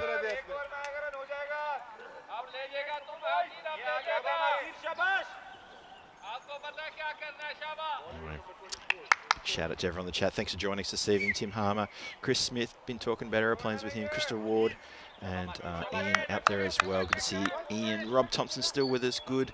Thomas Martinez, hello to you. Johnny He's joined us. Kev has joined as well. Hope you're all having a really good good Monday, good start to the week. And I hope you're all doing well. That's been struck up in the air, catching opportunity. And so much ground to make to that, and does it. That's a ripper catch. Skipper just wanted it. Just wanted it more than anything else, and he's run a long, long way and taken ripper catch. Having a good, proper get around the skipper there, Hasselt. That is such an important wicket. Every fielder has gotten across and gone over to the skipper and given him a pat on the backside and said, well done, Skip, we love your work. Ran a long way, and that is a big, big catch. Oh, Nemish Mehta walks off for 14. he was looking good. He was starting to strike the ball well, looking to get settled in. He wasn't settled at the start of his innings, but just starting to come good. And 12 Stars, they're going to be rocked back on their feet now as they need to rebuild. And it's going to be man of the hour. Khalid Ahmadi gets his chance to come in and see if he can rescue them from a little bit of trouble here. And well done to Mahathir Mohammed, who bowled unsuccessfully earlier on in match number 1. He got a rest in match number 2. He's back in match number 3, and here he comes. He's got a wicket. And it's a very fast one past the swinging blade of Ahmadi. Doesn't get into that.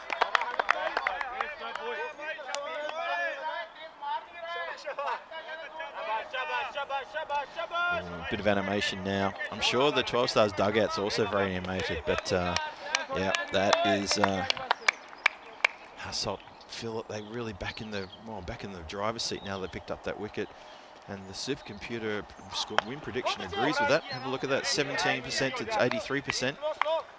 Kind of feel it's still a bit closer while Khalid Ahmadi's still out there.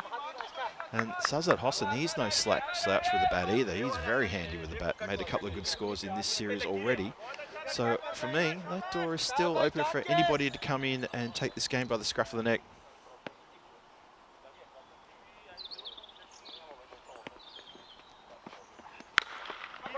Swings hard. It's going to get to the boundary. That's a good shot through the covers, through the regular cover, and then through the cover boundary rider, who was actually more coming around from a long off area. Just can't quite get to that one, but struck very hard. Good shot.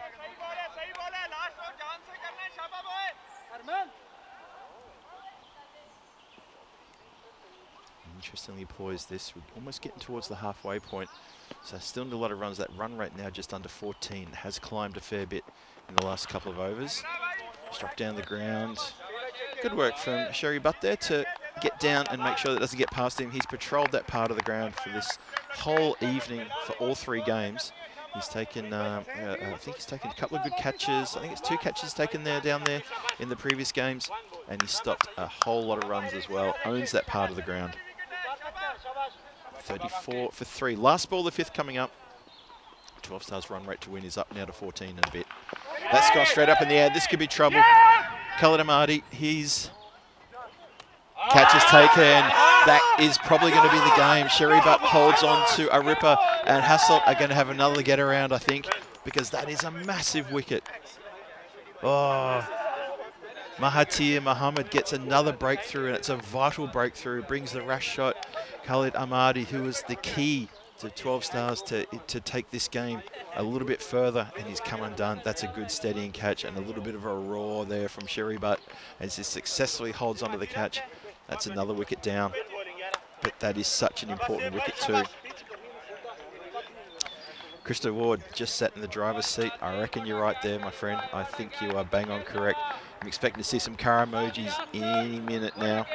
So, day 2 of 5 tomorrow in Jersey. The Liberation Series continues. Southern Spitfires going to take on the Yorkshire Cricket College.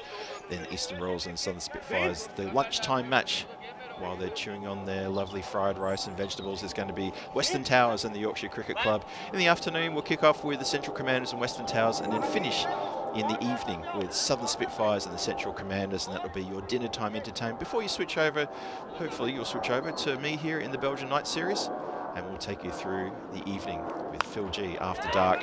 That's another one up in the air, catching opportunity. I think it's going to land safe. There is nobody within 20 metres of where that ball landed. Oh, and that is, I thought it almost got through the back up, that throw. That was a bit of a wild throw, that one. Christo Ward calls it. He's called it. Yep, it's, I think with that wicket of Khalid Ahmadi, even the supercomputer is calling it as well. So Rahman is the bowler. And it's been flat hitted. It can't be stopped by deep mid wicket. And it goes across the line for a boundary. Much needed boundary, that one.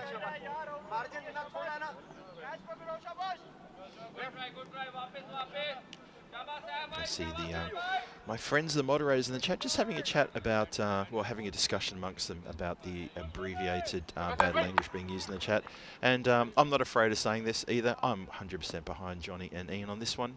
Completely 100% with that one. That's a lovely cut shot. That's just so well played. Looked like in full control, and there was no one out there. Massive gap, no one deep behind point, and it was a safe shot all day, every day. I'm sure the batter would be thinking, you know what, if you could put him out there for the rest of the night, we'll win this. Because he has carved that away, has Hossein.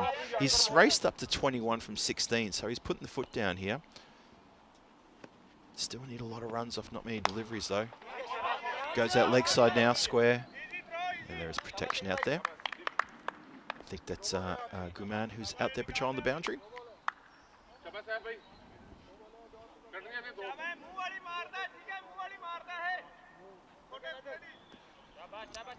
So 11 off the over so far. 45 for 4 is the score. 2 to come. Shehzad just makes it look a bit silly there as he doesn't really move the feet. I think it's time that as we get to the end of the 6th, and there's only 4 overs left after this delivery, I think Shehzad Hossein, he's faced with the unenviable task of having to take over this run chase completely and utterly. Farm the strike, hog it if you have to, but it should be all all the runs should come from the blade that he's wielding. He has already got 4 wickets in the bowling that he did earlier, including a double wicket maiden. So he's bowled his heart out for his club, and I think it's going to be up to him to bat his heart out as well. I'm not sure they got the batting depth to carry on now that Khalid Ahmadi has gone.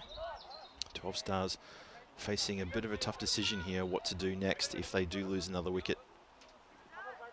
Have a look at the batting line up there. So when your opening batters go for first bowlers, that's going to rock you on your back feet already.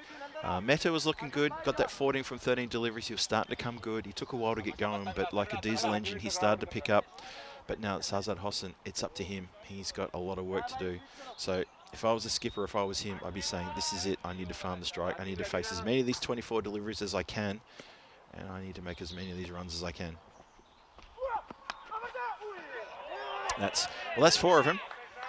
That's beautifully picked up. The delivery that strays full and onto the pads or onto almost the foot is put away nicely. And Zaki Shah, you can see his expression. He knows that that was a bad ball. He knows that was a red hot chance for him to get it right in the block hole. But he's just missed it. It's just been tickled down leg side. So it's 58 from 23. The run rate required is still just over 15. There's a lot on this young man's shoulders. Hossein. It goes to elevate, and that's all. It's lucky it was a bad miss hit, because it could have gone out straight down Rahimi's throat, who's square on the boundary there. They only get through for 1. So unfortunately for Shehzad, he has turned the strike over to Shehzad, who's only faced 2 balls, yet to get off the mark. He needs to either find the boundary or find the single. They get Hossein back on strike.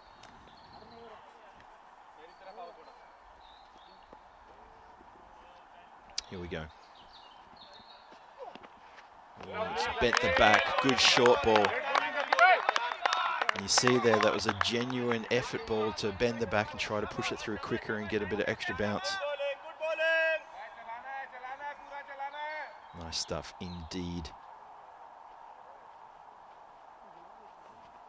Noted also tripped in, he said to start the car, start everything actually, including the rocket ship and the helicopter. Good call there.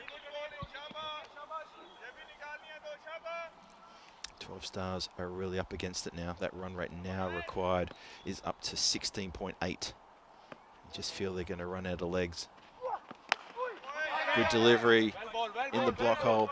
Digs it out just for a single though. It's not going to be damaging to Hustle. I shouldn't be too distressed by that.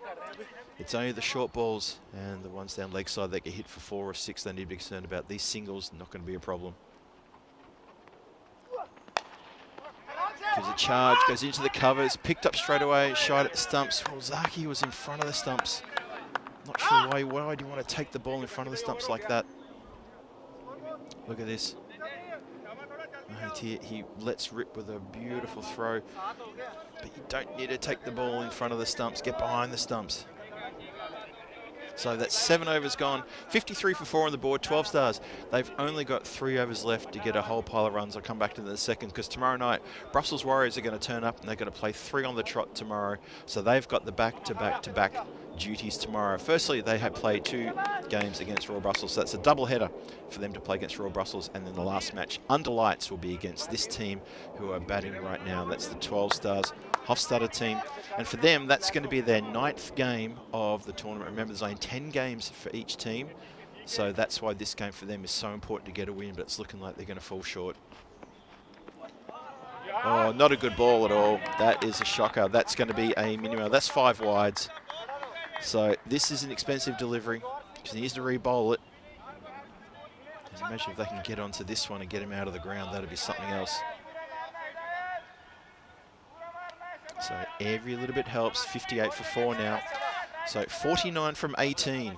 That's the required rate. 49 from 18 for 12 stars to get the win. Can't get bat on ball. It's a dot. Oh, now that's interesting. Hossan wanted the bye because the keeper spilled the ball and Shazad was too busy concentrating on practicing the shot over again. And Hossan knows he had to get on strike then. He even turned to the dugout and he gave a little nod like he knew they were yelling at him, go, go, go. Shazad just was not reading from the same page. It's been struck out towards the boundary rider on the offside. This is going to take the single, so they do get to change over strike now. 48 from 16. So that's an 18 runs per over required rate. And from this point onwards, anything that's not a boundary, that's going to be real trouble.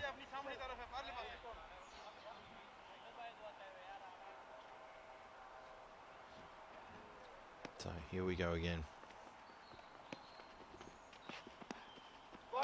Good short ball. Good bit of pace there. It's a good bowling effort here from Mahathir Mohammed. I really enjoyed his bowling. Thought he bowled so well in the first game today. Went wicketless. Went for 18 runs. So you could say that was mildly expensive, but an economy rate of 9 in a T10. I don't think there's anything wrong with that. Right now, he's got 2 for 12. He's still got 3 to come.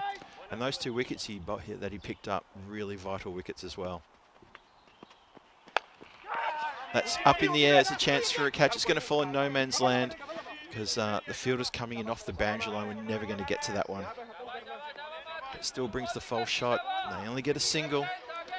And when the run rate gets over 20, you'd have to say, well, you guys already said it in the chat about starting the car. I kind of agree with that. I think that is the game. I can't see 12 stars getting back from here. Looks like it's already gone. Haven't had a chance to really call the gone too much in the last couple of days. Mind you, I've been watching some of these Grizzlies sailing a long way back, so I need to dust that one off and bring it back out again.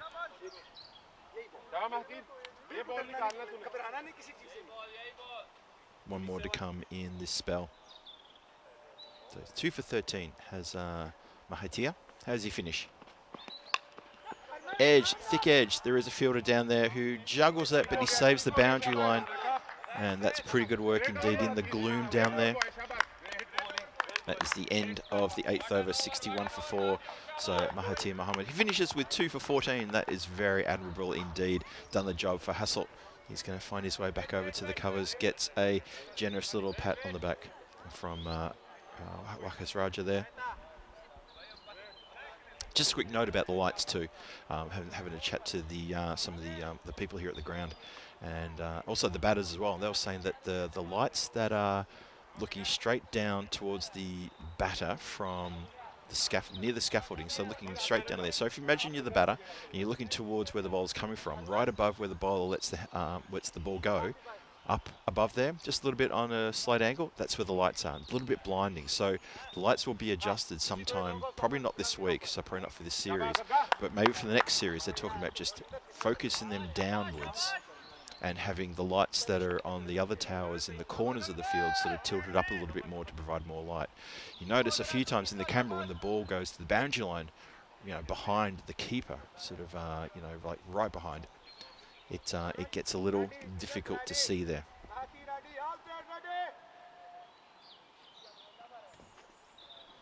So Sharma is facing. Looks like there's been a retired out. And that means Sharma is the new batter because they've realised that things are getting a little bit sticky out there and something has to change. And I think that's a pretty good move to do that. So Shehzad, and I think that's what the nod was from in that last over when I said I could see Sazad Hossain nodding towards the dugout, and it was them saying they're going to retire Shehzad out and trying to get someone else in. So it's Sharma who needs to go hell for leather here.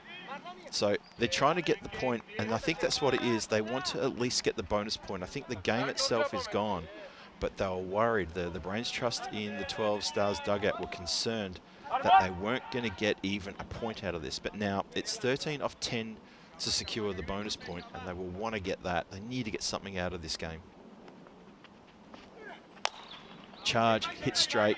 That should just be one, and it is. So yes, sending in Rajiv Sharma is a good move. Shehzad was looking a little bit uncomfortable and just not quite his mind on the job. And I remember I did call that moment where there was a chance to run a bye, and he was just a little bit sort of sidetracked, just practicing his cut shot rather than eye on the ball, and watching his batting partner who was running, looking for the bye. So that's a good move. That's a very good move.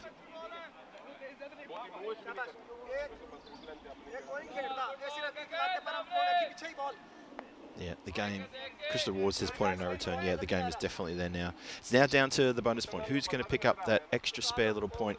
Can 12 Stars get 12 off 8? Or are they going to be held back by Hasselt? That's gone around the corner. That's a good shot. That is a very good shot indeed. That went behind square. It's been indicated as Maximo, a big 6 by the fielder down there. So that's going to be a big one, a big statement to try to get close to that bonus point. Good shot around the corner. So Sharma connects with that one nicely. And looking like they could sneak that bonus point. The win for me is definitely gone. Well, that's a wide. It's all going to help.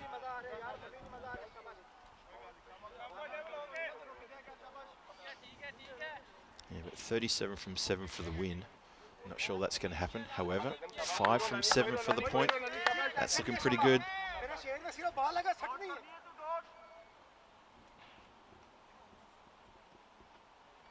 So in again. Last ball of the 9th. Struck down the ground. One bounce into the hands of Wakas Raja, who's patrolling the long off boundary as he's been doing for most of the evening. Throws the ball back. Actually, the whole evening he's been patrolling that boundary for all 3 games. I kind of feel like every time I'm talking about him, he gives a little look over his shoulder just to make sure I'm saying the right thing. He's a big guy too, so I always have to say the right thing, naturally, of course. So the bonus point is still up for grabs, still a bit to be done here.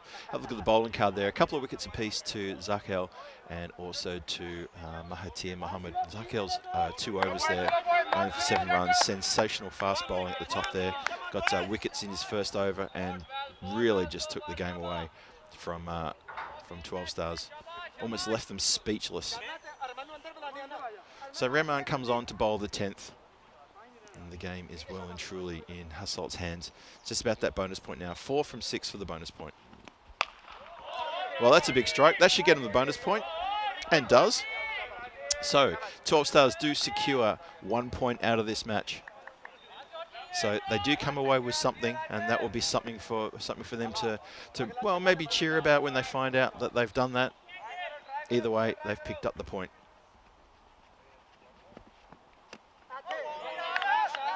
Keeper has to take some evasive action there. That was part of the sudden spring off the pitch that you see sometimes here. We've already seen one keeper get slightly injured, but Ronak Jain has to take a little bit of evasive action. Turns the head to the side, doesn't want to be clobbered. Let's hit down the ground, a couple of bounces. Wakas Raja. Wakas Raja turning to his right because someone called out catch. What's wrong with you? That's a bit harsh. Don't think he was going to dive for that one somehow. Very friendly spirit here, very happy people in the Hasselt team. They're going to come away with a good evening's bit of work here. because they are indeed going to pick up the 3 points for the win. It goes with the 4 points they got in the first match tonight, plus the 3 points they got before. So that is a 10-point evening for them in the standings for Hasselt. And anyway, you look at that, that is quite a statement from them.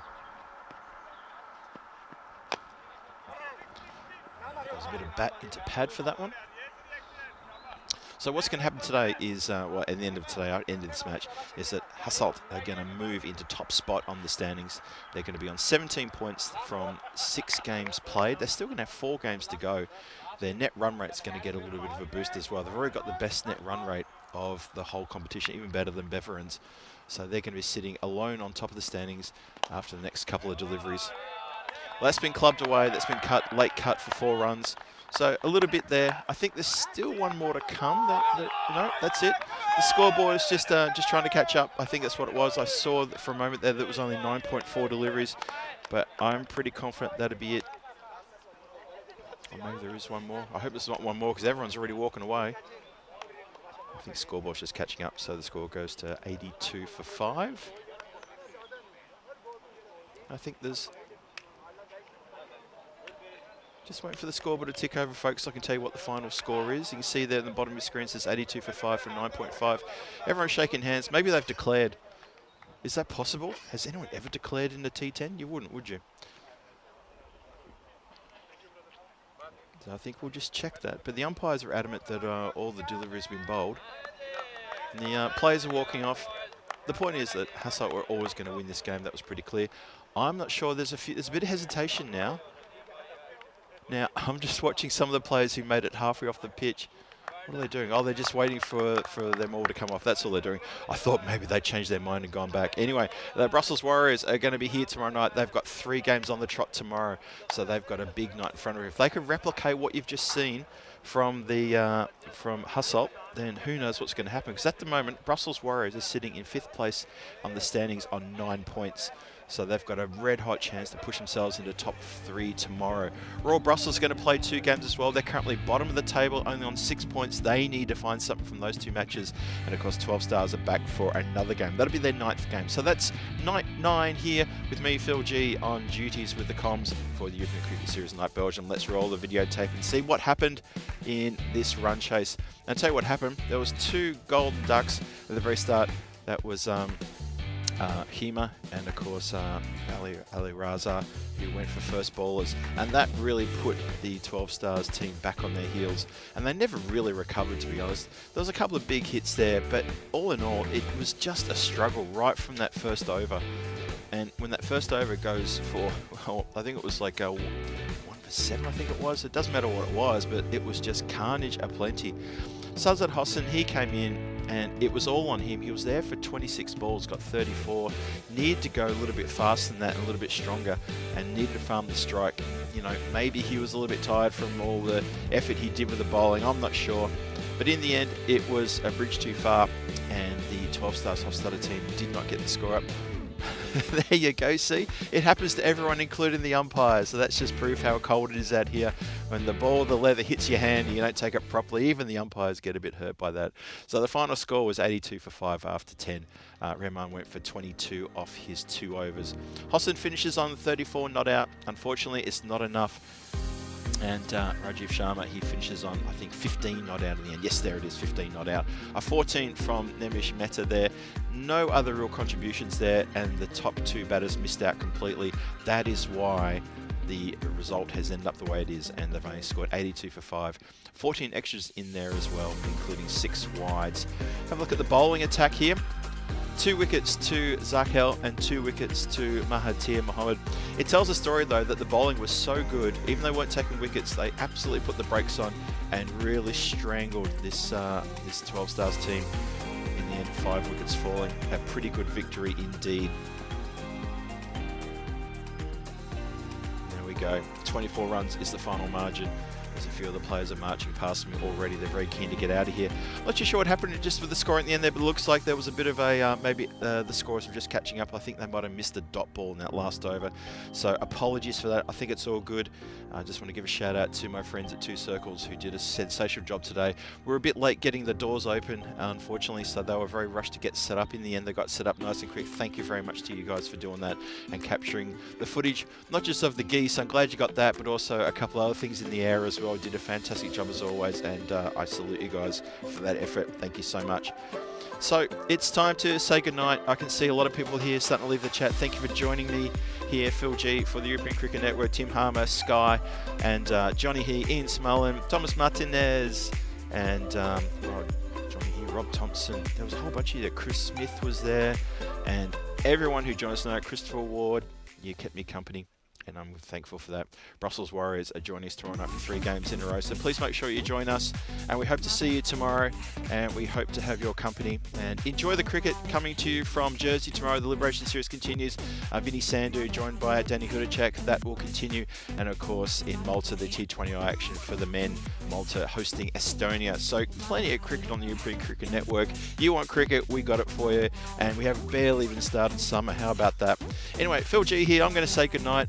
I've missed out on my evening coffee and I'm starting to feel it now, so I'm going to wave. Well, I'm waving at the screen, but there you go. I'm going to say goodnight now. And have a lovely evening all, and I will catch you tomorrow. Thank you very much for joining us. See us later.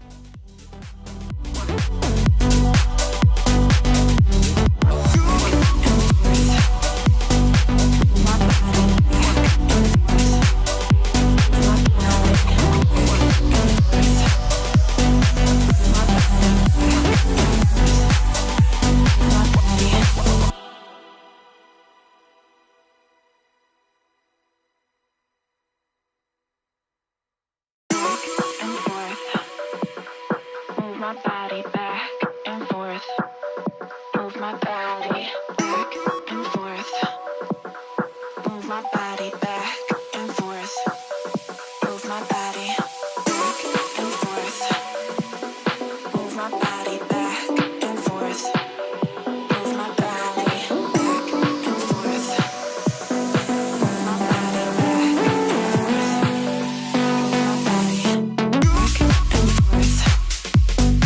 Move my body back and forth.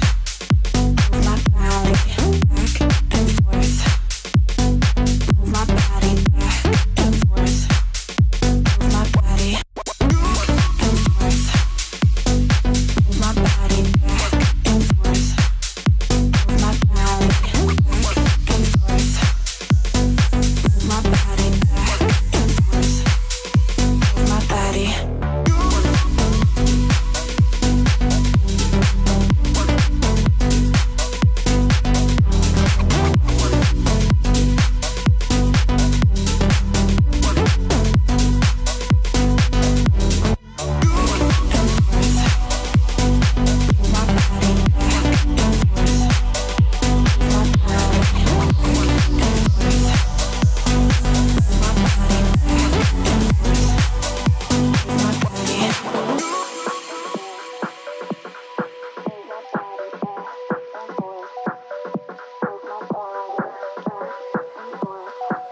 body back